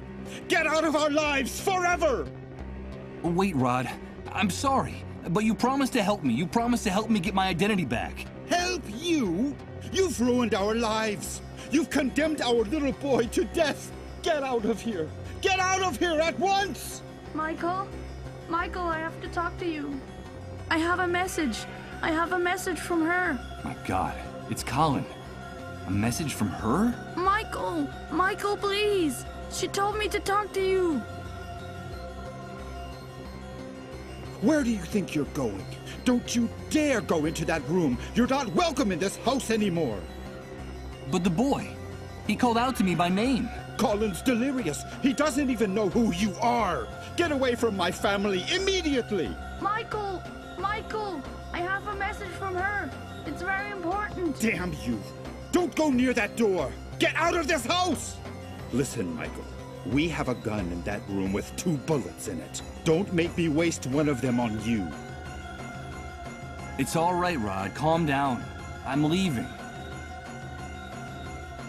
And as for you, vultures, drawn by the scent of death, I won't let you take anything. You hear me? Not a single thing! When this is over, when he's gone, I'll make sure there's nothing left for you. You won't get anything! You won't get anything. Amidst these flames, Colin's belongings are ceasing to exist. His clothes, his books, his toys, they're going up in smoke, just like poor Rod's sanity. It seems that the new world has gotten the better of him. Even if there was something inside there that could interest me, jeez, that bonfire is too hot to touch.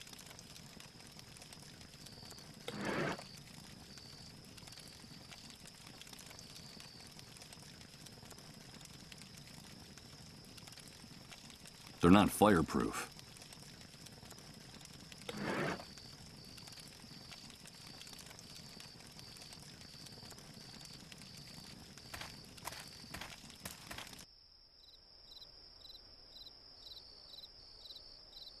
Now I understand why this window hasn't been cleaned. It gives Rod and his family some privacy without raising suspicions about the boy's illness. Besides, that glass looks pretty thick. The boy's cries can't be heard from outside. Colin called out to me by name. He said he had a message from her. I have to go in there and talk to the boy before it's too late. But how? Colin's mother. I'm afraid the only thing left for Rod and her to do is wait for the tragic final act of this story to play out. And I'm sure neither one of them will let me go into the room in the meantime to talk to the boy. He made it very clear. After his outburst, Rod is not going to let me back into his trailer. Poor man. I'm afraid that this new world has finally gotten the better of him. This cookie box should have a revolver inside, with 2 bullets in it. According to the notebook, it's the one-way ticket out of this new world for Rod and his wife, in case things don't work out for Colin.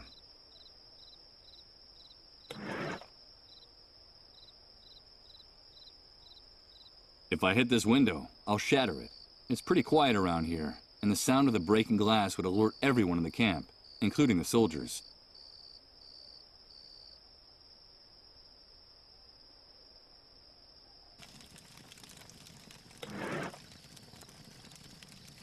It's not long enough. I'd only end up burning my hand if I tried to stir the fire with it. That's odd. The drum has a huge bullet hole on one side. Everything indicates that it was being used for target practice. That's odd. Everything...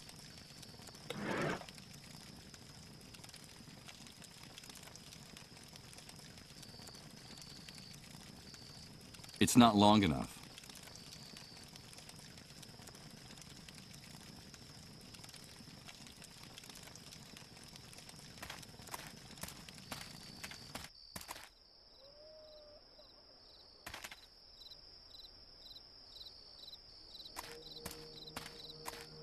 It's the entrance to Hunter's Bar.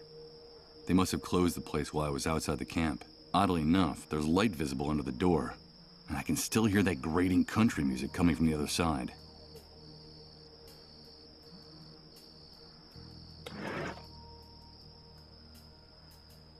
The door is solid and it's locked tight. I won't be able to open it with this. It's too high. I can't hit it with the crowbar. What for? I'd only end up denting the metal of the drums a little.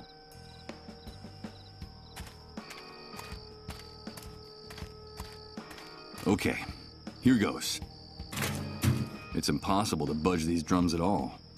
I don't know what they contain, but whatever it is, it weighs a ton.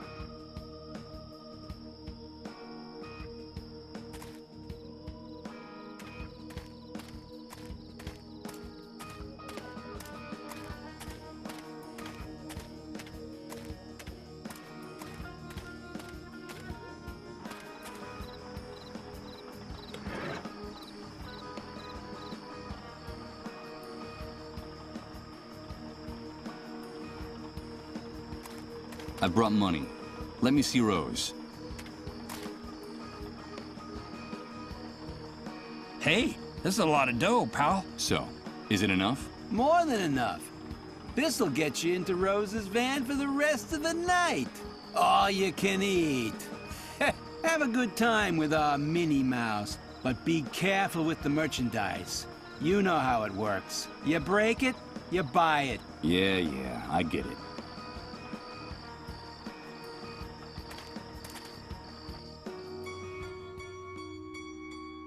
Hello, Mr. Sleepyhead. You came back. Hello, Rose. Are you here to save me? Have you brought me my baby? They won't let me leave here to look for him. He's all I have left in the world. I don't have anyone else. Will you help me? That's why you came back, isn't it? Or did you come back for the other thing? Do you want me to take off my clothes and lie down on the mattress?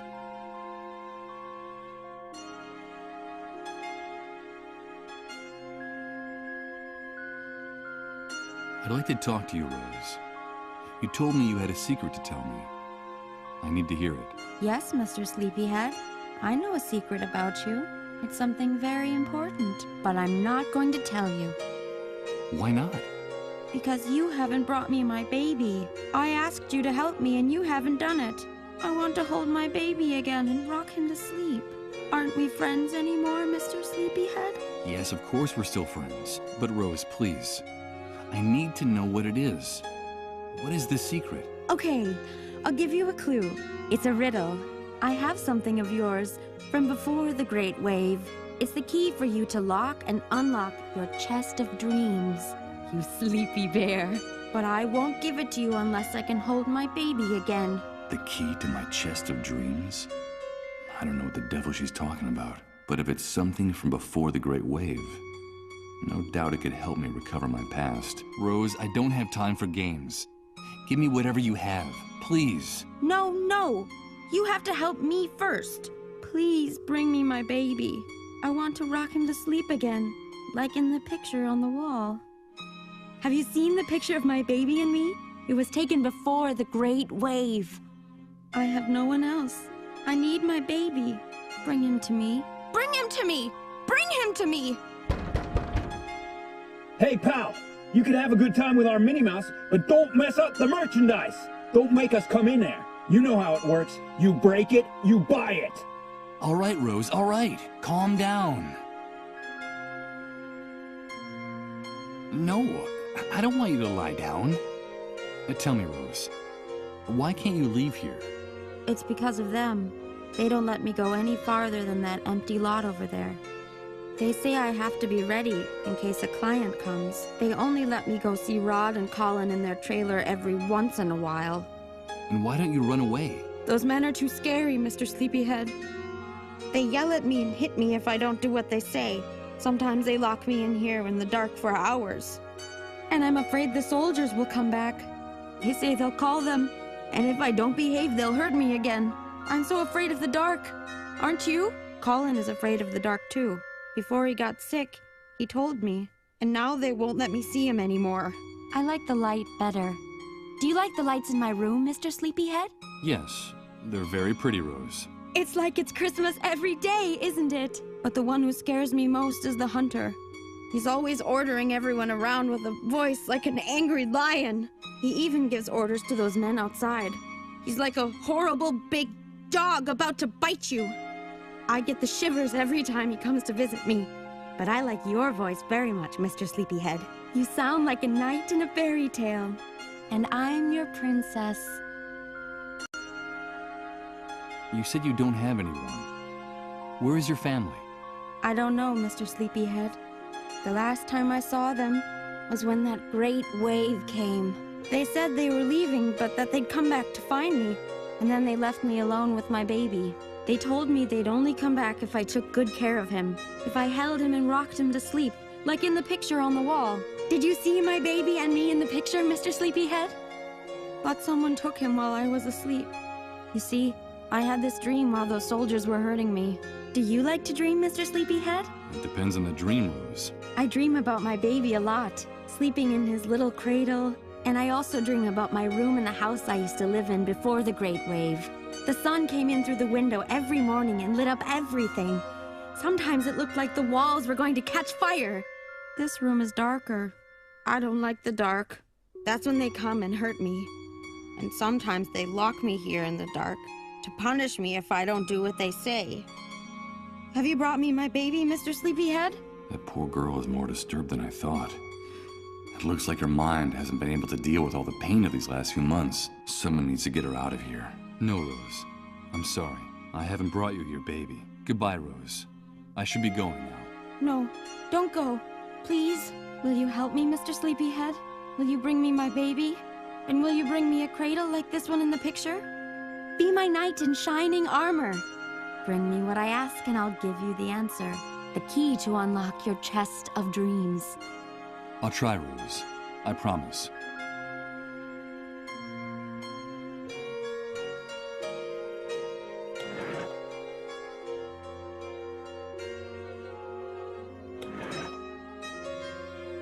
I think it needs a little more work. This doesn't look very much like a real cradle. I'm afraid even Rose would agree with me on that.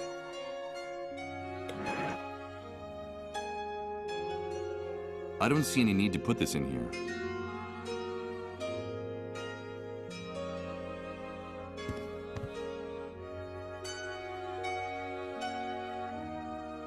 It's a page torn out of a very old magazine. In her delirium, poor Rose thinks it's a photograph of her and her baby taken before the Great Wave.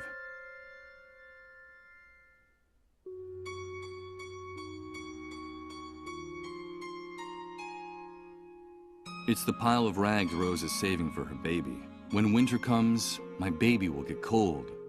That's what she said. It would break Rose's heart to see me stealing her baby's clothes. I'm not going to do that to her.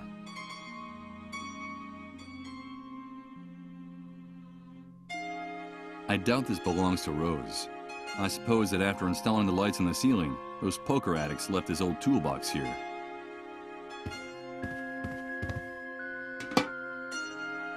From what I see, the only useful tool inside this box is a hand drill.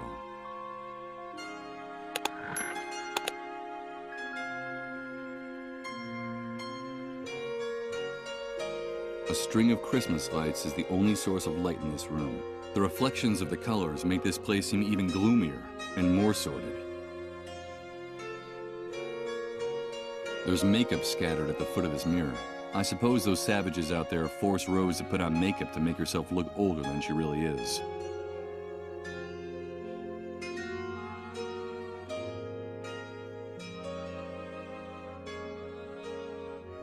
This is the poor girl's place of business. It was probably dragged here from one of those heaps of trash out there.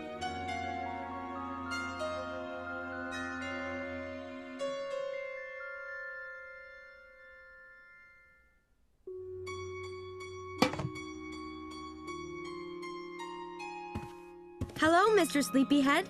You came back. Hello, Rose.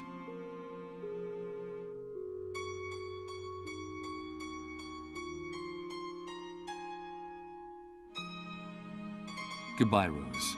I should be going now. No, don't go. Will you help? Be my knight. I'll try.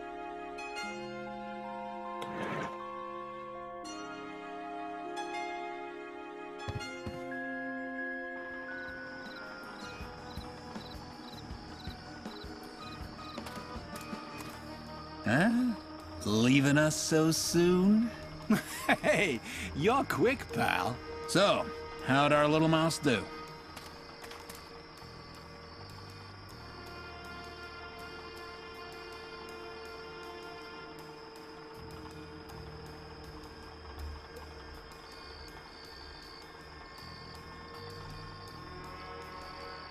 Rose was talking to me about a baby, her son.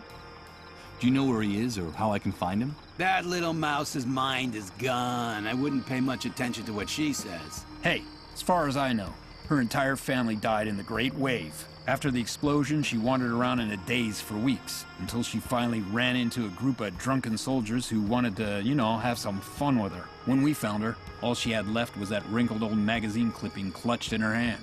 It's her pride and joy. Now she's got it stuck up on the wall of the van. And as far as the baby's concerned? Probably not alive anymore. If it ever existed. Who knows what goes on in that nutcase's head? Then she really is all alone. She doesn't have anyone. Of course she does. She has us now. My partner and I are sort of like, her new family. We protect her and we feed her. We actually keep her alive. And you can bet your ass we will. As long as our little mouse still has that small fortune between her legs. I need to speak to the hunter, but the bar is closed. That must have been because of the commotion out there a while ago. You know, the attack, the soldiers, all that. The hunter doesn't like surprises. Every time there's a problem in the camp involving the army, he closes his office. From the inside, naturally. He doesn't get along with the soldiers? Let's say they respect each other in the mutual interest of business. But no, the hunter isn't very fond of him. I don't see the doors of the bar opening today. In these cases, they usually keep it shut until the following day. Unless something unexpected happens to make them open it. But that would be very unusual. So, something unexpected has to happen. So this business is really just another one of the hunter's rackets? Hey, careful what you say. We're independent businessmen. The hunter just lets us operate in his territory. He gives us protection and sends us clients. In exchange for a percentage, of course. Fair's fair. Yeah, fair's fair. Of course. No doubt. I just hope that someday those bastards find themselves face to face with some of that fairness they talk about, wherever it might come from. You two are despicable. Rose told me about how you abuse and prostitute her. I think we'll have to teach that naughty little girl how to keep her mouth shut. Don't jump to conclusions, pal. Let me tell you how we found that chatty little rodent, since you're so interested in her. It was about 4 months ago. She was naked and injured, and she could hardly move. A group of soldiers had gang-raped her and left her for dead. They left her body wrapped in barbed wire from the camp fence. Crows would have picked her clean if we hadn't found her when we did. It's only thanks to us that she's still alive. Someone like Rose could never survive in the New World alone. You know that as well as we do. We're helping her. We protect her and we feed her. We actually keep her alive. The only thing we ask for in return is that she earn her keep. The only problem is, sometimes she has a hard time understanding that. And we have to be a little more strict with her, that's all. And the fact is, the girls, Well, not too bright.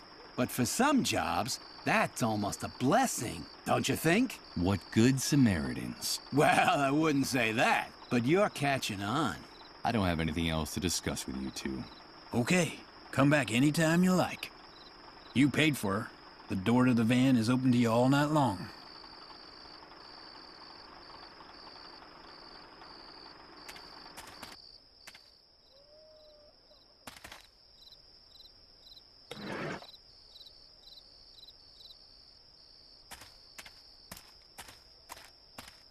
Okay, so we'll make a hole in one of these drums.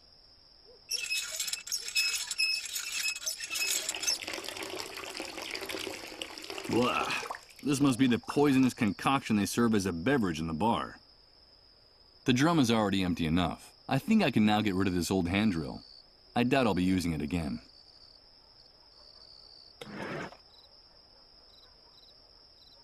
With its contents spilled all over the ground, the punctured drum doesn't seem so heavy anymore.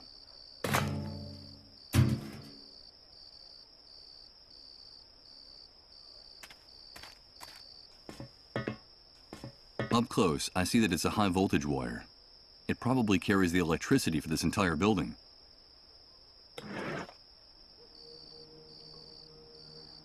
This cable is insulated with plastic. There's no need to wear gloves to handle it.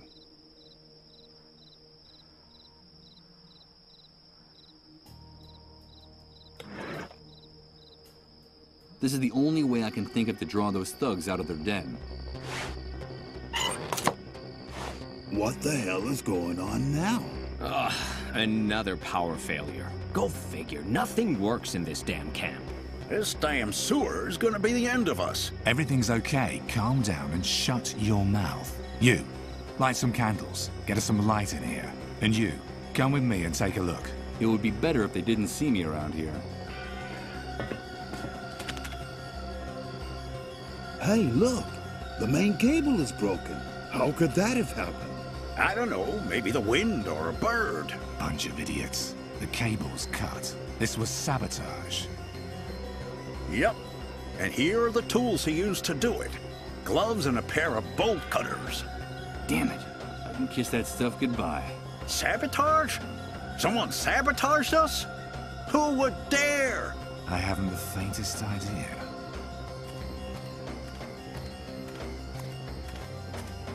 What happened, Hank?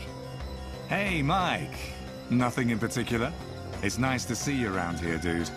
Some idiotic camp electrician wanted to practice on our place. That's all. We'll give him a fitting reward when we find him. You know, fair's fair. So, tell me, what brings you to these parts? I wanted to talk business with you. Business? Of course, Mike. You know, in these hard times, we all have to help each other. I'm sure we'll be able to make a deal. Come inside and sit down with me. And you, fix this.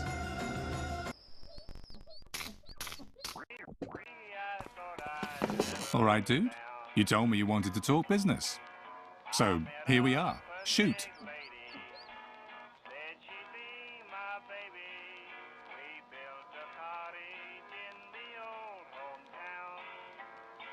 The last time I was here, you told me that you could get anything. I need some batteries. Of course, Mike. You know that I like you. I know one of our kind when I see one. I want to help you. I really do. But you know, in today's world, everything has a price. Things have gotten very ugly. How much is it gonna cost me? Save your cash for those poor devils out there.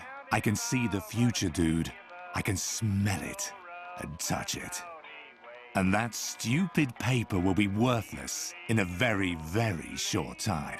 So what is it you want in exchange? The only liquid asset still worth anything in this new world, Mike. Fuel. Bring me gasoline, oil, kerosene, anything that can make a motor or generator run, dude. These are dark days, and people need light. We want to bring it to them. You bring me the fuel, and the batteries are yours. It's obvious that I don't have anything like that on me. Then I'm sorry to have to tell you this, dude. No fuel, no deal. But you're a smart guy. I'm sure you'll figure out some way to make me happy. I just talked to your men. Those maggots who are prostituting Rose. Your business dealings turn my stomach. Watch your mouth in my house, you damn prig. Because you're insulting me in front of my people. And this is not the first time. That poor girl is disturbed. She has the mind of a child. What you guys are doing isn't right. Do you want to talk about justice, dude? About that objective, impartial, blind lady with the scales? It's funny that you're the one bringing up that blindfolded whore. And wasn't it you who paid handsomely for some time alone with that little mouse? So, did you have a good time with her, Mike? And tell me, what are those blood stains on your shirt? I suppose my informants are mistaken, and that blood is unrelated to the disappearance of a certain preacher in this city. Michael, did you treat him justly? Now, who the hell do you think you are, handing out lessons in morality to anyone, dude? But how do you know? Oh wait, there's an explanation for all that. Of course, there's an explanation. And it's very simple. You gotta do what you gotta do. But don't you worry, Mike.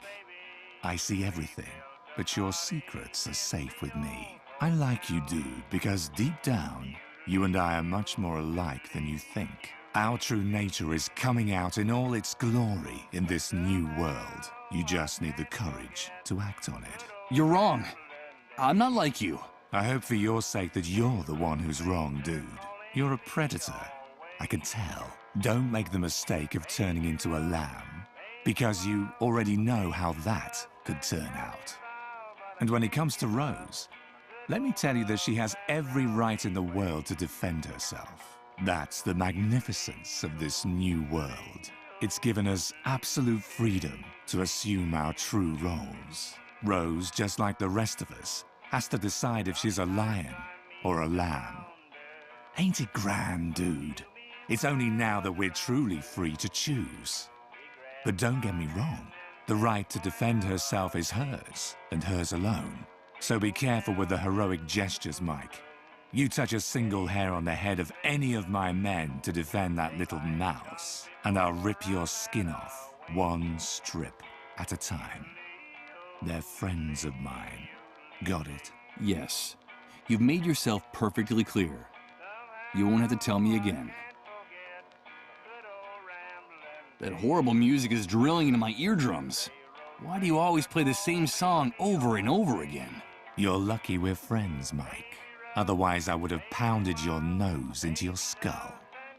That was my late father's favorite song. He was an apostle of the New World, a visionary. Apostle of the New World? That's right, Mike. An evangelist, a prophet. I hated that old bastard for years.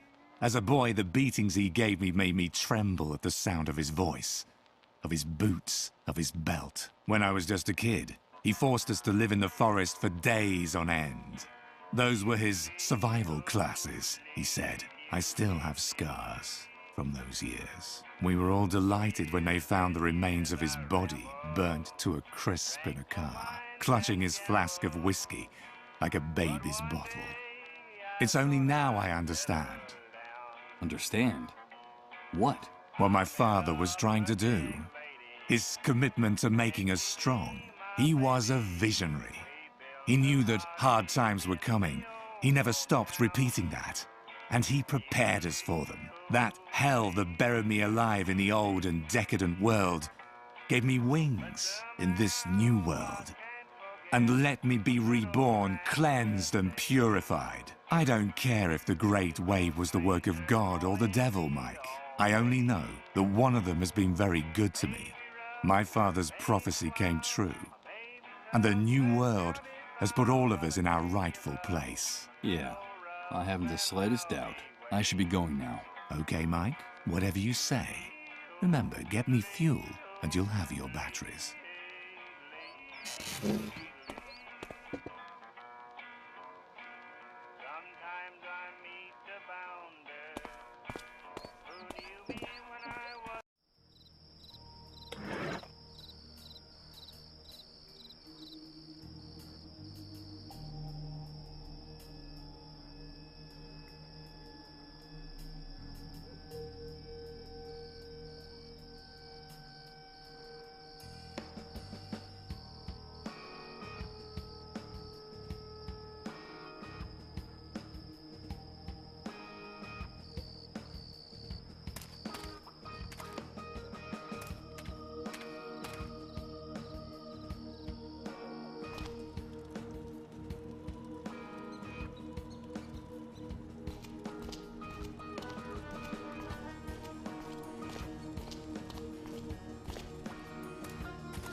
You can smell these dead creatures. I have no intention of picking up those rotten fish with my hands, to say nothing of putting them in my pocket.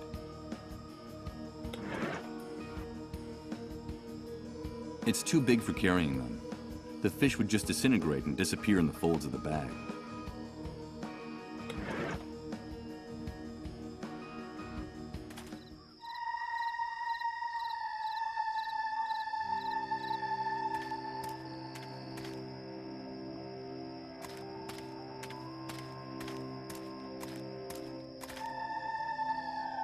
From here, I'll have a magnificent view of the hospital compound. In truth, the part that's visible from the road is only a fraction of it. The vegetation conceals a much larger area.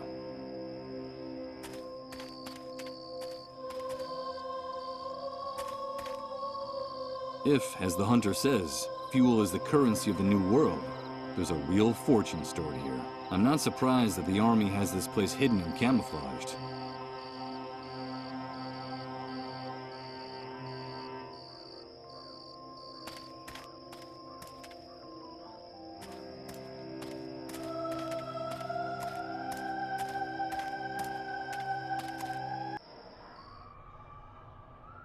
This door leads to a dingy back room.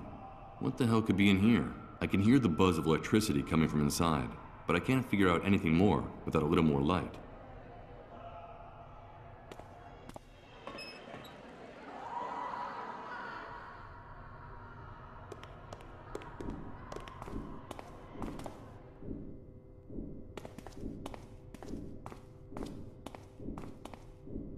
Hello, Uma.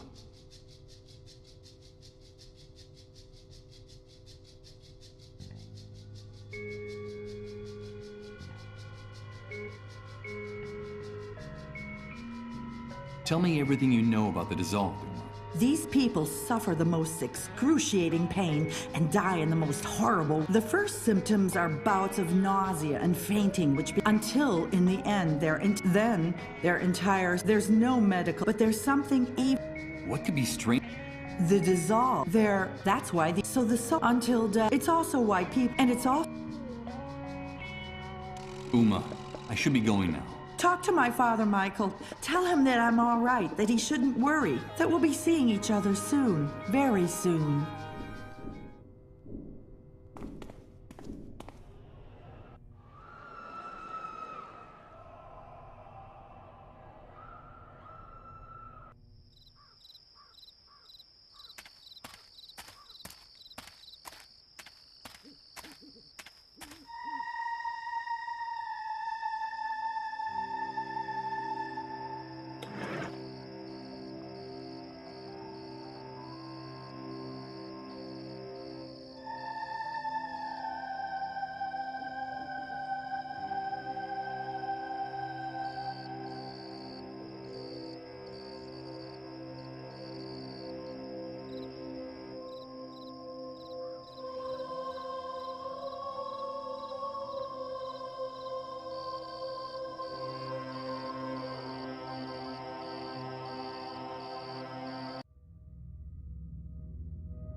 Oh no, the image of that guy again.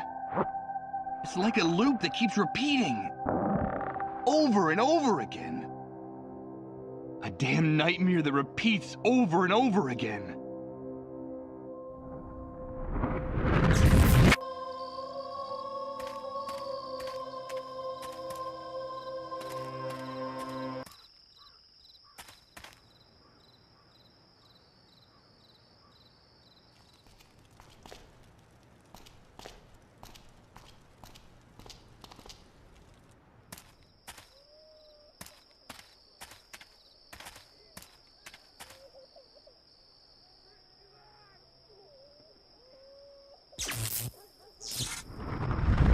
Oh no, here comes that sensation again.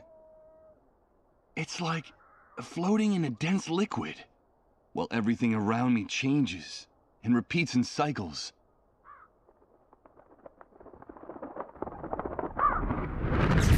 Good God, I think I'm starting to lose my mind.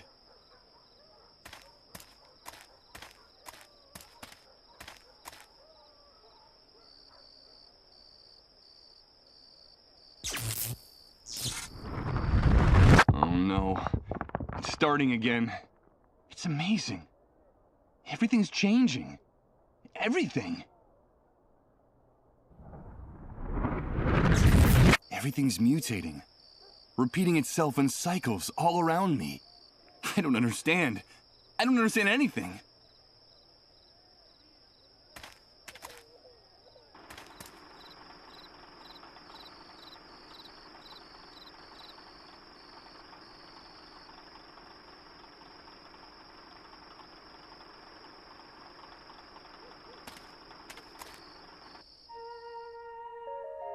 It's Rose, and she's waiting for me to bring her baby back. The only problem is that I doubt this poor unbalanced girl has ever been a mother. How am I going to do it?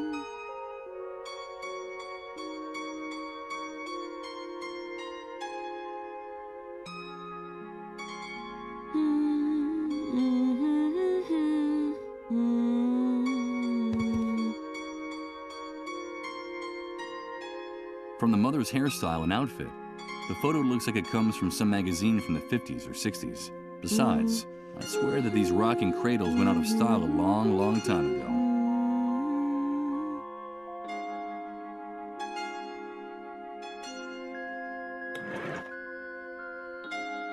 I could try to use the nails to join them, but they wouldn't be able to pierce the metal of the subway sign. I don't see any way of combining these two objects using anything I have on me.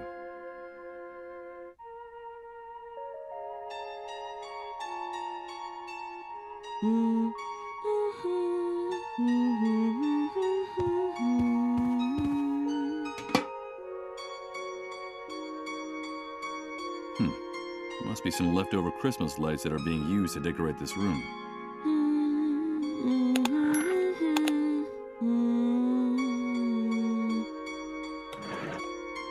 A string of lights with every single one of its bulbs smashed.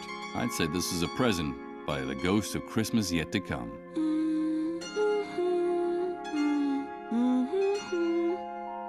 I could try to use the nails to join them, but they wouldn't be able to pierce the metal of the subway sign. I don't see any way of combining these two objects using anything I have on me.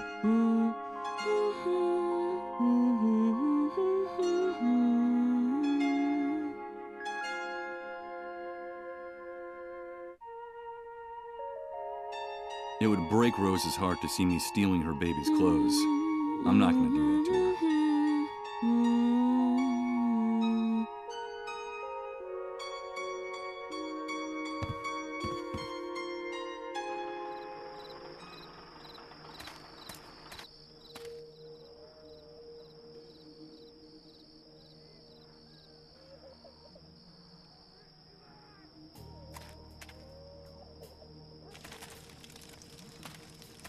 The bonfire is burning very slowly.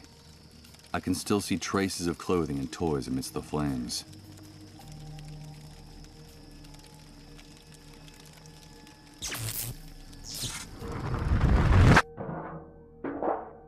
Oh no! Here comes that sensation again.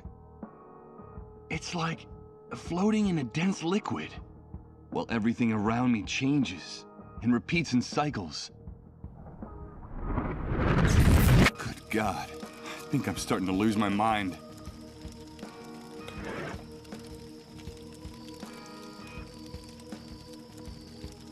In the flames, all the hopes and dreams of Rod and his family are going up in smoke. I'm not going to add any more fuel to this fire.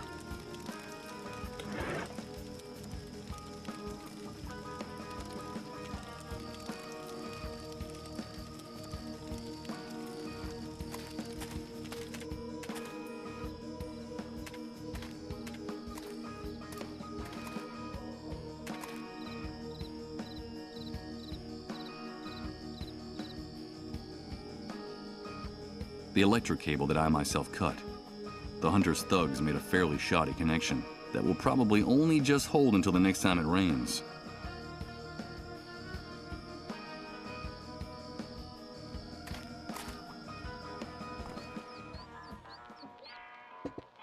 After using it to splice the electric cable on the front of the building, the hunter's thugs must have left it here. It's not my old pair of bolt cutters, but it could be useful to me.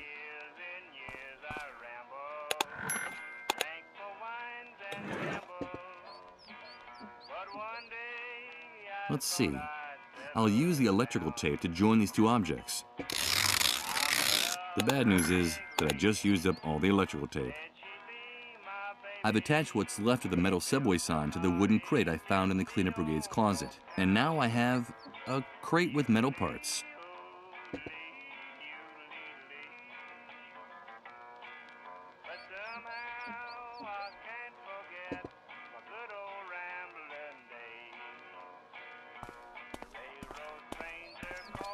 Hey Hank, what if I told you I know where you can get more fuel than you've ever dreamed of? Don't call me that again, dude. Like I told you, that man died in the Great Wave. But you have aroused my curiosity. So, where is this place? Information like that is well worth the batteries you need. A few hours ago, I found a way to get into the medical center you told me about in the outskirts of the city. It's much bigger than it looks like from the outside, and it uses enormous generators to power its electrical system. They're storing hundreds of barrels of fuel in a huge depot, which is hidden behind a fence that goes all the way around the compound. It's invisible from the outside. Yeah, and I suppose you've brought those hundreds of barrels to the camp to bargain with me. No, but I do have the key that will let you and your men get them out of there without raising suspicion. It's a vehicle pass for entering the compound, stamped by the Army. That's a very interesting story, dude. I'll have to do some checking, but it sounds promising. Now, if what you're saying is true, you're going to make one weary old bear very happy. But if you're lying, I'll find you wherever you try to hide, and I'll maul you with my paws right on the spot. So you'll give me the batteries in exchange for the ID? Deal. The ID is now mine. Here are the batteries you asked for.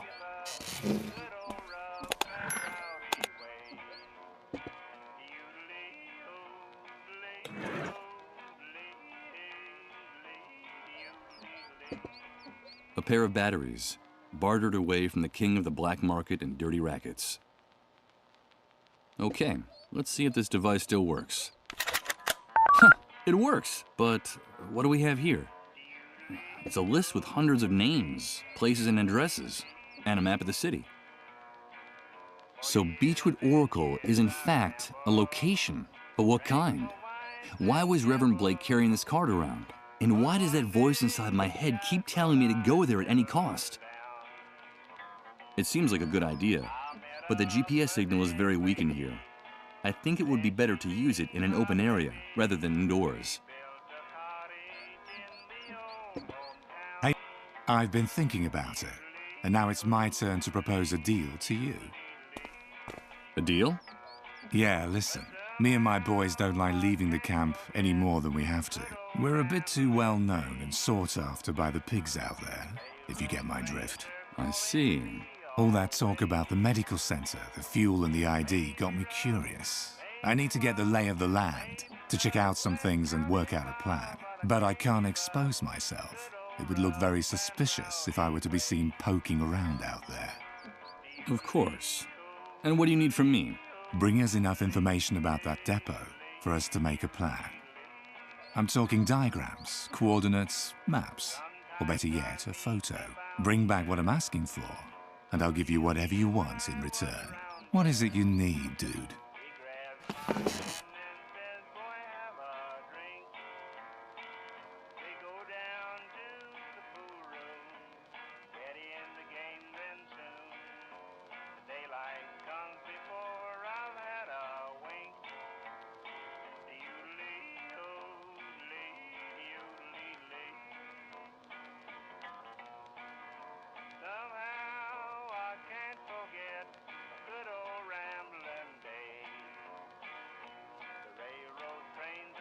Oh, I don't need much.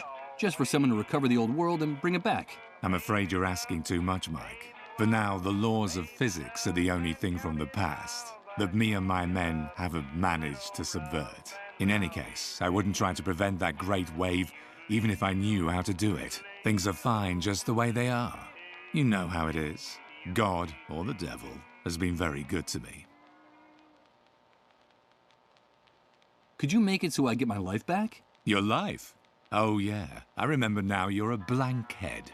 You told me you had no memory of your past. Listen, dude, be careful about what you wish for, because maybe what you're looking for isn't what you want to find. Are you sure there's anything in that black hole worth bringing back? We're at a new beginning. This is the start of a new era, and you've woken up in it without any baggage. Enjoy it, Mike. Do you know the trailer where Rod Atkinson and his wife live? Yes, of course. I know Rod, that hypocritical busybody. He still thinks that with his old world morality, he can save everyone in the camp. He's a real pain in the ass, dude. They have a young son, Colin. I can't tell you why, but I need to be alone with the kid, just for a few minutes. You have to make a commotion outside to keep Rod and his wife distracted long enough. Keep them busy for a few minutes. Find any excuse, but I need time alone with that boy. You never cease to amaze me, Mike. I don't know what you've got in mind, but it's none of my business. Bring me the information I asked you for. Bring me that photo of the fuel depot of the hospital, and I promise you'll have all the time you need to do whatever it is you want to do with that boy. And my complete discretion, of course. I don't know what idea is percolating in the hunter's sick mind right now, but I have to play along to avoid having to explain anything. I gotta make sure he doesn't find out about the boy's illness. Deal. But nobody gets hurt, okay? Bring me that photograph of the fuel depot at the hospital, and we'll do whatever's strictly necessary.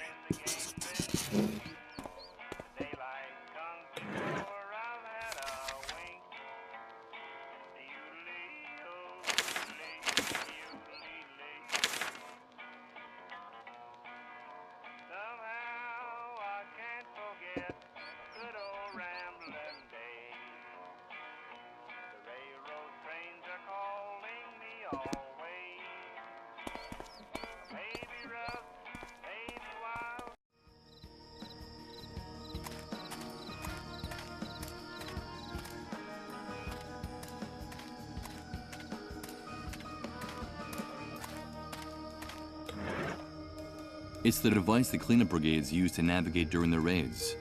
Sort of an electronic map. It looks like some satellites are actually still working after the Great Wave. I just have to enter an address, and this screen will show me where it is. Okay, let's enter the address shown on the card from Beechwood Oracle, 24 Mametz Wood Street. The map shows me a place near downtown. Let's go have a look.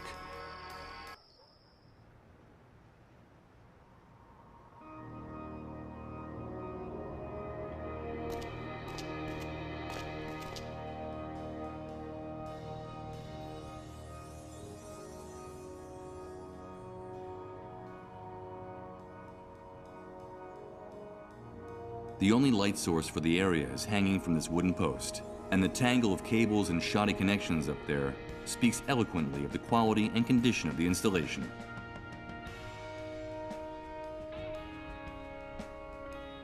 This pig is watching the street with all the tranquility and indifference his impunity gives him. The more I learn about this new world, the more I'm convinced those bastards don't have human blood running through their veins. But what terrifies me even more is that they do.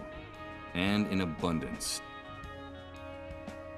A billiard ball, armed to the teeth. That uniform looks a little big on him. It gives that psychopathic comical appearance. I'm afraid the brightest thing about this guy is the flashlight hanging from his belt.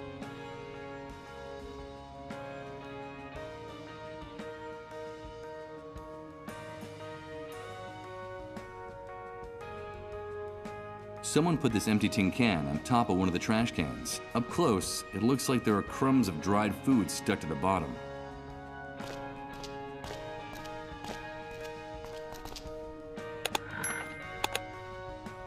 No matter what you might think of the state of the city, these trash cans are practically empty.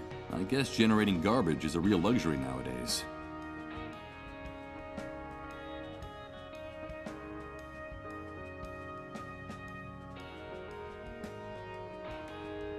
More of the shattered glass that constitutes the window dressing of most of the city's stores. Despite the thickness of the glass, The Great Wave must have crushed it like paper.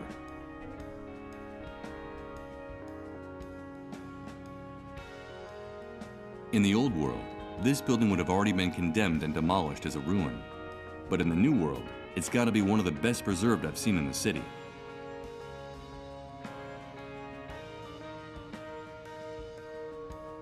Three huge lights struggle to illuminate everything they can with their precarious electrical system. They actually seem to create more shadows than light.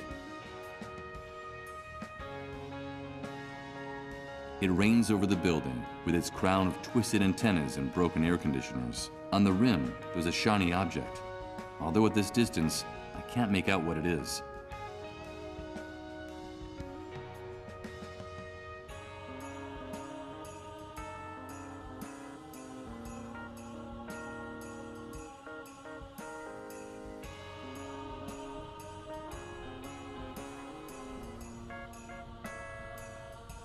They crisscross the building facade from top to bottom. And from what I've seen, this system of staircases is used only on the oldest buildings in the city.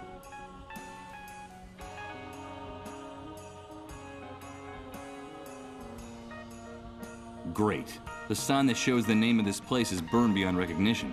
What was this place before the Great Wave? Beechwood Oracle, maybe?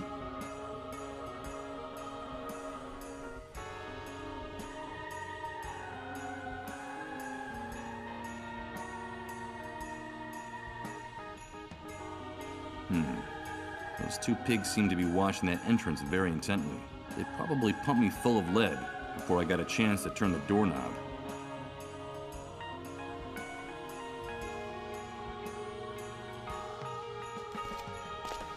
Hey you! What are you doing here? Didn't you hear the curfew warning? Relax. Look at his wrist. He's got a mole bracelet. So you're one of those domesticated rats? You people disgust me. At least the rest of the worms at the camp have some dignity. But you guys, the moles, you're nothing more than a pack of treacherous stool pigeons. No doubt, I have a great paragon of dignity before me. My hatred for these pigs has only grown. And more so since the incident at the camp entrance with the mole's children. Ruthless bastards. I just want to ask you guys a few questions.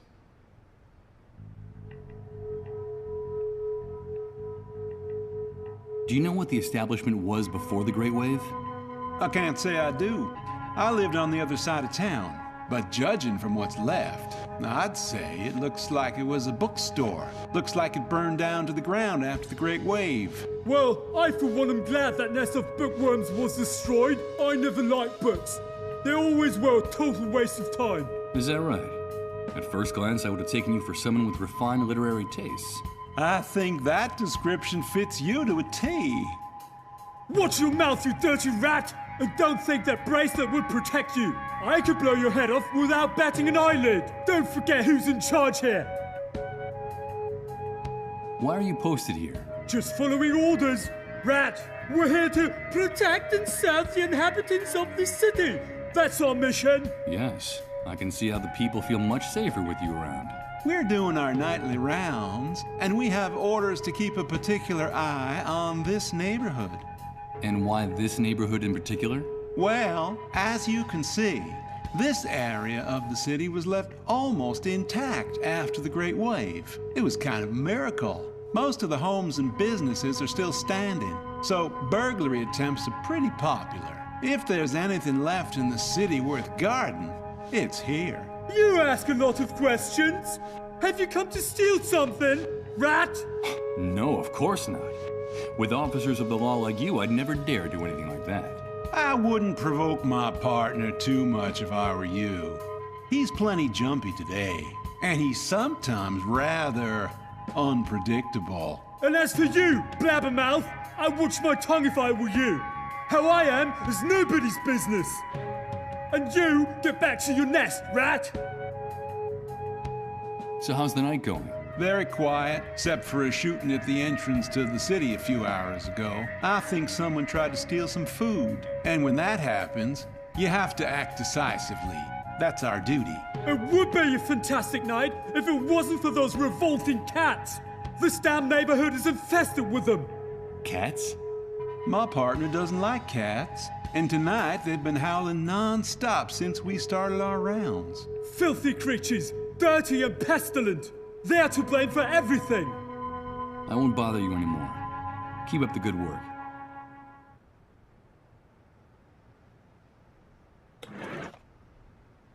Judging from the traces of food, I'd say that this can was being used as a bowl to feed stray cats. In a city of ruins, only someone acquainted with one of these animal lovers knows that they're capable of things like this, and much more.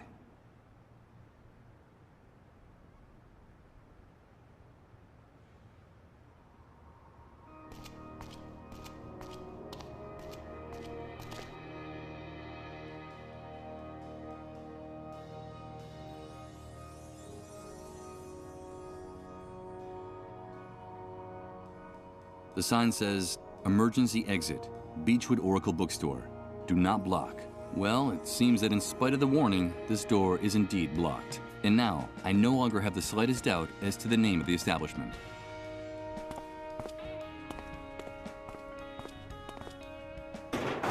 I don't think I'm going to be able to open it that way.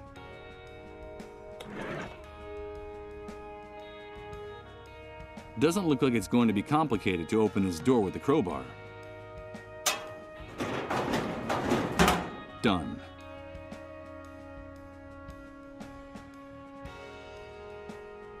This screen doesn't look any better than the rest of the place. The fire turned it into a glob of plastic and glass, and there's nothing left of the computer it was connected to. No, computers are a deplorable waste of time when the hardware you're trying to use got wrecked in the Great Wave.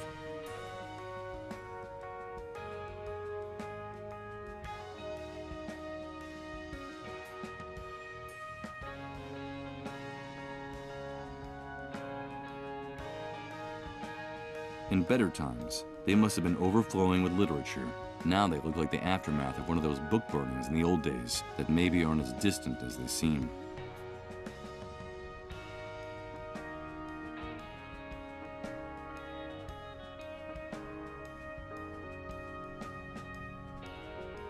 Burnt paper. The whole place is full of it. Hey, wait!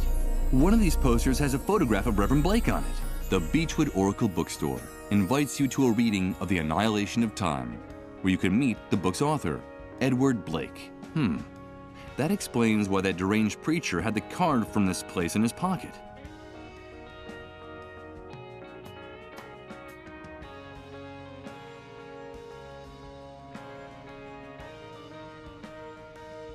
They're what's left of the cinema section. Only a couple of biographies survived the fire. Let's see, Dario Argento and John Carpenter. They're what's left of the cinema section. Dario... I don't have a good feeling about the deep red of the cover. I'm not going to take one. In better times, now they look like the aftermath that maybe aren't as... A copy of Heart of Darkness, with practically nothing left but the cover. I don't need to look through these pages. I've already seen the horror out there.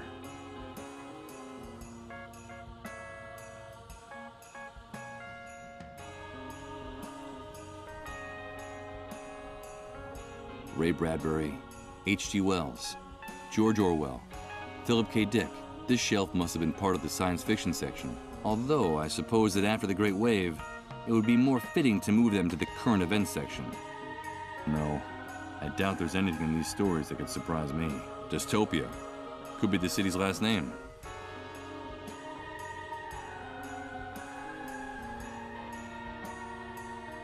It looks like only some of the loose boards from the shelves survived the fire.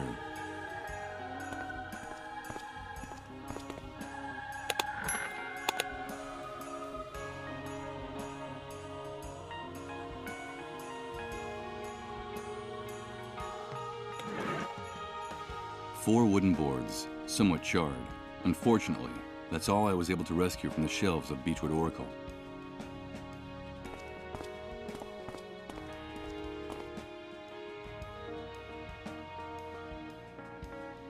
Now I know why they stopped constructing buildings with these structures. Not only do they let you get out of the building in an emergency, they also let people get in from outside. The fire escapes, I can't stop my eyes fixating on that gleam of metal I see on the edge. What the hell could it be? Hey, wait a minute! Who the hell's over there? I don't see anything. Look at that building! I saw something moving in that shadow on that wall! I think you're a little paranoid tonight. I told you to relax. Come on, take a deep breath. Shut up! I bet it was one of those cats! All this is because of those pestilent beasts that have been bothering us since we got here! I couldn't stand them! I better not let those two psychopaths down there see me. I should be very careful.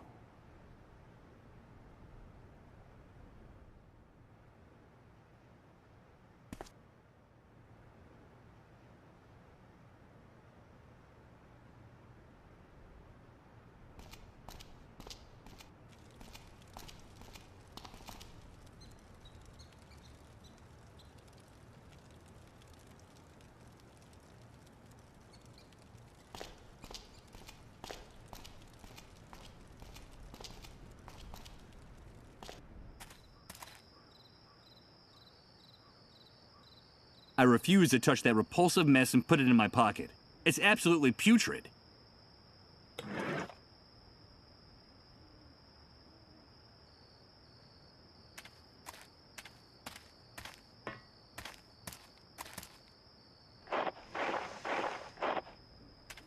Okay, I'll use the can to avoid touching those disgusting fish with my hands.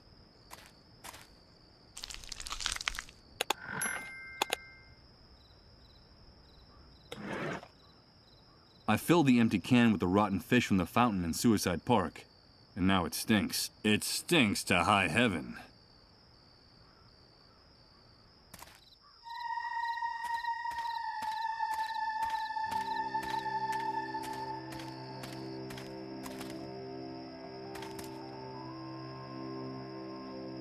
That's the depot where the fuel is stored for powering the enormous generators that light this compound. It's impressive. There must be hundreds of barrels stored down there.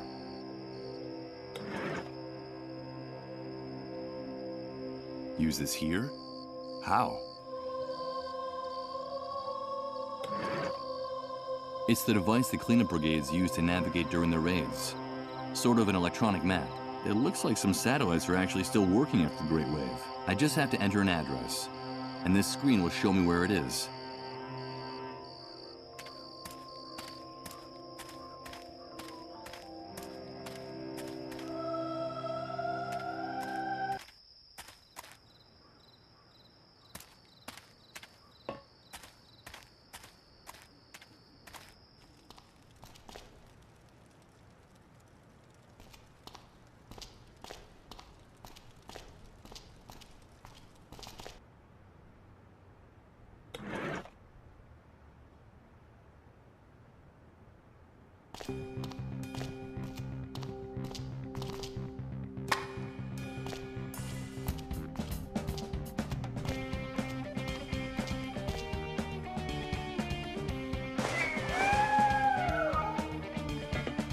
There you are, you mangy beasts! So you dared to come out, did you? Now I've got you! Ow! Goddamn revolting cats! Sooner or later I'll get each and every last one of you! I promise you! Don't get mad. Your technique's improving. You almost got one this time. Shut up!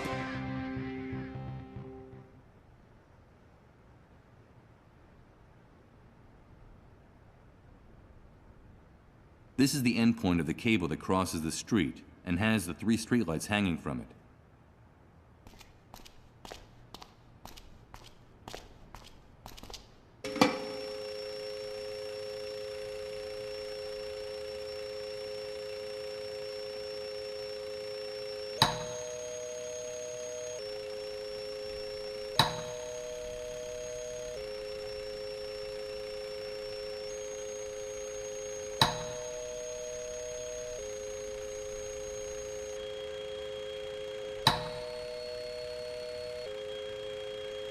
Now I get it. This is the system that controls the amount of current that reaches each of the streetlights.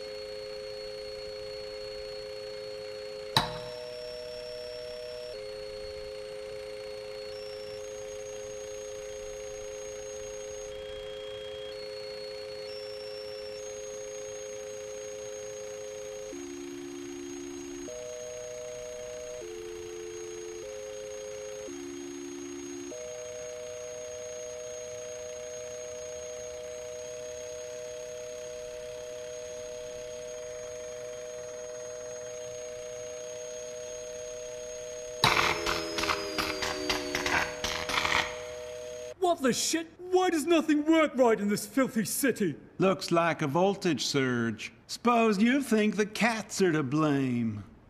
Shut your mouth or I'll shut it for you. I'm not letting those flea-bitten beasts out of my sight. No chance, mate.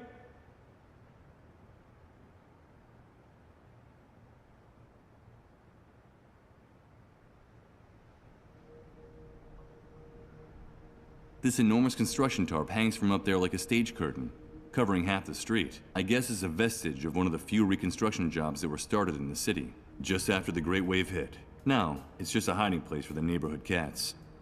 The cats have already done their business back there. I'm not gonna bother them.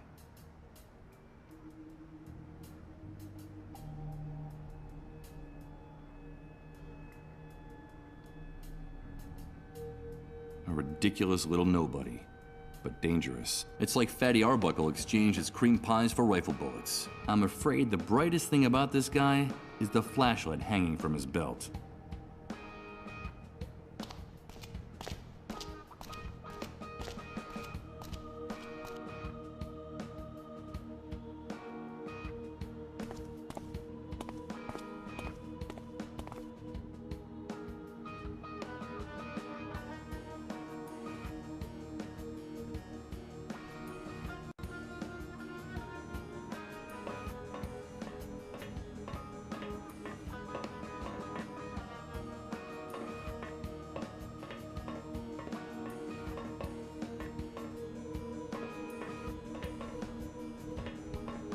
They crisscross the building facade from top to bottom. And from what I've seen, this system of staircases is used only on the oldest buildings in the city.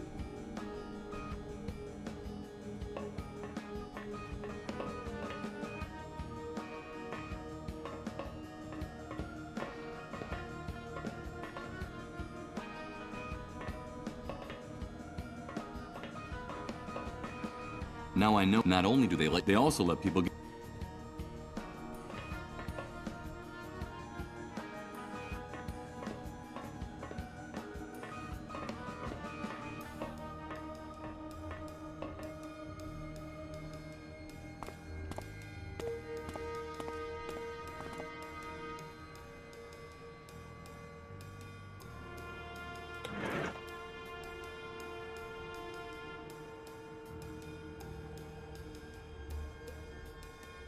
I don't think using these boards with that would do much good.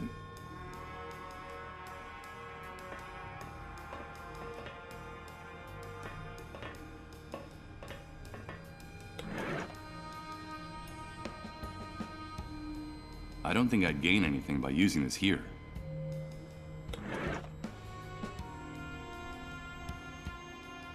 Since it's made of wood, I can use the nails to attach something to it. But what? I don't think doing this.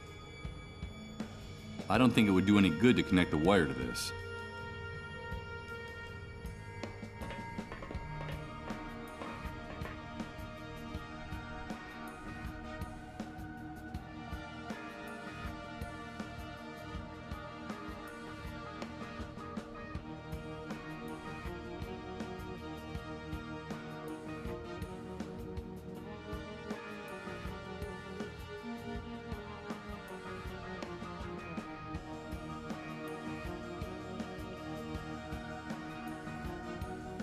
It reigns over the building, with its crown of twisted antennas and broken air conditioners. On the rim, there's a shiny object. Although at this distance, I can't make out what it is.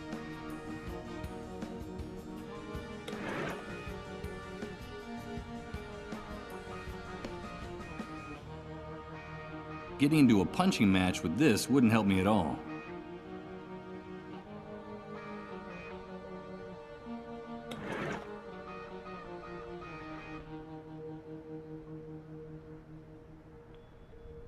I'm afraid I can't do that. The lights are broken and burnt out. I'm not going to waste time on this.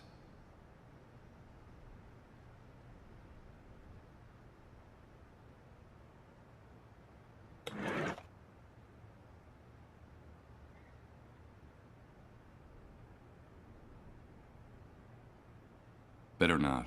That would be a waste of time. Since it's made of wood, I can use the nails to attach something to it. But what?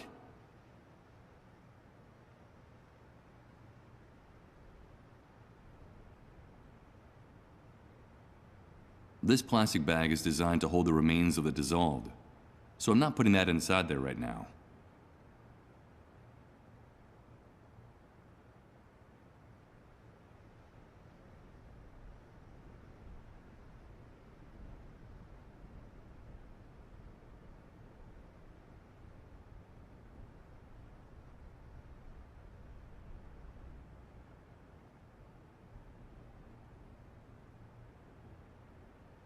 They crisscross the building facade from top to bottom. And from what I've seen, this system of staircases is used only on the oldest buildings in the city.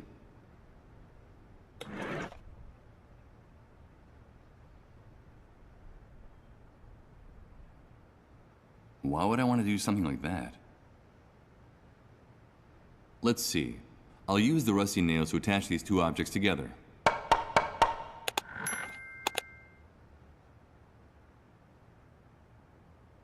I don't think it would do any good to connect the wire to this. Using tons of imagination, we can say that I've built an improvised and primitive cradle. Oh God, it's horrible.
Now I know why they stopped constructing buildings with these structures. Not only do they let you get out of the building in an emergency, they also let people get in from outside.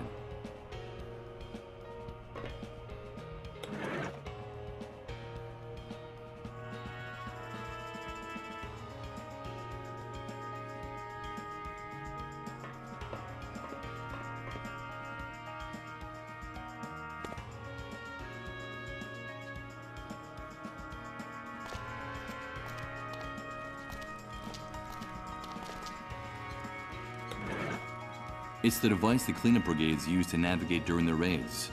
Sort of an electronic map. It looks like some satellites are actually still working after the Great Wave. I just have to enter an address, and this screen will show me where it is.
you, Mr. Sleepyhead. This cradle is just like the one in the picture. Now I can rock my baby to sleep and sing to him. But now I need you to find the baby. I won't tell you your secret if you don't bring me my baby. Bring me my baby boy, Mr. Sleepyhead. Okay, don't worry, Rose. I'll do it. There's makeup scattered at the foot of this mirror. I suppose those savages out there force Rose to put on makeup to make herself look older than she really is.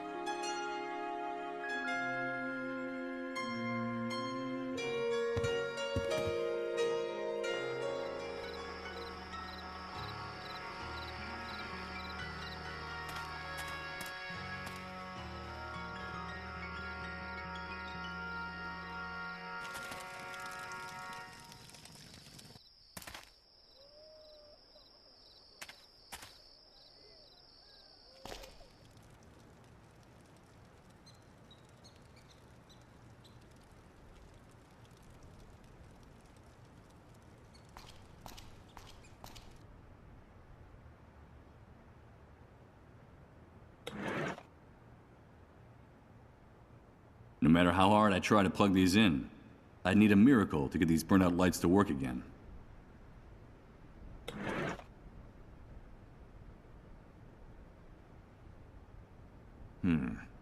Those two pigs seem to be watching that end. They probably before I got a chance.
They crisscross the building. This system of staircase.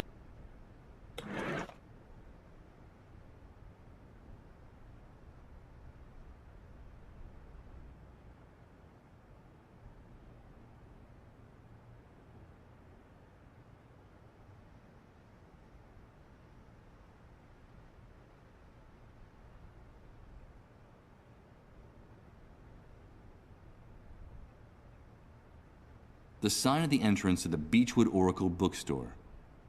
As blackened and damaged as the rest of the establishment.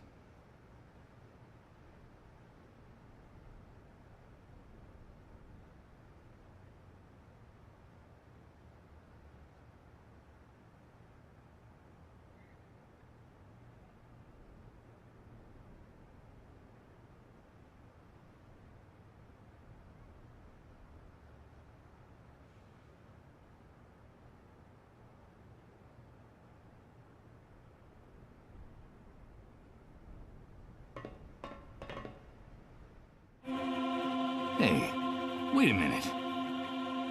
I've seen this place before. I've been here. I recognize this rooftop. Those trees, the park, the statue.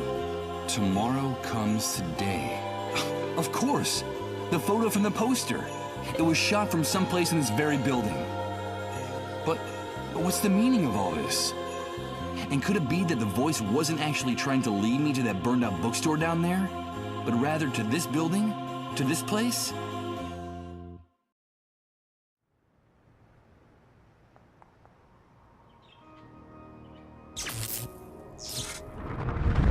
Oh no. It's starting again. It's amazing. Everything's changing. Everything. Everything's mutating. Repeating itself in cycles all around me. I don't understand. I don't understand anything. From what I heard, All telecommunications collapsed in the catastrophe. It seems like it took the Great Wave only a few seconds to turn all of our technology into scrap metal.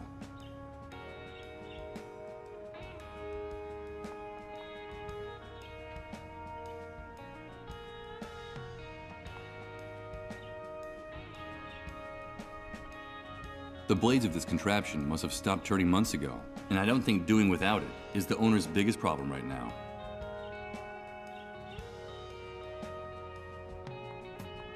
A ton of useless objects are piling up in this corner. Nothing interesting. I guess that's the reason the neighbors left them here. It's an empty, rusty bucket, part of all this junk left behind. So this is the gleam of metal that seems so interesting from down there?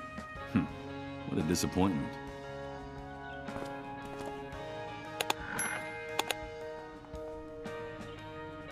These benches, fountains, and statues are in a ramshackle condition, whereas the vegetation in this park is almost completely recovered since the catastrophe.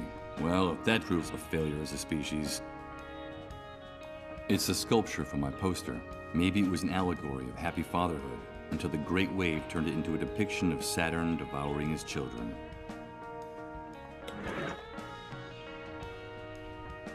Sure enough, this is the same park as in the photograph on the poster. Sure enough.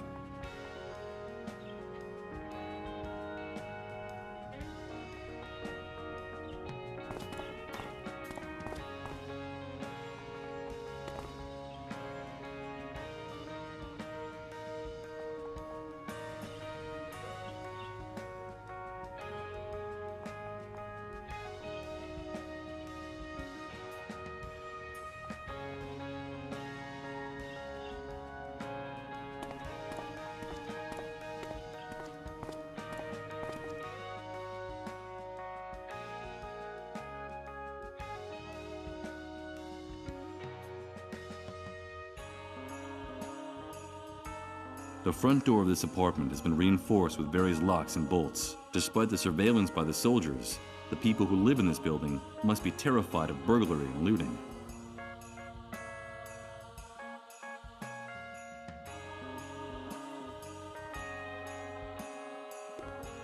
There's a metal plaque on the wall next to the door. Michael Argent, photographer. I can't believe it. This is the apartment of a man named Michael, an apartment located above the Beechwood Oracle bookstore, and in the building where the photograph on the poster was taken. Can all this really be a coincidence? It's hard to believe, but is it possible that the voice in my head has been guiding me to my own front door? An ordinary wooden door, one that's a whole lot less ostentatious than the neighbors. There's a piece of paper stuck to the door, and it looks like it has a handwritten message on it. Let's see what it says here.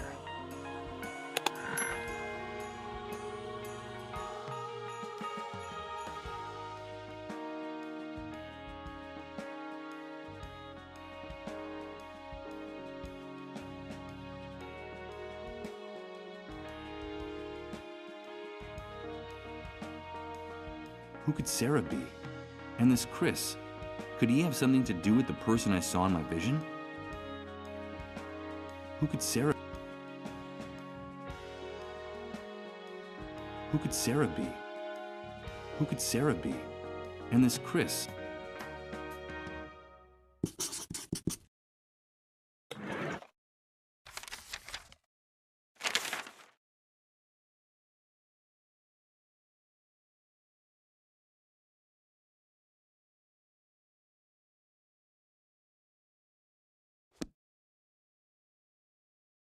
Of course, it's locked, and I think it's better if I don't try to pick the lock.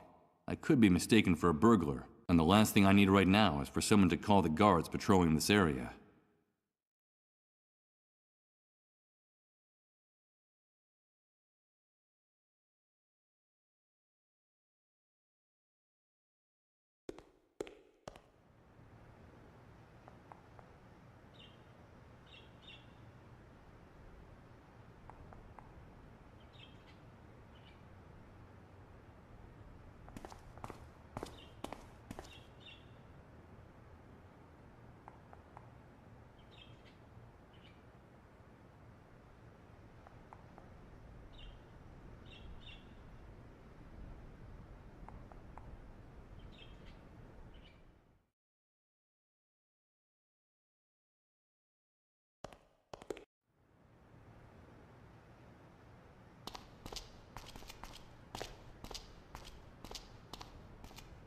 Isn't it time for you to go back to your nest, rat?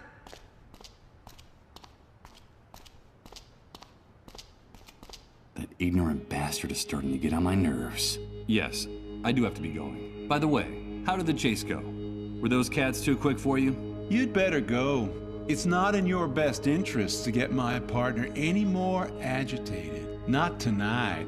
You shut your mouth, you rat, or I'll shut it for you! I won't warn you again! Those beasts are possessed, and I'm going to exterminate them, one by one, with my bare hands if I have to! I'm sure that would make you the pride of the Force. Just one more thing. Try to stay away from the trash cans next time. I've warned you, you filthy rat! You've worn out my patience! Ow! This'll teach you to treat me with a little more respect!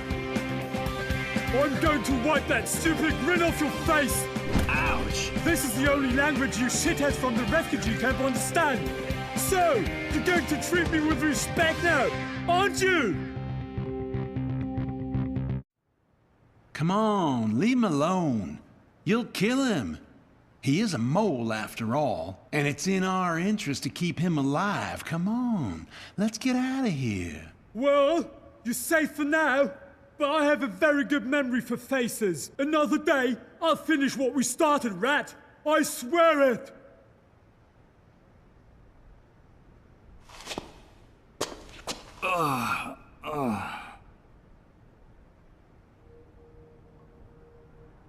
These stains mark the spot where that bloated psychopath knocked me down with his flashlight. Now I can say I've made my mark in this new world. Wait a minute.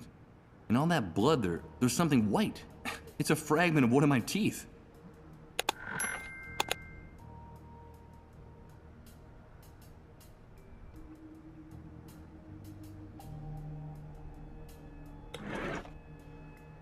A reminder of my clash with the soldiers, in case my memory fails me again.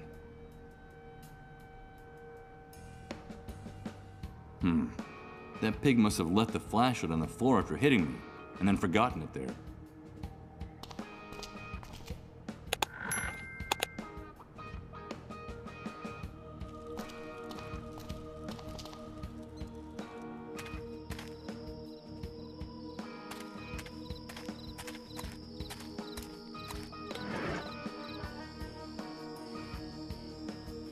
Okay, I'll use the bucket for what it was designed for, to be filled with water. Before I go down, I'll leave the heavy stuff here, in case the rope doesn't support my weight.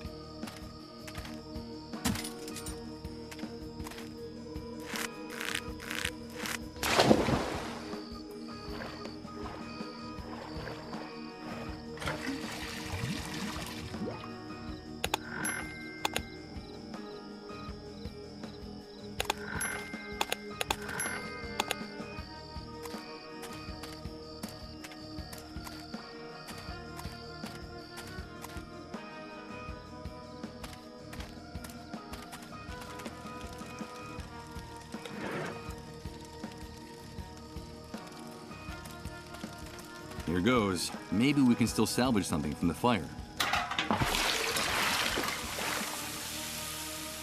Now that the fire is out, I don't intend to carry this rusty bucket around anymore. I'll get rid of it. Burned remains of clothes, books, and toys. That's all that's left of the bonfire rod lit. The head of one of Colin's dolls is sticking out of the charred mess.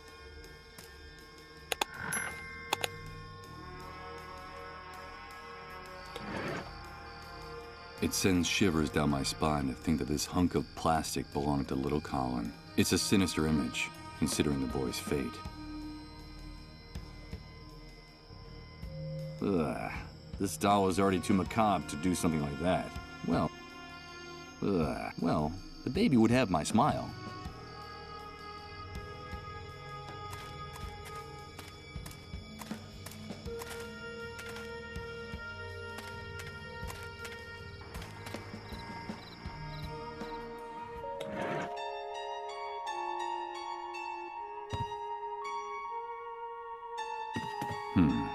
I'm not proud of what I'm about to do, but I need to find out that secret Rose is keeping from me.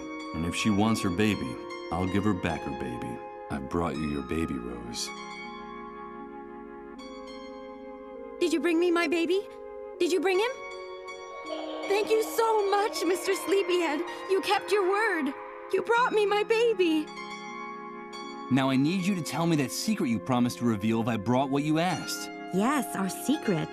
I have something that belongs to you, Mr. Sleepyhead. It's the key that opens your chest of dreams. And now, it's yours again. But it's a real key. Where did you get it? I found it in your jacket after Rod and his wife gave me your clothes. When I got to my room, the key fell on the floor and made a clinking sound. I had just seen you sleeping in their trailer, like a big bear. And then I figured it out. It was the key to the chest where you were keeping your dreams. Because you like to dream, don't you? Of course you do. That's why your name is Mr. Sleepyhead. The key that opens my chest of dreams. Thank you very much for your help, Rose. Take good care of your son. I should be going now. No, please. Don't go. Don't leave me here. Now that I found my baby, I have to get away from here. Far away. I have to get away from the haunted castle. If you leave, more men will come and hurt me, and they'll lock me up in the dark again. And I can't stand the dark. That's when those soldiers come back and take me with them. And now they'll want to hurt my baby, too. The hunter was clear. I mustn't get mixed up in his affairs, or there'll be hell to pay. I'm sorry, Rose. I can't do anything. Mr. Sleepyhead, I can't stand it anymore. Don't let them touch me again. Please help me. You have to get me out of here. Like the knight in the stories. You're my knight, and I'm your princess. Oh, good God. This is unbearable. Victims and executioners. It sums things up. And what was I? What was my role before the Great Wave? Damn it. I can't just leave that poor girl to her fate. I have to do something to save her, even if I don't know what that is yet. I'll help you, Rose. I'll help you get out of here. Thank you, Mr. Sleepyhead. Do you promise? Will you be my knight in shining armor? Yes.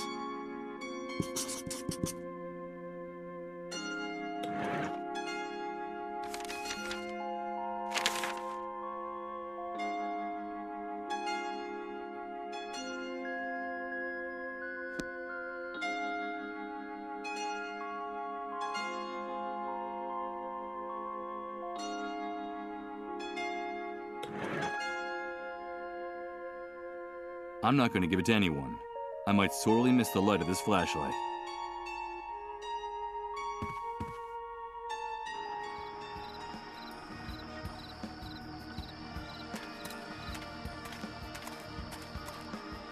What exactly do you think you're doing?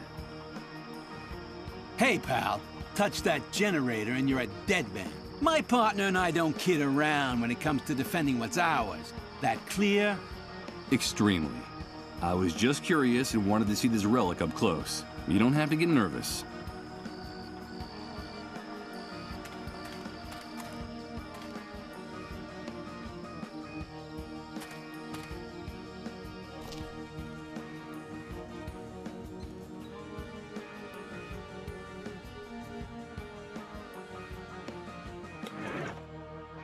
It's something that belongs to you, and it's from before the Great Wave. That's what Rose said. The key that opens your chest of dreams. Let's see if my intuition is correct. Yes, the key that opens my chest of dreams is a key that in fact belongs to Michael Argent, photographer. The key to my own apartment.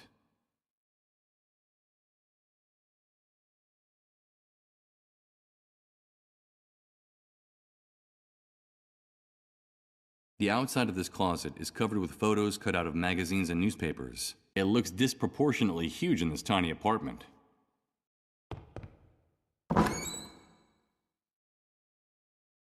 Inside, there are dozens of compartments for cameras, lenses, and bags. But they're all empty. It's strange. There's not a trace of photographic material in this closet, except for this old instant camera. Wow. A classic model of that famous brand of instant cameras, gathering dust on one of the shelves.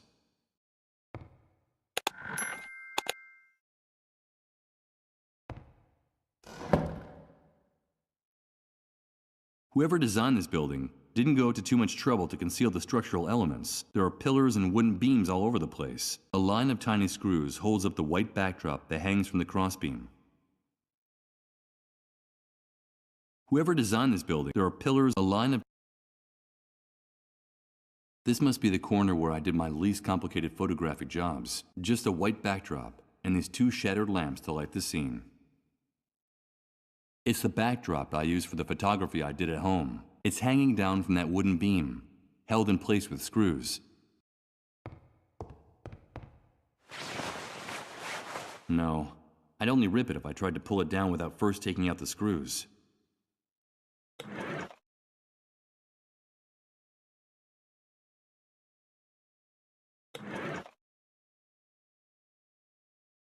It doesn't look like it's having any effect. I don't see how I can use the tooth fragment with this. I don't quite see how I...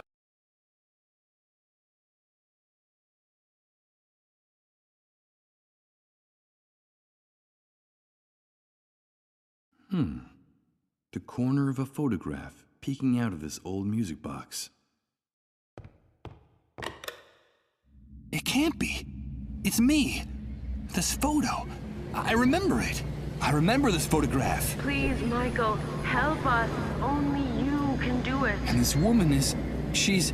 Emily. She's my wife. Now I remember her. The person who's been communicating with me all this time. Emily. I love you, Michael. And I now pronounce you... Don't ever leave me. I won't. I have something to tell you, Michael. Are you really? Oh, yes! Things are not going well between us, Michael. You know that. It's only a rough patch. You'll see.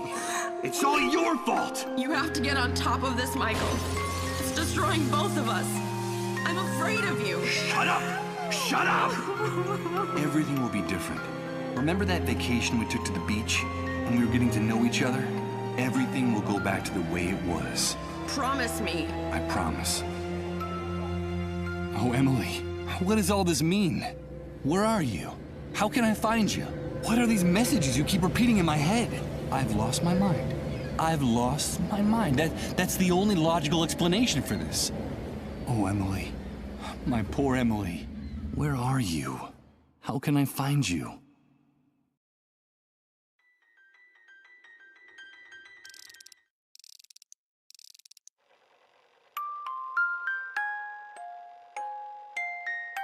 This melancholy music makes my hair stand on end. I seem to be hearing the sad voice of Emily in every note.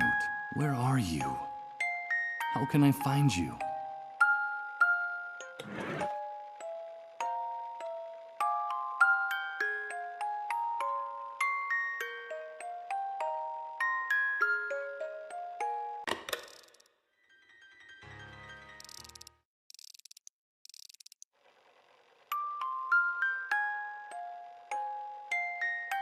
This melancholy music, I seem to... Where are you?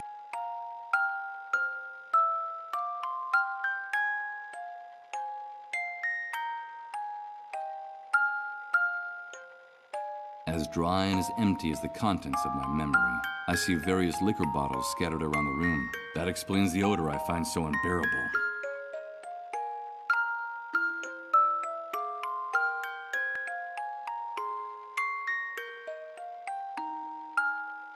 A shelf with photos, discs, and dozens of books in every imaginable size and color. This must be the repository for a big chunk of Michael Argent's personality and tastes. What for? None of these titles means anything at all to me. It's like looking into a mirror and seeing a reflection you no longer recognize staring back at you.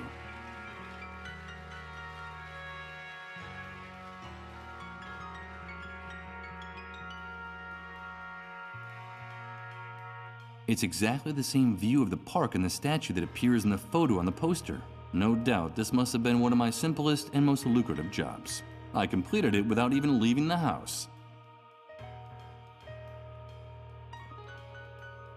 It has a multitude of little drawers, all labeled in alphabetical order. The existence of something so logical and orderly in this place surprises me. Judging from the state of my place, I was obviously a rather messy person.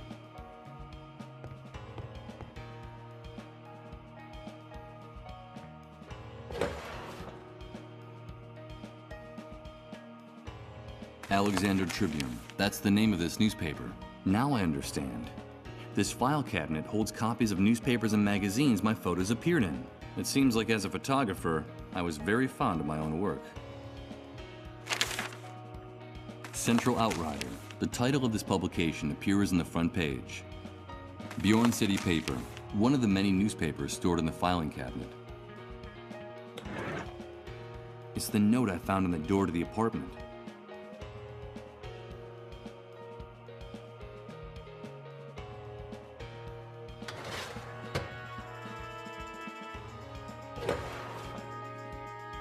Solstice Times. That's the name of this newspaper. Sandy Ridge Sentinel. The title of this publication appears in the front page. Today Progress. One of the many newspapers stored in the filing cabinet. The New Truth. That's the name of this newspaper. The New Truth. The title of this publication appears in the front page. Union Country Messenger. One of the many newspapers stored in the filing cabinet. Union Country. The New Truth. The newspaper for those who have woken up. It looks like a decent publication, even though it was produced on a shoestring budget.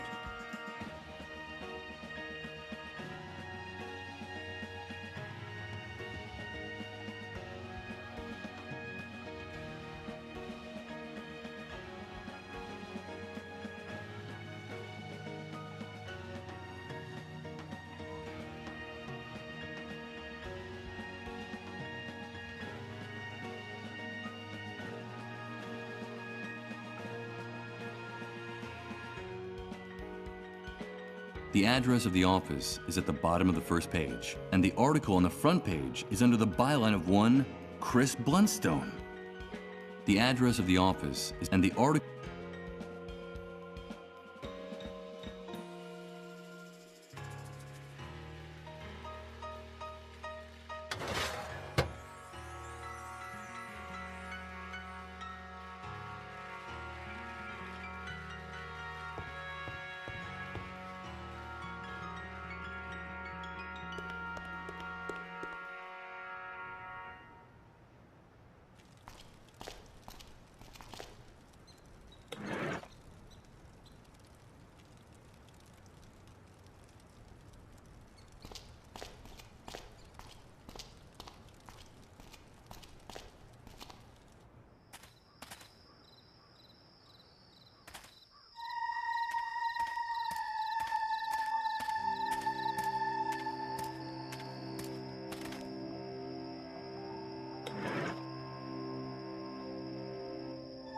I have an excellent view of the hospital compound and the fuel depot from here. Shame the camera doesn't have any film in it.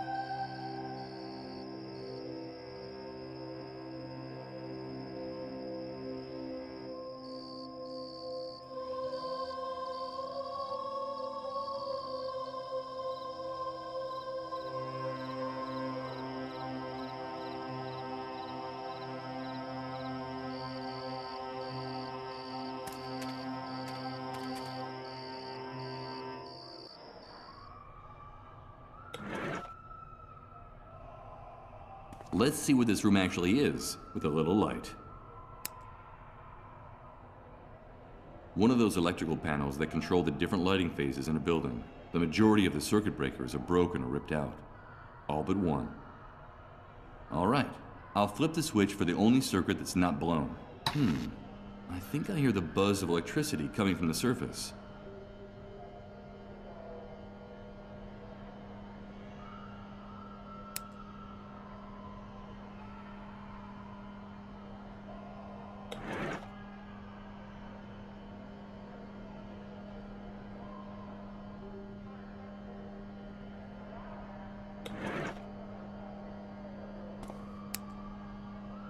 It's a control panel for the building's light. I've already activated the only circuit breaker still working.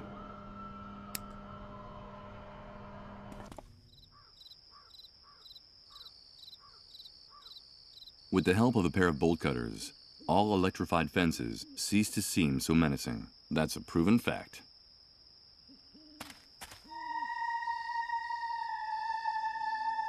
A few powerful spotlights light the contents of the depot. This place is glowing like a gold mine right now.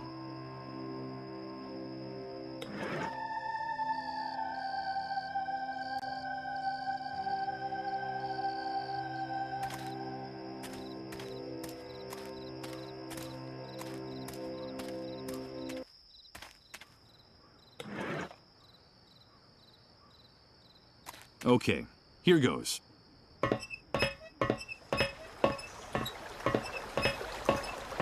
I'll turn on the flashlight before going down any further. Great. These tunnels are a real labyrinth, and I'm afraid that the map on the cleanup brigade's GPS only shows the city at street level. There's no reference to the sewers in the GPS. I'd better turn back before I get lost. This could be very dangerous.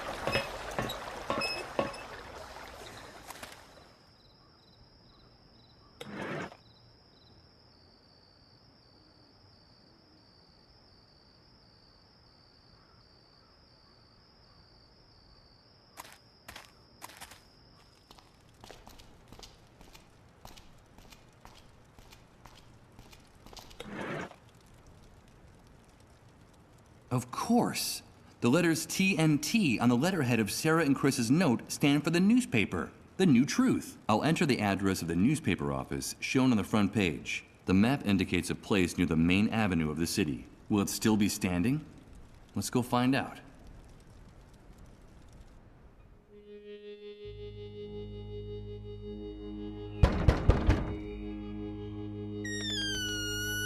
Good God, Michael, is that you? There's no question about it. That's the person I saw in my vision. The person mentioned in the note I found in my house. What was his name? Hello, Chris. Come in, quickly. It's dangerous to be out on the streets at this hour.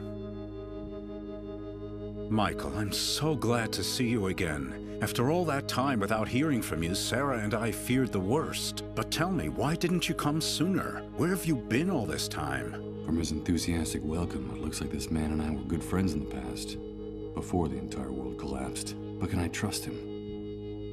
I don't know. Do I have any other choice? It's a long story, Chris. Very long. I'm all ears, old friend. And while I tell him everything I can remember, the few things in my memory since waking up in Rod's trailer, I see a mixture of tenderness and compassion on his face. Something I haven't seen in anyone else since waking up in this hellhole. I haven't the slightest doubt. I can trust this man. I'm sorry for everything that happened, Michael. Sarah and I had been trying to get in touch with you for a long time, but the Great Wave made it impossible to find you. Now I know why. As a matter of fact, she went out to take that note to your house. I haven't seen her since. Tell me, did you find Sarah? Did she tell you she was coming here? Sarah? I'm sorry, but I just found this handwritten note on the door. That's all. Of course, forgive me. You already told me that you were blanked. You don't remember her. Sarah is my wife. Emily and she were close friends. In fact, they ran the Beechwood Oracle bookstore together, right below your apartment. That's how you started working with us at The New Truth. And the two of you, Emily and you, became like family to us. I want you to know that what happened to Emily affected us deeply, Michael. Sarah was devastated. We could hardly bring ourselves to speak to you at the time. I'm so sorry for what happened to her. What the hell are you talking about? Good God. Don't tell me you don't remember that either. Emily died, Michael. But that's impossible. I'm sorry to be the one to make you relive that hell. You yourself told Sarah and me on the phone, a little while before you returned home. It happened while the two of you were in Japan, scarcely a few days before the Great Wave hit. At the paper, we sent you on an assignment to do a photo essay on those strange lights that had been sighted in the sky over Tokyo. So you got all your photography equipment together and set off right away. Emily went with you. You two decided to use the trip as a chance to work on your marriage, which had been in trouble for a long time. You were in bad shape, Michael.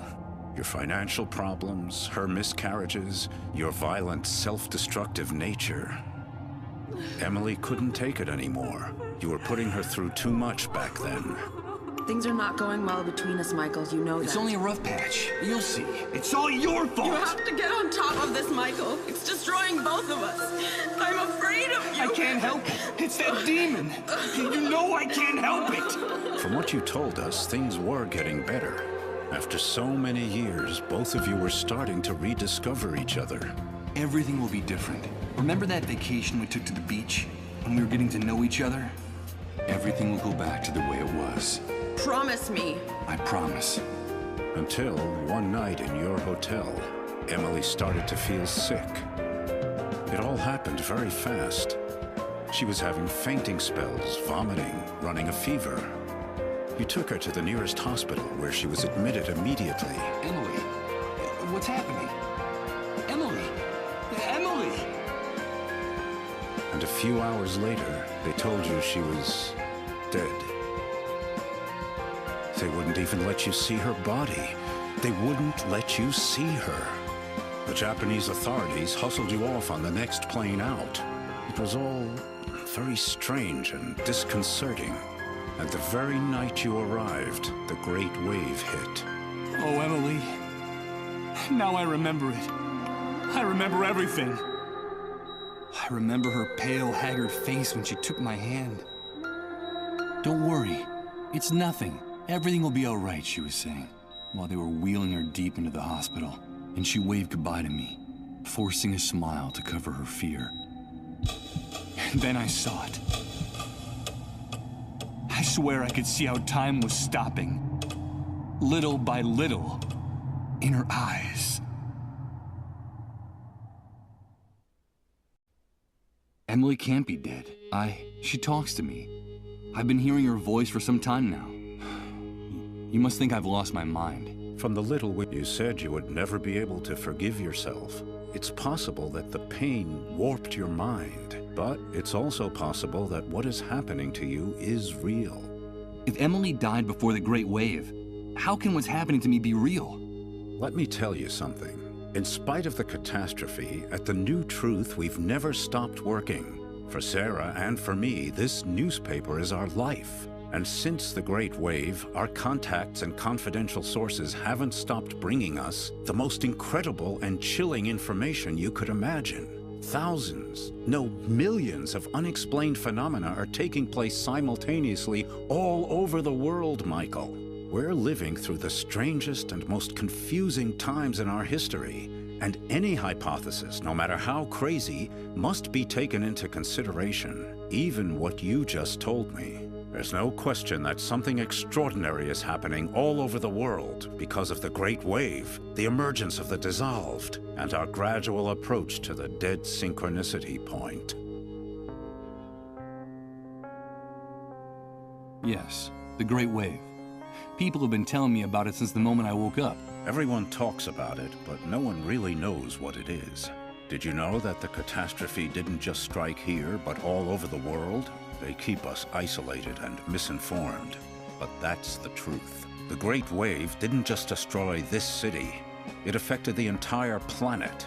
And the most surprising thing is that it all happened simultaneously, at the exact same moment everywhere on Earth. Isn't that amazing? There's never been an official account of the catastrophe. They don't want to tell us. But at the New Truth, we know a lot of things they don't want us to know.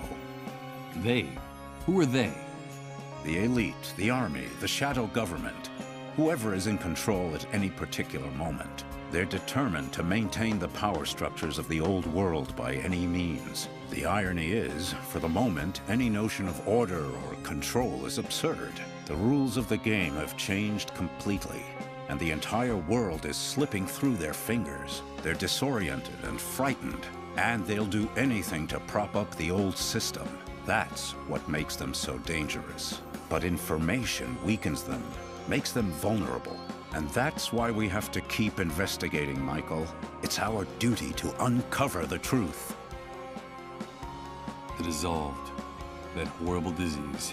Yes, the fate of those poor devils. That's the cruelest and saddest part of this story.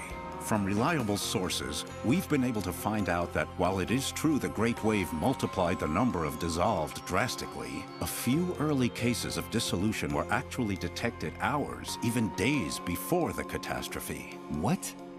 There were cases of the dissolved before the Great Wave? Yes, Michael. Just a handful of victims scattered across the globe. But the timing is significant. What's more, people have told us shocking stories about those victims. I could tell you one. Colin, the only child of the family that took care of me in the refugee camp, is dissolved. Just a few hours ago, in a deep trance, he shouted out my name, insisting that he needed to talk to me. He kept saying that he wanted to give me a message from Emily. Good God, Michael. And what was that message? I don't know. I haven't had a chance to talk to him, but I will. His condition is very serious, and I have to hurry. If only we had more information about the disease, what it is, where it came from. If only we knew a little bit more about those strange underground highways they talk about so much during their trances. We need more information. At the New Truth, all we have are a few eyewitness reports here and there, and a handful of tests for detecting the disease that we were able to steal from one of the cleanup brigades. And that's not very much when you're trying to put together a puzzle as obscure and complicated as this one.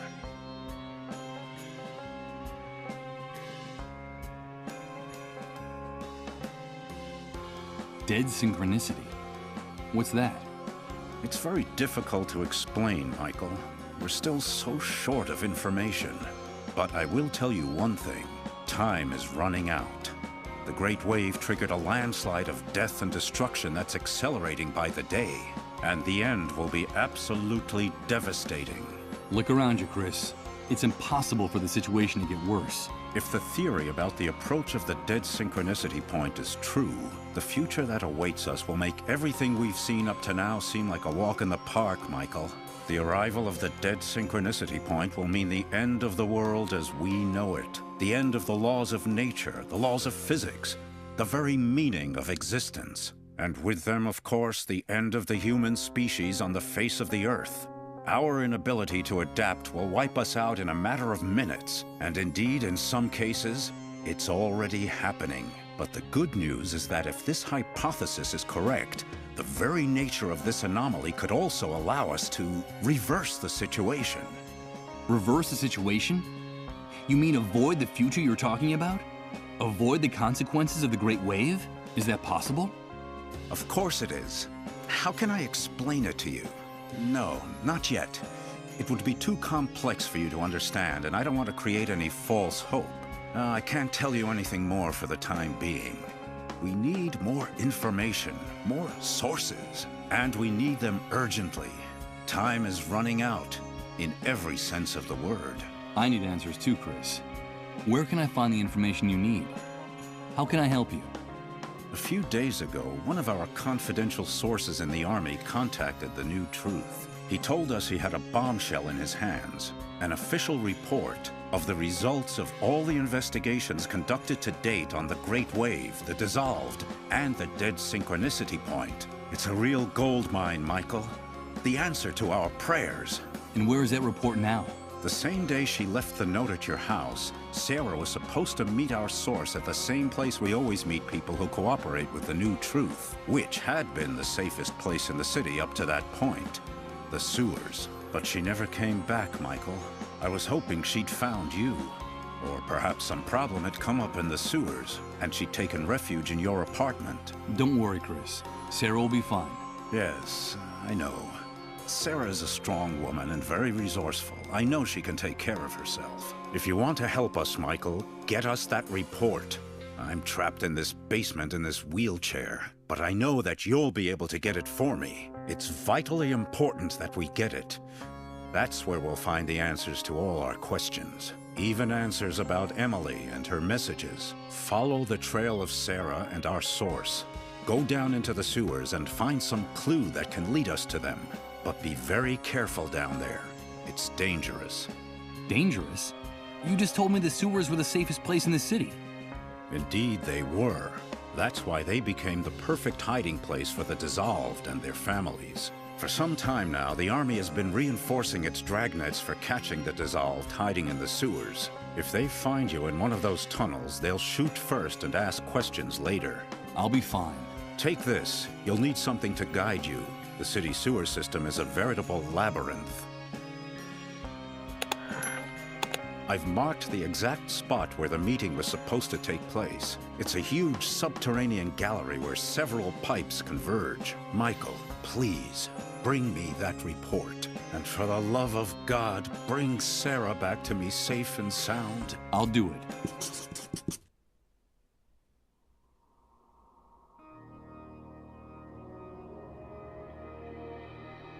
The entire basement is filled with books, albums, file cabinets, and photos. You can even find the odd exotic object in all this. Sarah and Chris accumulated enough material to fill a museum of curiosities.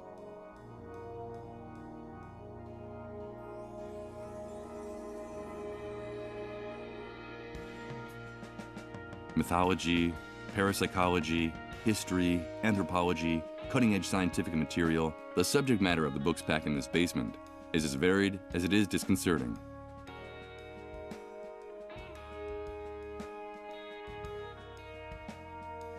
A huge old trunk. Looks like it weighs a ton. The layer of dust on top suggests that it hasn't been opened in a long time. Locked with a key. I'm afraid that Chris doesn't trust anyone, and the way things turned out after the Great Wave, he's doing the right thing. The entire basement is filled with books, albums, file cabinets, and photos. You can even find the odd exotic. Sarah and Chris. Mythology,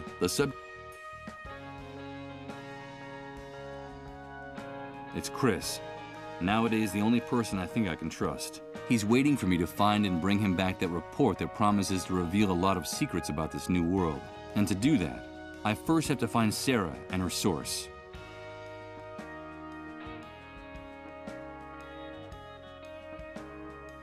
Where did he come from?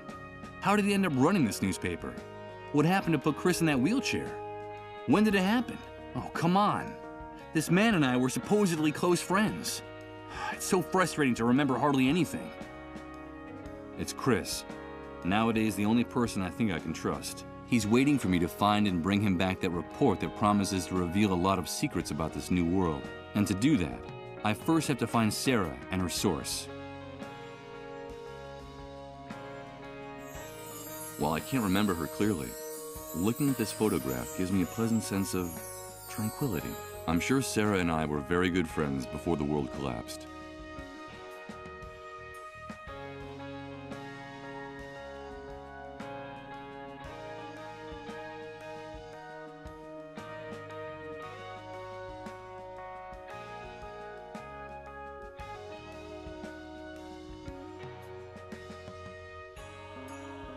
Covered with scrawled notes, open books, and dirty coffee mugs. I get the impression that Chris lives, works, eats, and sleeps at this enormous desk.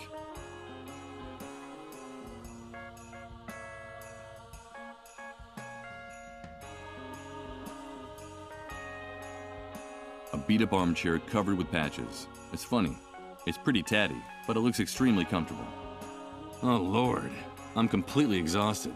I feel like I've been wandering around this new world for centuries, but I can't stop to rest now. Not until Chris and I have uncovered the secrets in that army report.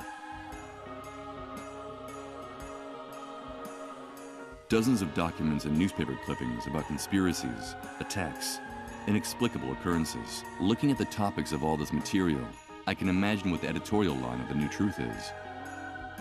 Some of these documents have stems from intelligence agencies, even the army itself on them. It looks like Chris's newspaper deals with highly placed and sensitive sources. Where did he get all this material?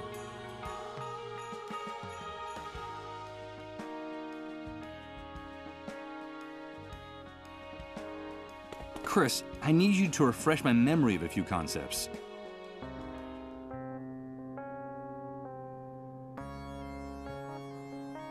I won't bother you anymore.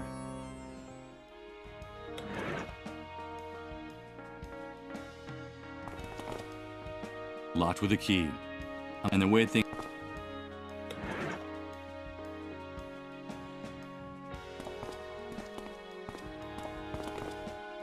Locked with... and then wait...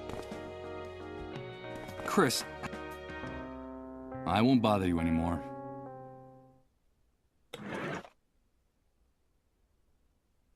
It belongs to Chris.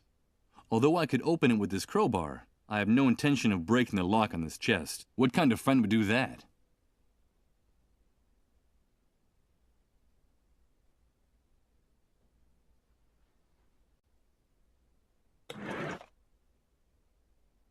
It's a map with handwritten notes, describing how to get to Sarah's meeting place with her source. Without this, walking through those tunnels would be a rather dangerous waste of time.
Oh no, here comes that sensation again.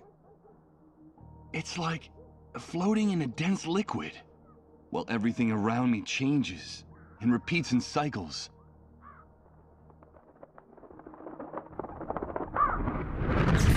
Good God, I think I'm starting to lose my mind.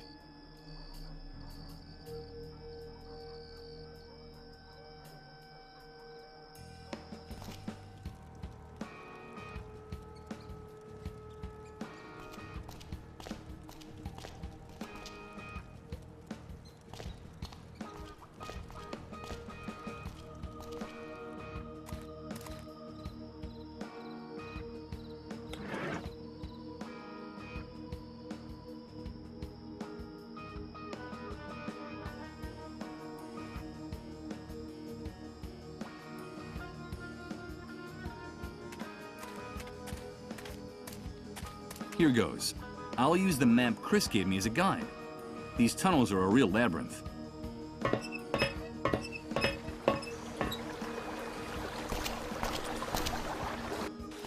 This is the place marked on the map, the place where Sarah and her confidential source were found. The underground rivers that carried the sewage and garbage from Doomsday City lead here. If I ever thought I couldn't fall any lower, this place helps me remember how mistaken I was. It's a shoe, trying to stay afloat in the stinking sludge of the sewer. From here, it looks like a castaway waiting for help. It's of no use. I'm afraid that there's not much I can do for it now. This is where that river of filthy water ends. It's funny, despite the nauseating stench it gives off, there's something hypnotic about that viscous green waterfall.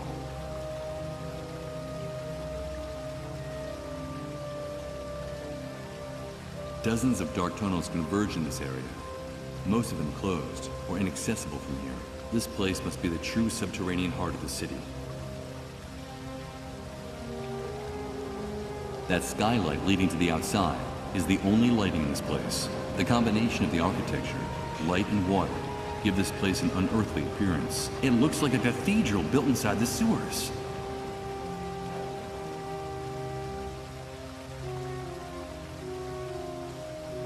They gleam like gold nuggets, illuminated by the light that enters through the ceiling. These empty shell casings are evidence that a shooting occurred in these sewers. They wouldn't be of any use to me. These bullets have already been fired.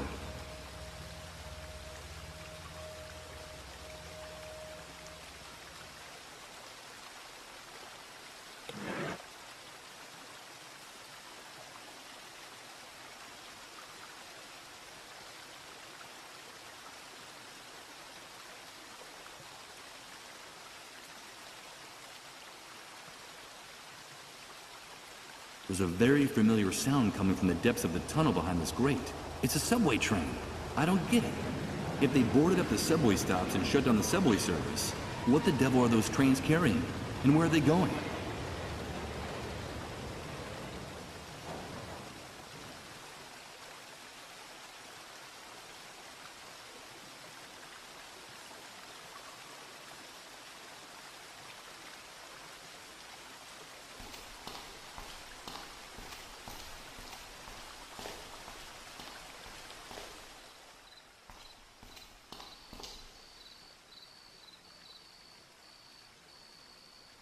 It's an enormous accumulation of trash, mud, and plant matter that has built up in the years since this pipe was last cleaned.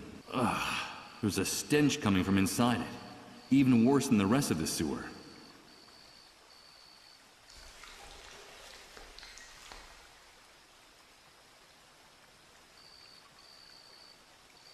There's something else in there in that heap of trash. Oh, Jesus! The stench is nauseating. I've been able to remove some of the waste, but I won't be able to remove the rest of it with my hands. This stuff is too snarled up.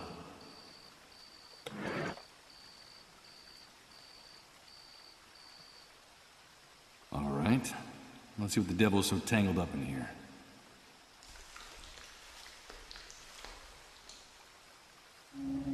My God! Sarah! A bullet's torn off her jaw, but her face is still recognizable. Poor Chris. How am I going to break this to him?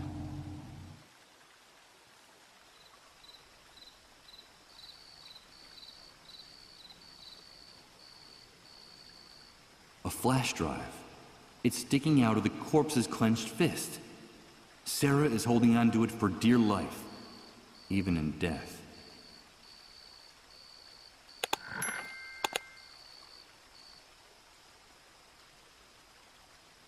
One bullet hit her in the jaw, and another went through part of her neck.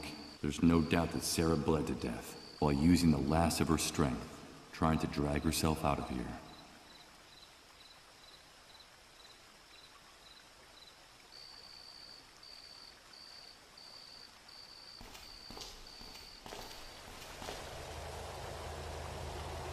This stain marks a spot where Sarah was hit by the shots. I imagine the poor woman, mortally wounded, dragging herself as best she could through the tunnel, desperately trying to find a way out.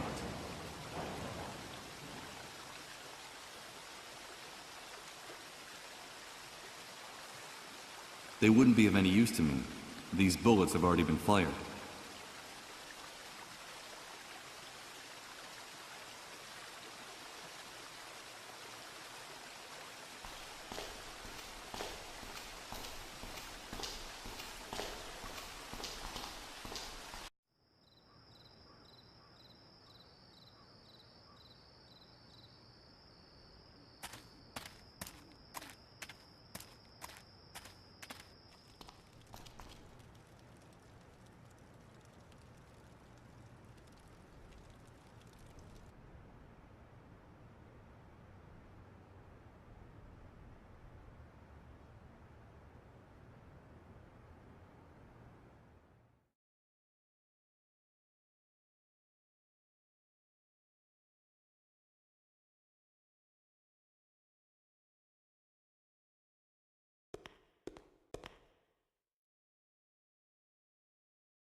No, I'd only rip it if I tried to pull it down without first taking out the screws.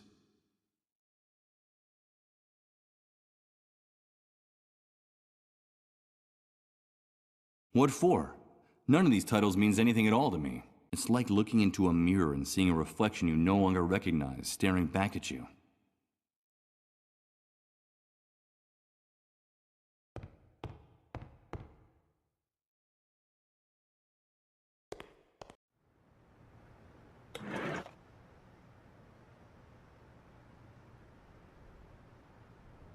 It's the device the cleanup brigades use to navigate during their raids.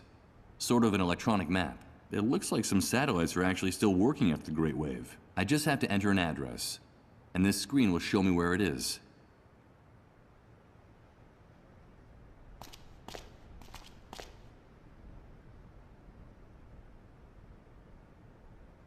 The cats have already done their business back there. I'm not gonna bother them.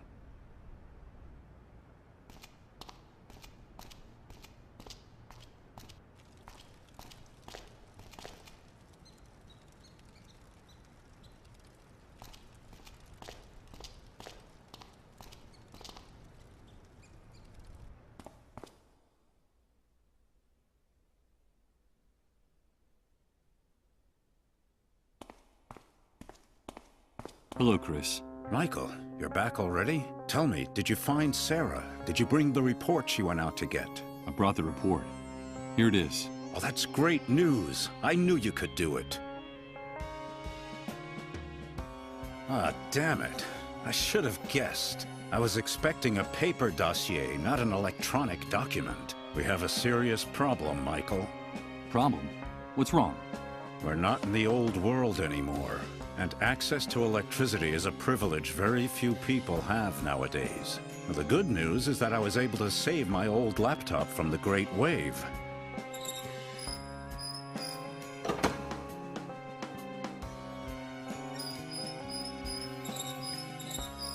The bad news is that we don't have anywhere to plug it in.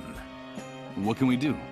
If we want to find out the secrets in this report, we need electricity. Bring me a generator with enough fuel, and we'll find all the answers we need, Michael. But tell me, please, did you find Sarah?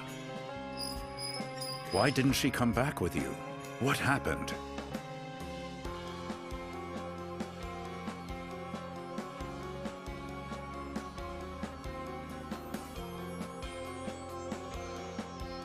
I'm sorry, Chris. Sarah's dead. God, but what? It looks like she and your confidential source were ambushed and shot by soldiers in the sewers. I found Sarah's body in one of the graded tunnels, near the refugee camp. I took the report out of her hands, but I had to leave her there. Oh, my poor Sarah. She didn't deserve that. Please, Michael, don't leave her body to rot in the sewers. I beg of you. Do it for me. For Sarah. For Emily. I'll do what I can, Chris. I promise you. Now, get me that electric generator. Time is running out.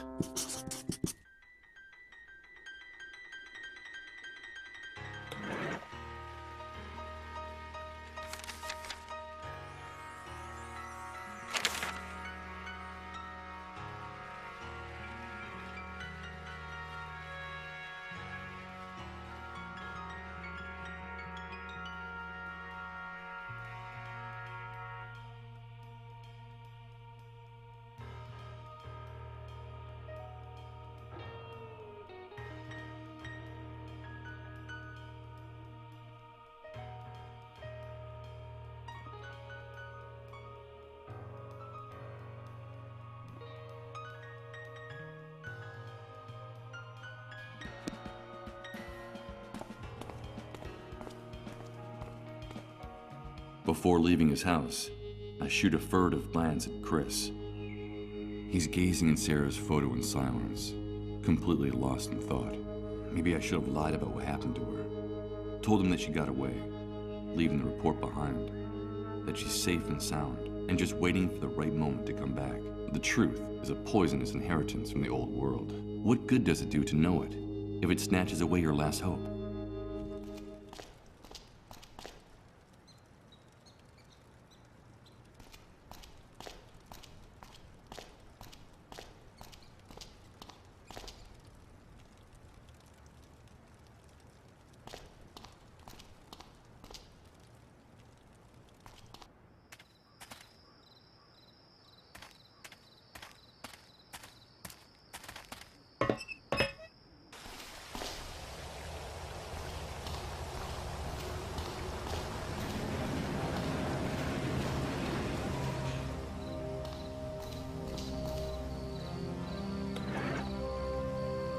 It's one of those plastic, the damn sticky texture alone sends shivers down my spine. That means it's been used. This corpse deserves a decent burial, not to be put in a dirty, used plastic bag.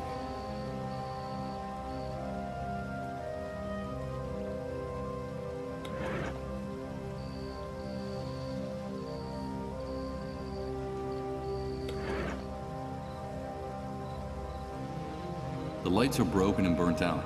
I'm not gonna waste time on this.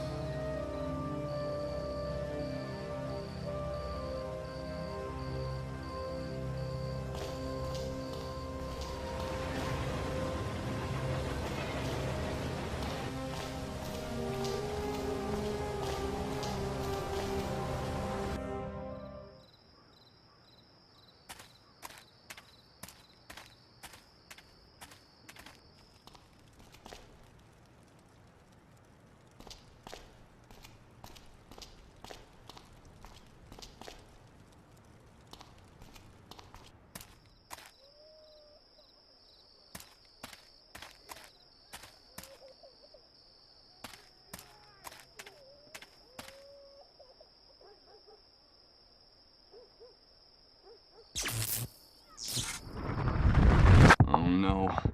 It's starting again. It's amazing. Everything's changing. Everything. Everything's mutating. Repeating itself in cycles all around me. I don't understand. I don't understand anything.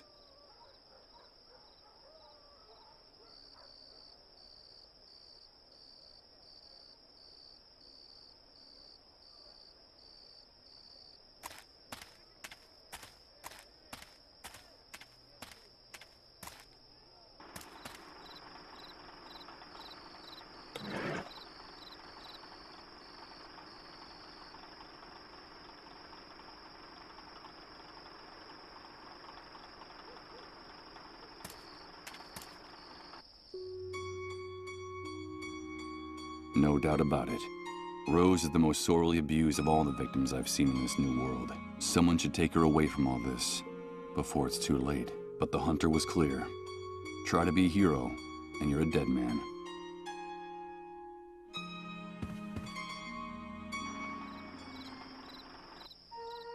No. Rose is waiting for someone to free her from her captors. Talking to her again would only feed the delusions of her warped mind even more.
Did you get me that photo of the hospital's fuel depot yet, Mike?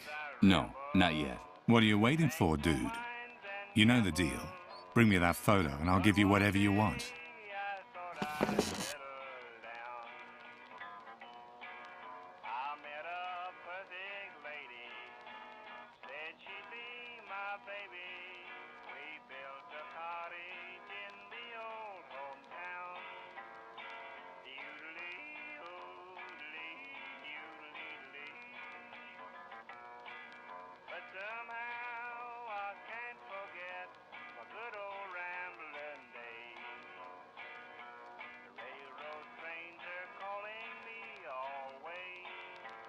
Like I said, I need you to distract Rod Atkinson and his wife for a few minutes. I need to be alone with the boy. And that will be arranged, Michael.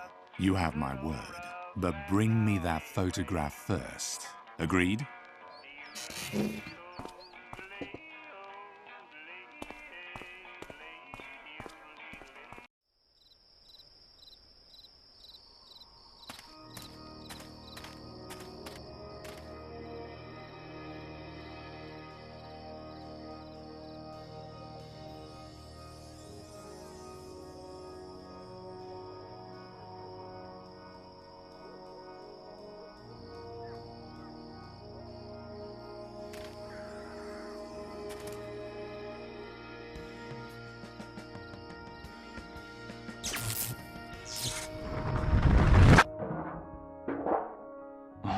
no.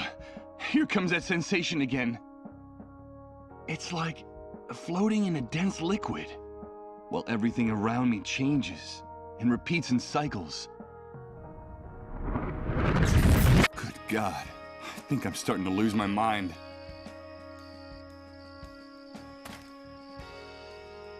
Burned remains of clothes, books and toys. That's all that's left now of the bonfire I'd lit. He made it very clear. After his outburst, Rod is not going to let me back into his trailer. With the cover removed, that seat looks even more depressing.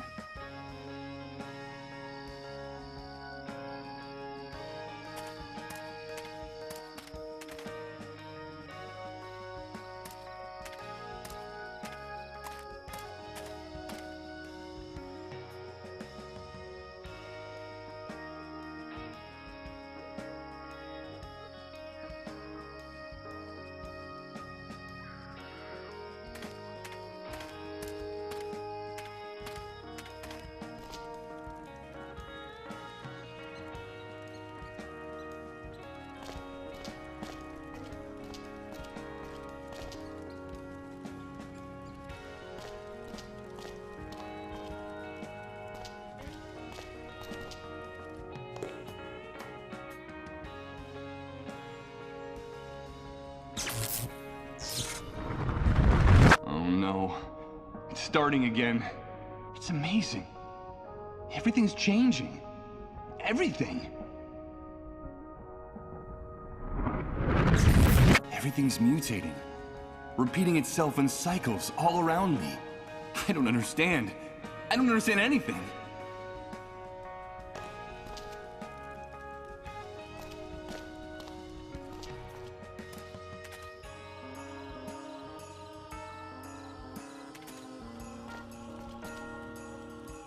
The entrance is boarded up, and the service is allegedly suspended.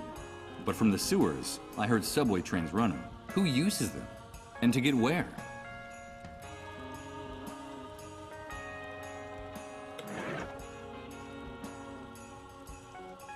A metal crowbar against bricks and cement? Seems like a lost cause.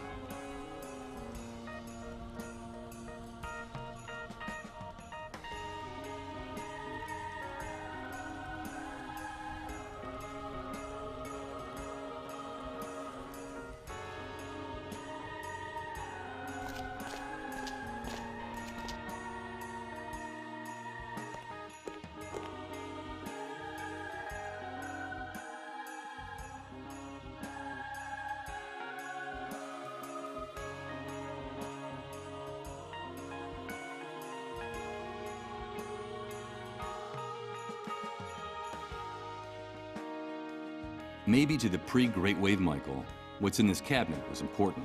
But to me, there was nothing of interest in that file cabinet full of old papers.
Oh no, the image of that guy again.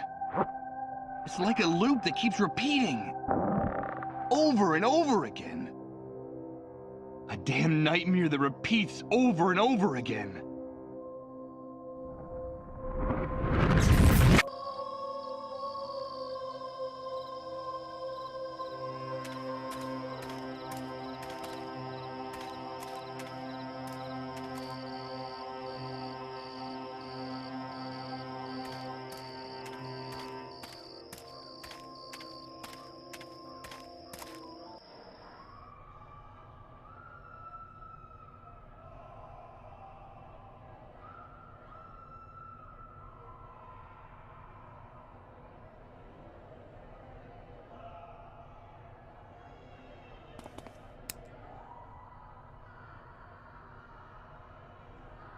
Great. The circuit breaker I activated is tripped, and it's the only one that seems to work. It'll probably only hold for a little while.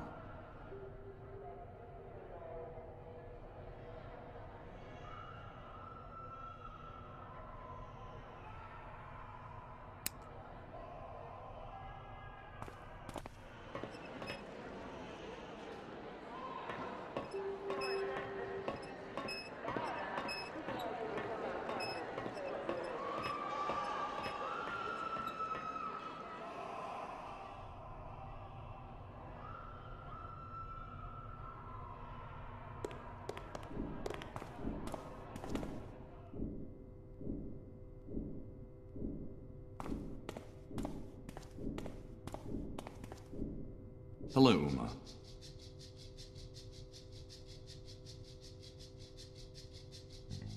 Uma, I should be going now.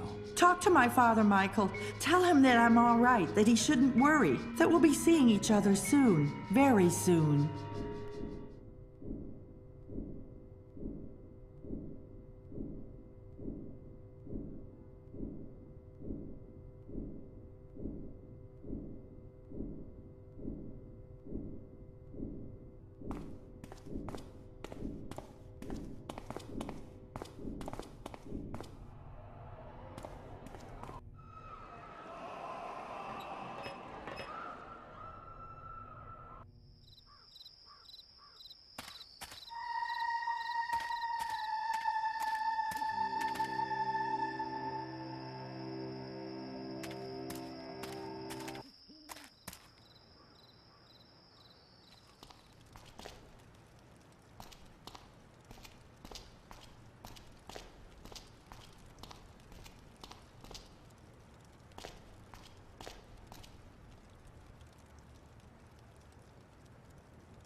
This home already has an owner.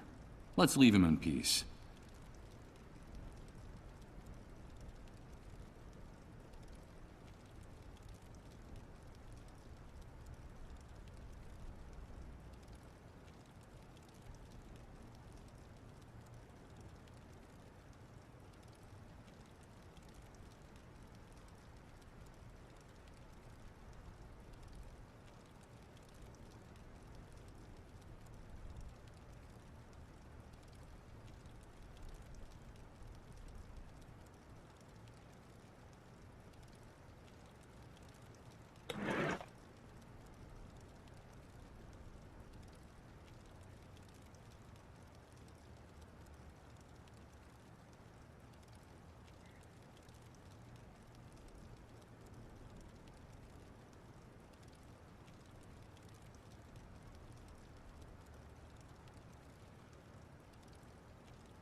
I wouldn't waste too much time on this. Pounding on the screws holding the fabric won't do anything to loosen them.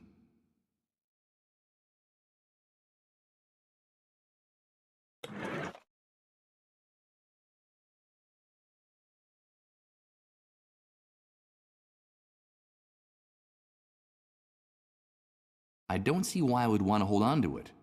I guess because it's mine? Clearly, obviously, and unequivocally mine.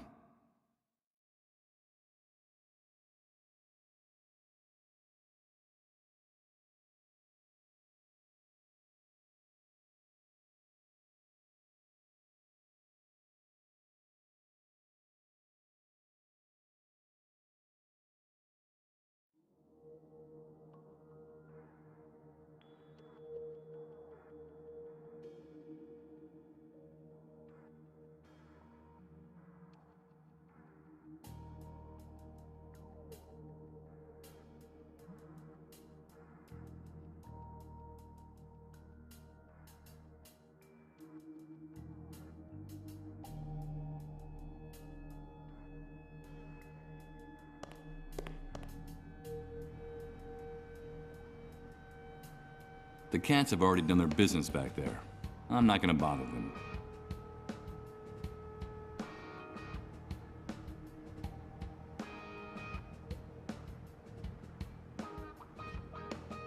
These stains mark the spot where that bloated psychopath knocked me down with his flashlight. Now I can say I've made my mark in this new world.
Violent and unscrupulous. Like all good disciples of the Hunter, these two guys make a business of selling the favors of Rose, that poor, disturbed girl. Hey, you guys. You talking to us?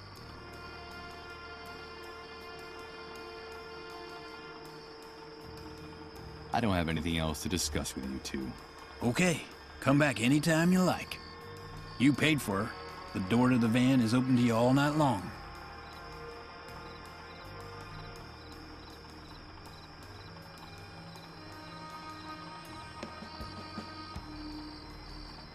Ugh. It's completely coated with rust and mildew. This structure seems more like a gigantic penicillin culture than a water tank.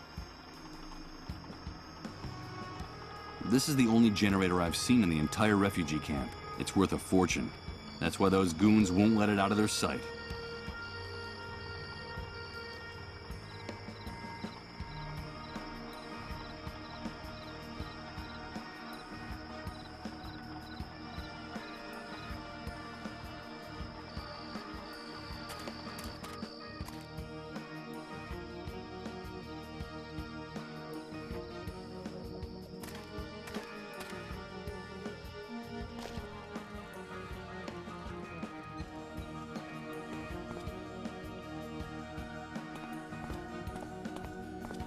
An enormous amount of paper and old junk piled up in a perfect state of disorder. The chaos in this trunk is unbelievable. What do we have here?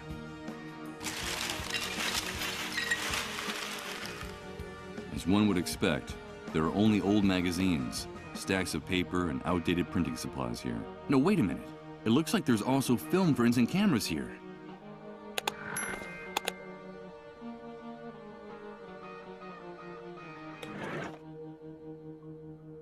Film for the instant camera, and brand new. It's a good thing that Chris and I share the same interest in antique photographic equipment. Perfect. Now I can load the camera. The tab that closes the film compartment is broken. I can't use it like this. I need something to hold it in place, or else the film will keep falling out. I can't believe it. The tooth fragment fits perfectly into the slot for the broken tab. Now I can close the film compartment.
Let's take a look.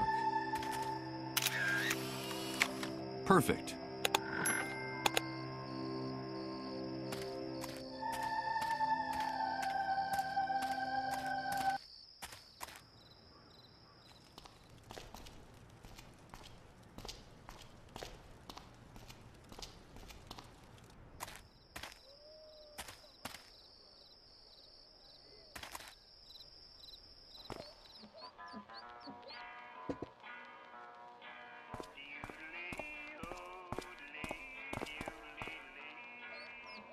I've brought what we agreed.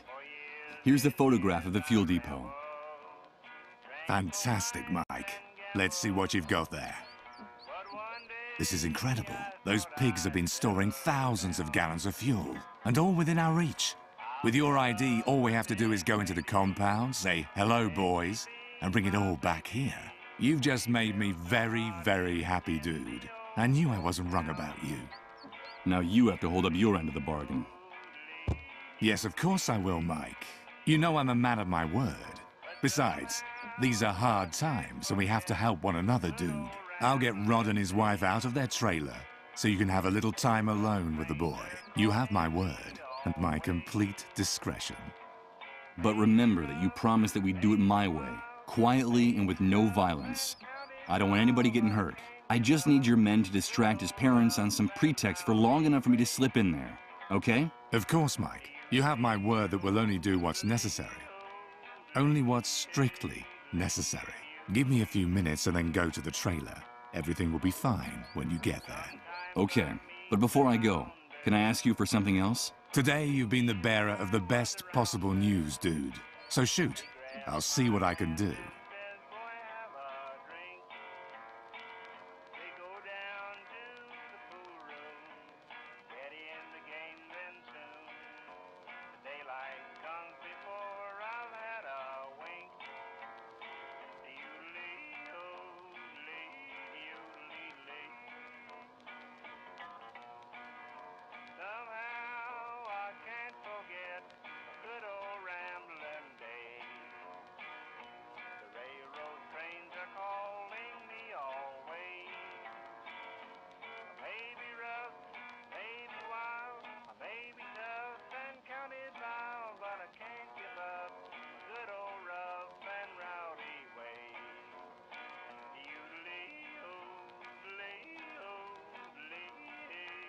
I need an electric generator urgently. Hey, dude, calm down. I think you misinterpreted my offer. Since the Great Wave, a generator has become worth more than the lives of 100 people in this camp.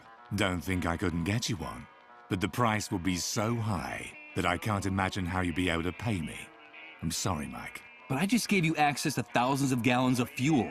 But those barrels aren't walking out of that place on their own. My men and I are going to have to risk our hides by going into the lion's den. I'm sorry, but the matter is closed. Some soldiers murdered a friend of mine in the sewers. I need you to take care of her body. Well, murdered in the sewers. And what the hell was your friend doing there? Wait, don't answer. I've heard about that custom among some relatives of the sick. It means she was hiding a dissolved in the sewers. Or am I mistaken? Yes. You're absolutely, totally, and completely wrong. I'm not gonna tell you what she was doing there. About her commitment to learning the truth, to changing things in the shithole left behind by the Great Wave, where you move around like a fish in water. You'd be incapable of understanding it. You couldn't even imagine making a sacrifice like that. Even I have a hard time imagining it. It's none of your business. Listen, Mike, you know what I think of those disease carriers and of the people who hide them. For everyone's sake, they all belong in the hands of the cleanup brigades. But you know what? Your intentions are good, giving a friend a decent burial. You're loyal to your friends, and I like that. Above all, you've got to be faithful. Loyalty is everything in this new world. So consider it done. I'll take care of it, dude. Her body's in the sewer tunnel that comes out by the entrance to the camp. Your friend will have a decent resting place. I give you my word. You should be going now. I've got to get the trailer sorted out. Give me a few minutes and then you can go there, okay? Adios, dude.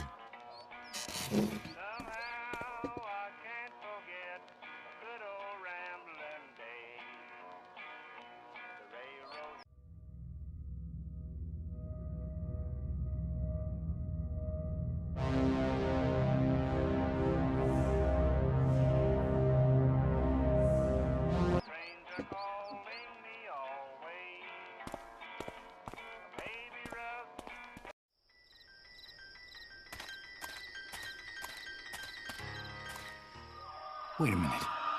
What's that noise? Why is everyone fleeing? What's going on? The cleanup brigades are coming. And they're heading for Rod's trailer. God damn it! The hunters turned them in! That animal turns Colin and his family in! No, he's not sick. It's a mistake. Don't take him away. It's all a misunderstanding. It's just a question of minutes before those bastards break into the trailer and take the boy.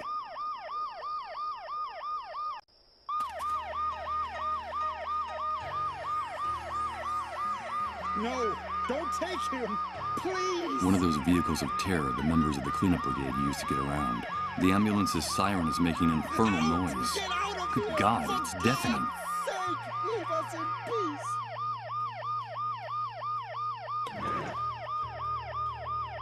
You're making a mistake!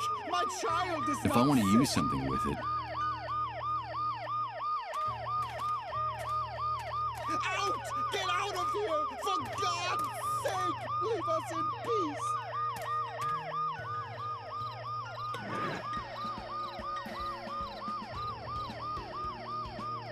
okay, I've got to act fast. The noise the ambulance makes will cover the sound of the glass breaking.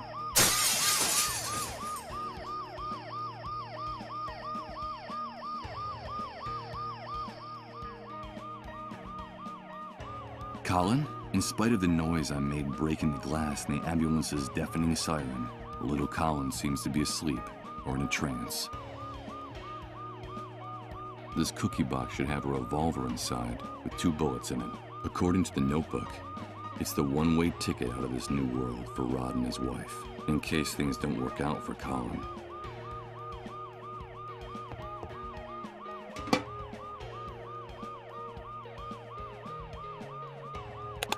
Michael? Michael, is that you? Yes, Colin. It's me. But how do you know my name? Emily told me a lot about you. That's how I know you. She gave me a message. She said it was very important that I give it to you. What's all that noise outside, Michael? Where are my parents? It's nothing, Colin. Your parents will be back very soon. Don't worry. But it's impossible for you to have spoken to Emily. She's no longer with us. Yes, she is. Emily is always with me. When I go down the underground highways, she's there, waiting for me. Emily gave me a message, Michael.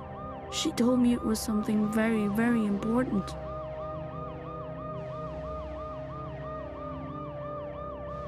Tell me what happens on those underground highways, Colin. The highways are very dark, and I don't want to go down there.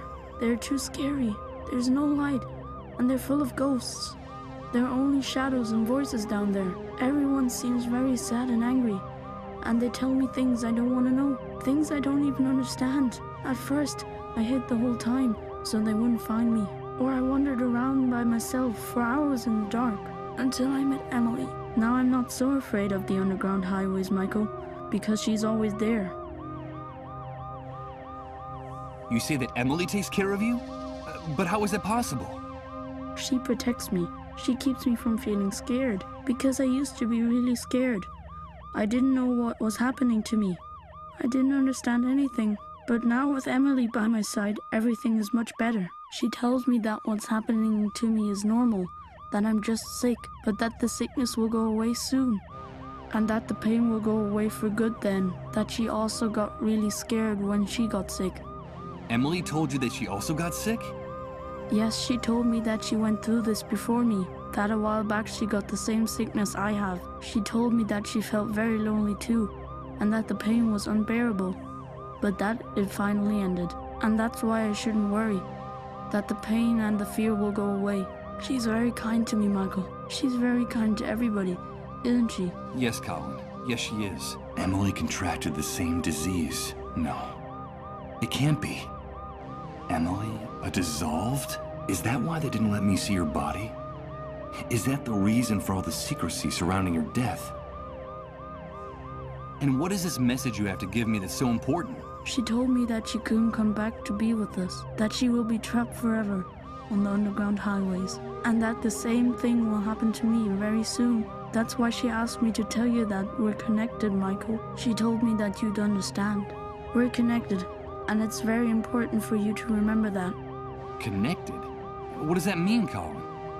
Emily told me there was a thread that no one can see that joins us to you, and that's why there's still a chance we can be saved. But that only you could do it, while there's still time.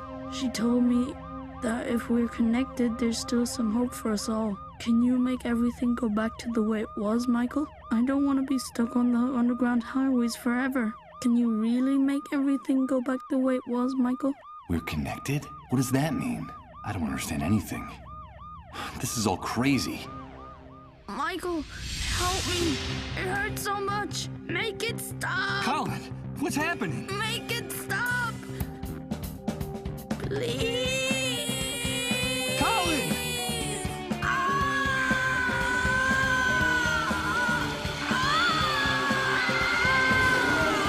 My God.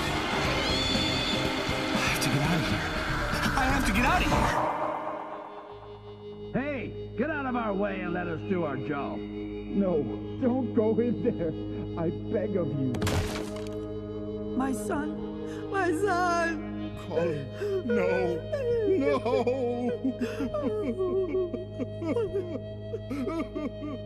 Damn it. I can't breathe.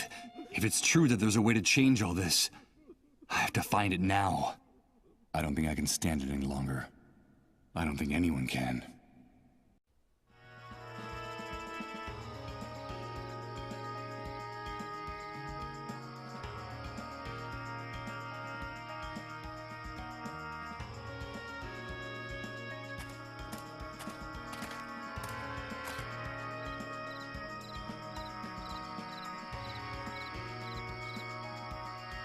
Forget it. I'm not going back into that room.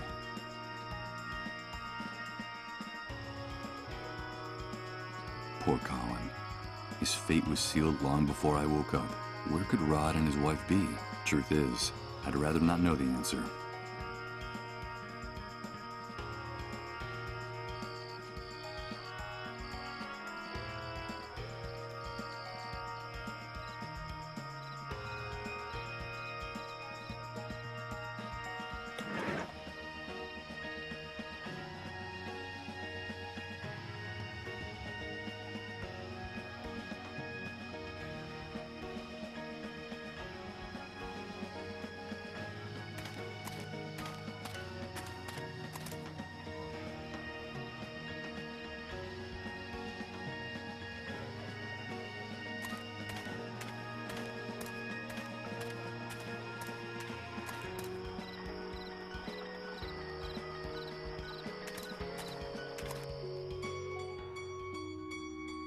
No. Rose is waiting for someone to free her from her captors. Talking to her again would only feed the delusions of her warped mind even more.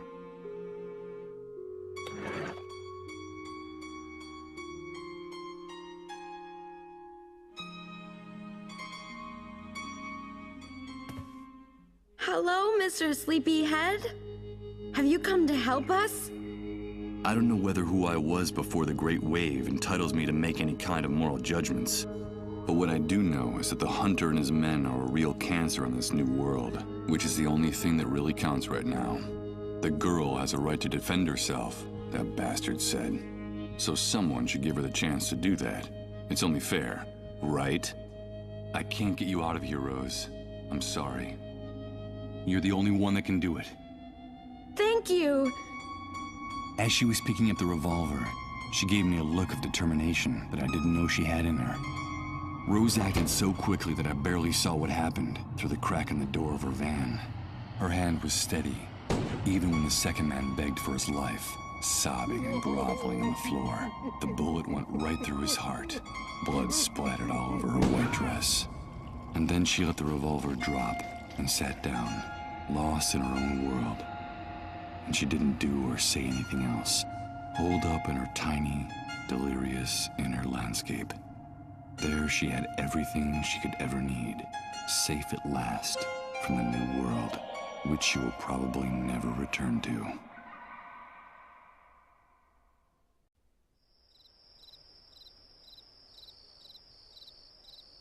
Damn it. That's what happens when you bring electrical devices in contact with water. The contents of the water tank made it completely useless.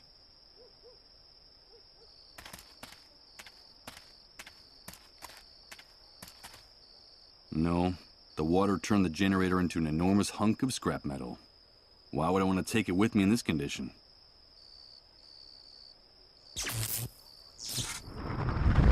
What the hell? Another one of those repeating images. Of those damn time loops. No. Rose. No, don't do it. No! It's Rose, killing her captors again. But there's something in this one that makes it different. It feels more real and more intense than the other times.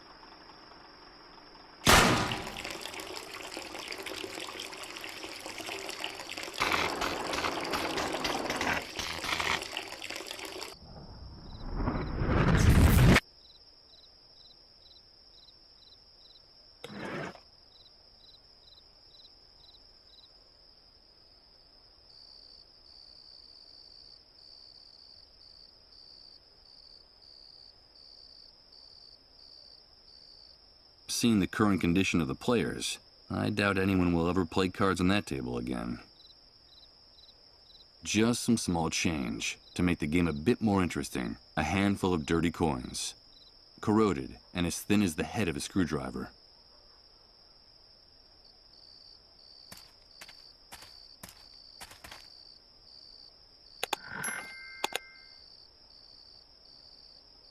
I'm afraid those bastards just played their last hand. I can't help but think those guys got what was coming to them, even if that's a thought worthy of the hunter.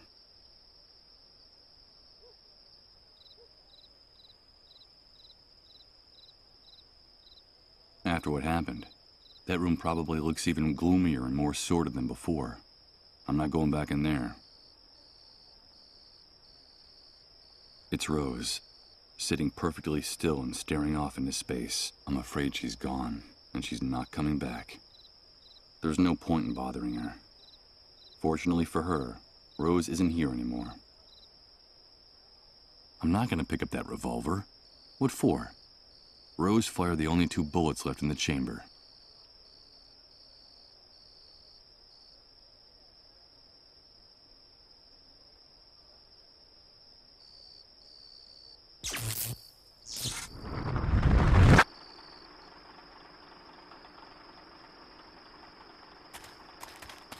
No. Rose. No, don't do it. No! The tank doesn't have any leaks, so no water dripped onto it. It's incredible, but the generator is working again.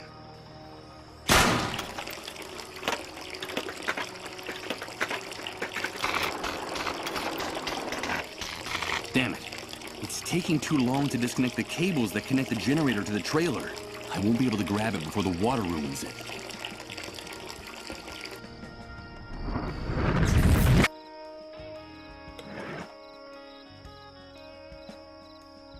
Too late. Covering it now wouldn't do any good. The water from the tank already damaged the generator.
No.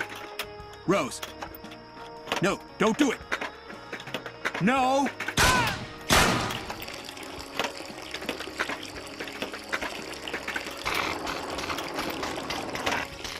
Damn it. It's taking too long to disconnect the cables that connect the generator to the trailer. I won't be able to grab it before the water ruins it.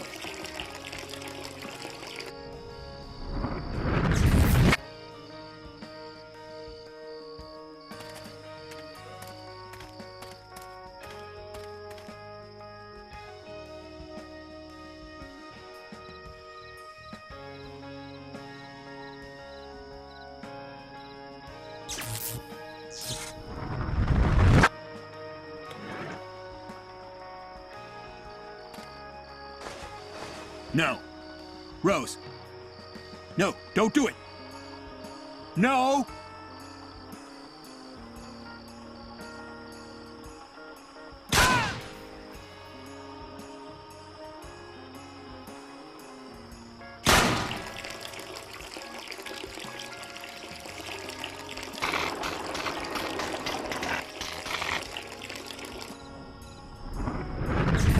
Damn it. I wasn't able to save it. I can only cover half the generator with this.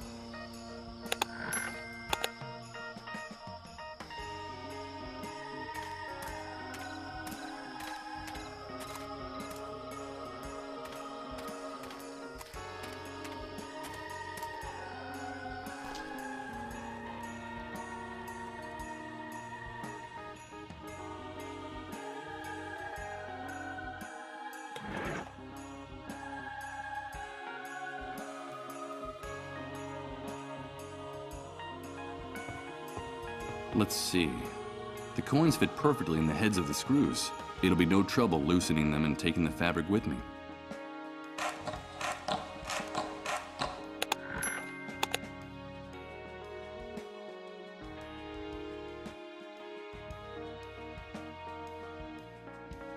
Whoever designed this building didn't go to too much trouble to conceal the structural elements. There are pillars and wooden beams all over the place.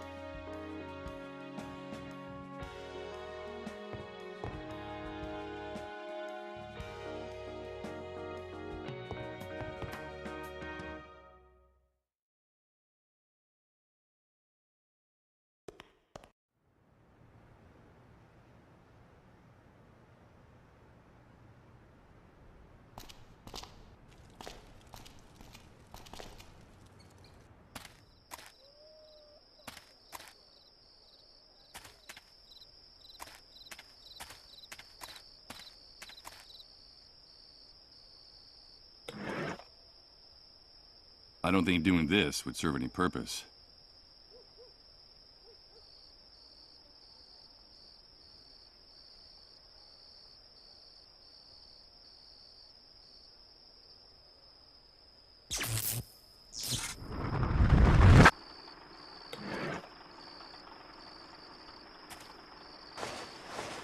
No. Rose. No, don't do it. No!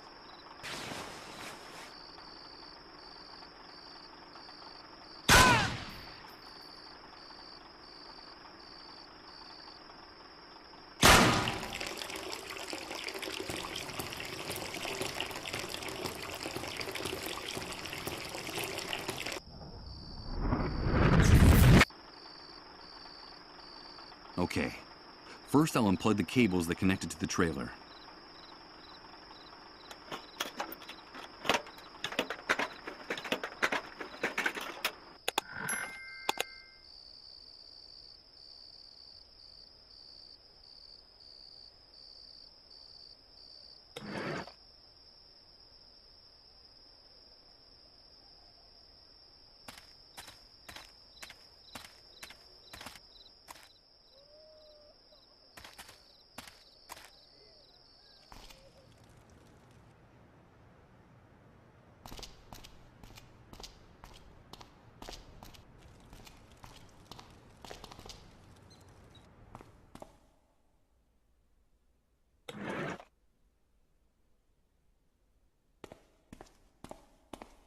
I brought the generator you need, Chris. Great, Michael.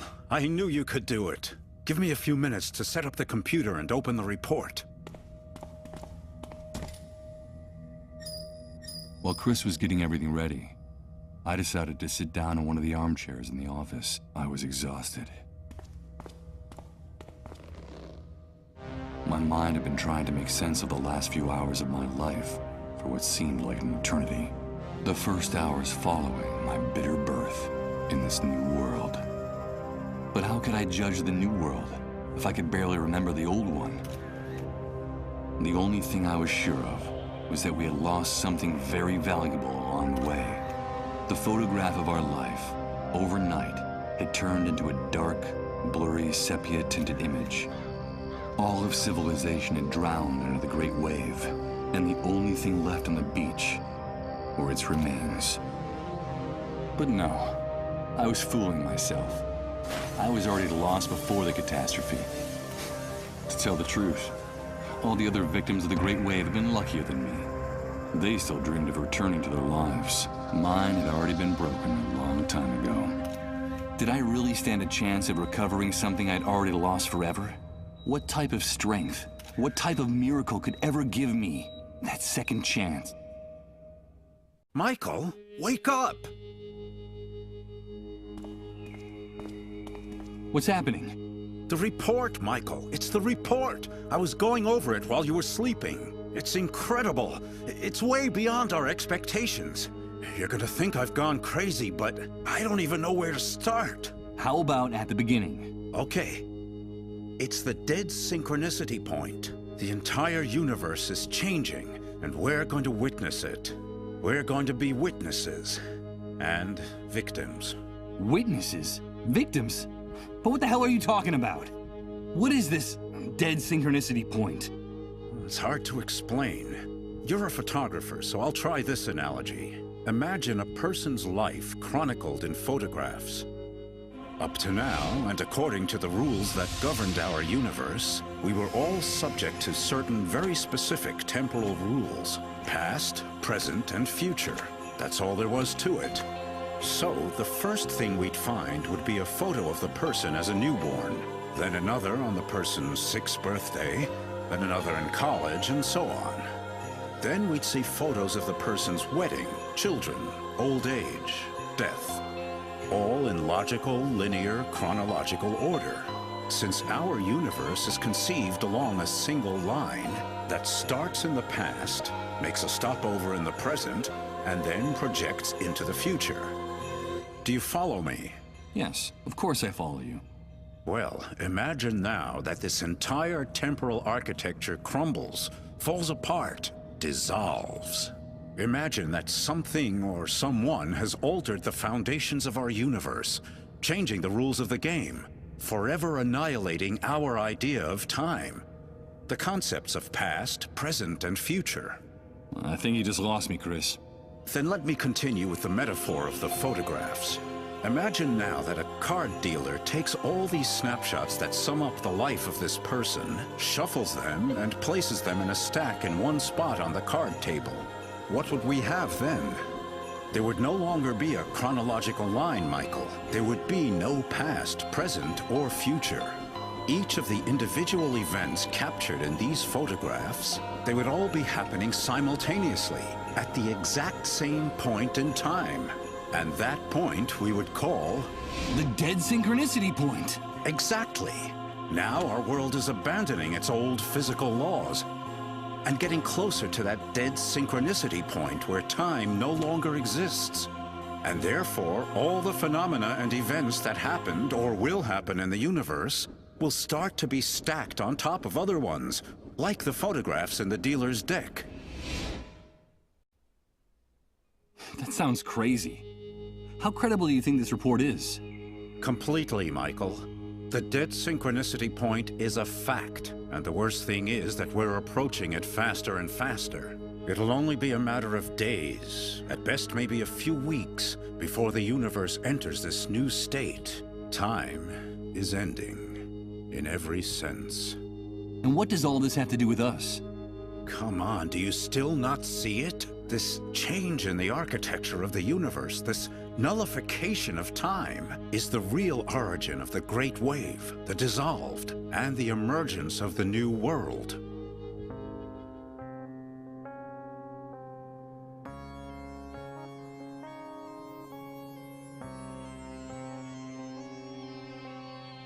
So, the Great Wave was caused by this approach to the Dead Synchronicity point? Yes, Michael. The Great Wave was the first manifestation of our universe's approach to the Dead Synchronicity point. That's why the catastrophe struck at the same time all over the planet. It wasn't just a local occurrence. It had global dimensions. It was the first clear and obvious sign that something was going wrong. And it brought chaos and misery to the world, as you've been seeing yourself since you woke up. What the hell do the Dissolved have to do with all this? According to the report, the Dissolved are still a big mystery. There isn't much information about them or their disease. What we do know is that they are people who are especially sensitive to the Dead Synchronicity point. And that is what's so tragic about them. Especially sensitive? Of course. This transformation, this radical and overwhelming change in the basic structure of the universe is totally incompatible with human life. We're condemned to die, Michael. Each and every one of us. That's terrible. How can you be so sure of that? If you think about it rationally, it's obvious. Our bodies are the product of hundreds of thousands of years of evolution, of a gradual and precarious adaptation to the environment, the universe, and its physical laws. Reaching the Dead Synchronicity point, the annihilation of time, we'd need another 100,000 years to adapt to such a drastic change. And what do you think will happen to the human race, to each and every one of us when this process concludes? I'll tell you. Our primary metabolism will go into a state of shock.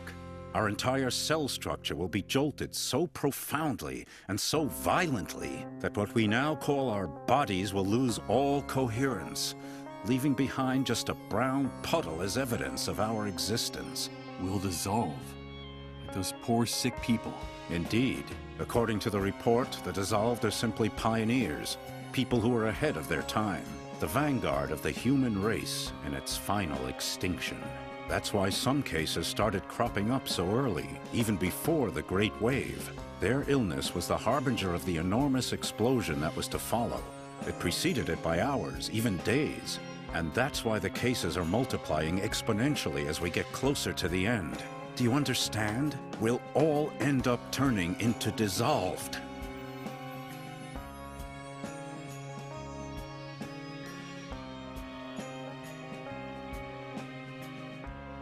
The last time we spoke, you told me that there could be a solution.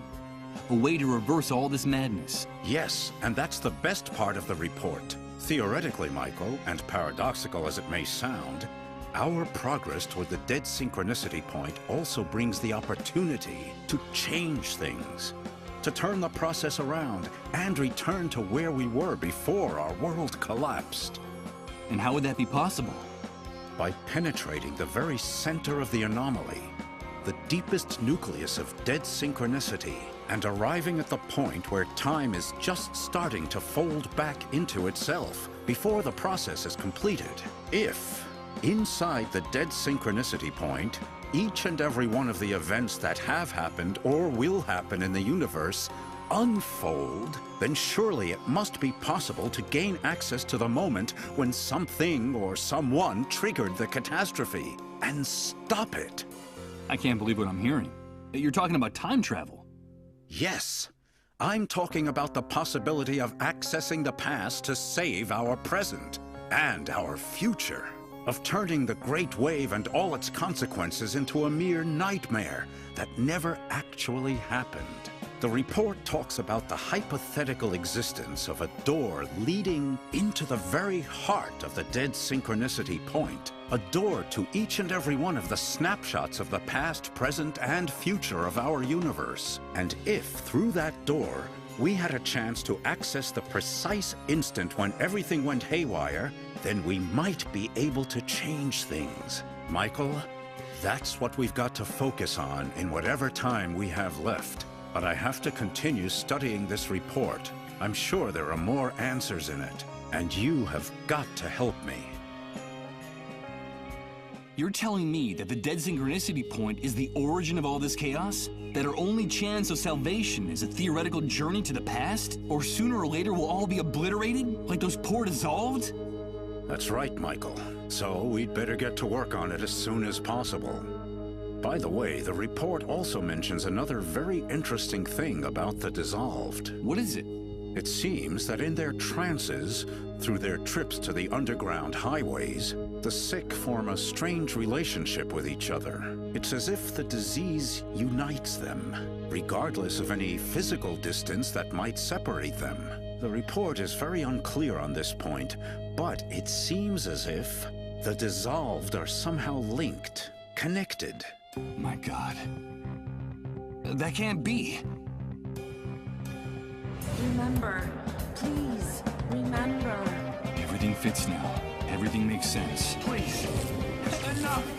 My head! Emily asked me to tell you that we're connected, Michael. We're connected.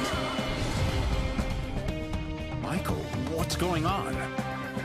Chris, get one of those tests ready. Fast. But what for? You don't think that you're also... Do as I say. Okay. Give me your hand.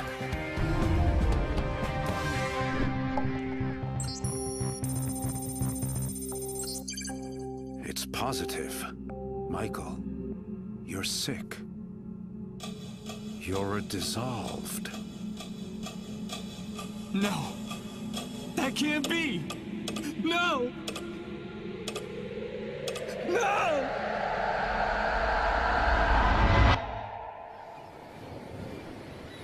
Michael. Michael. Wake up. Emily? Emily, is that you? Please, Michael, wake up. Wake up. Is that really you? Where am I? Yes, Michael. It's me. You are on the underground highways.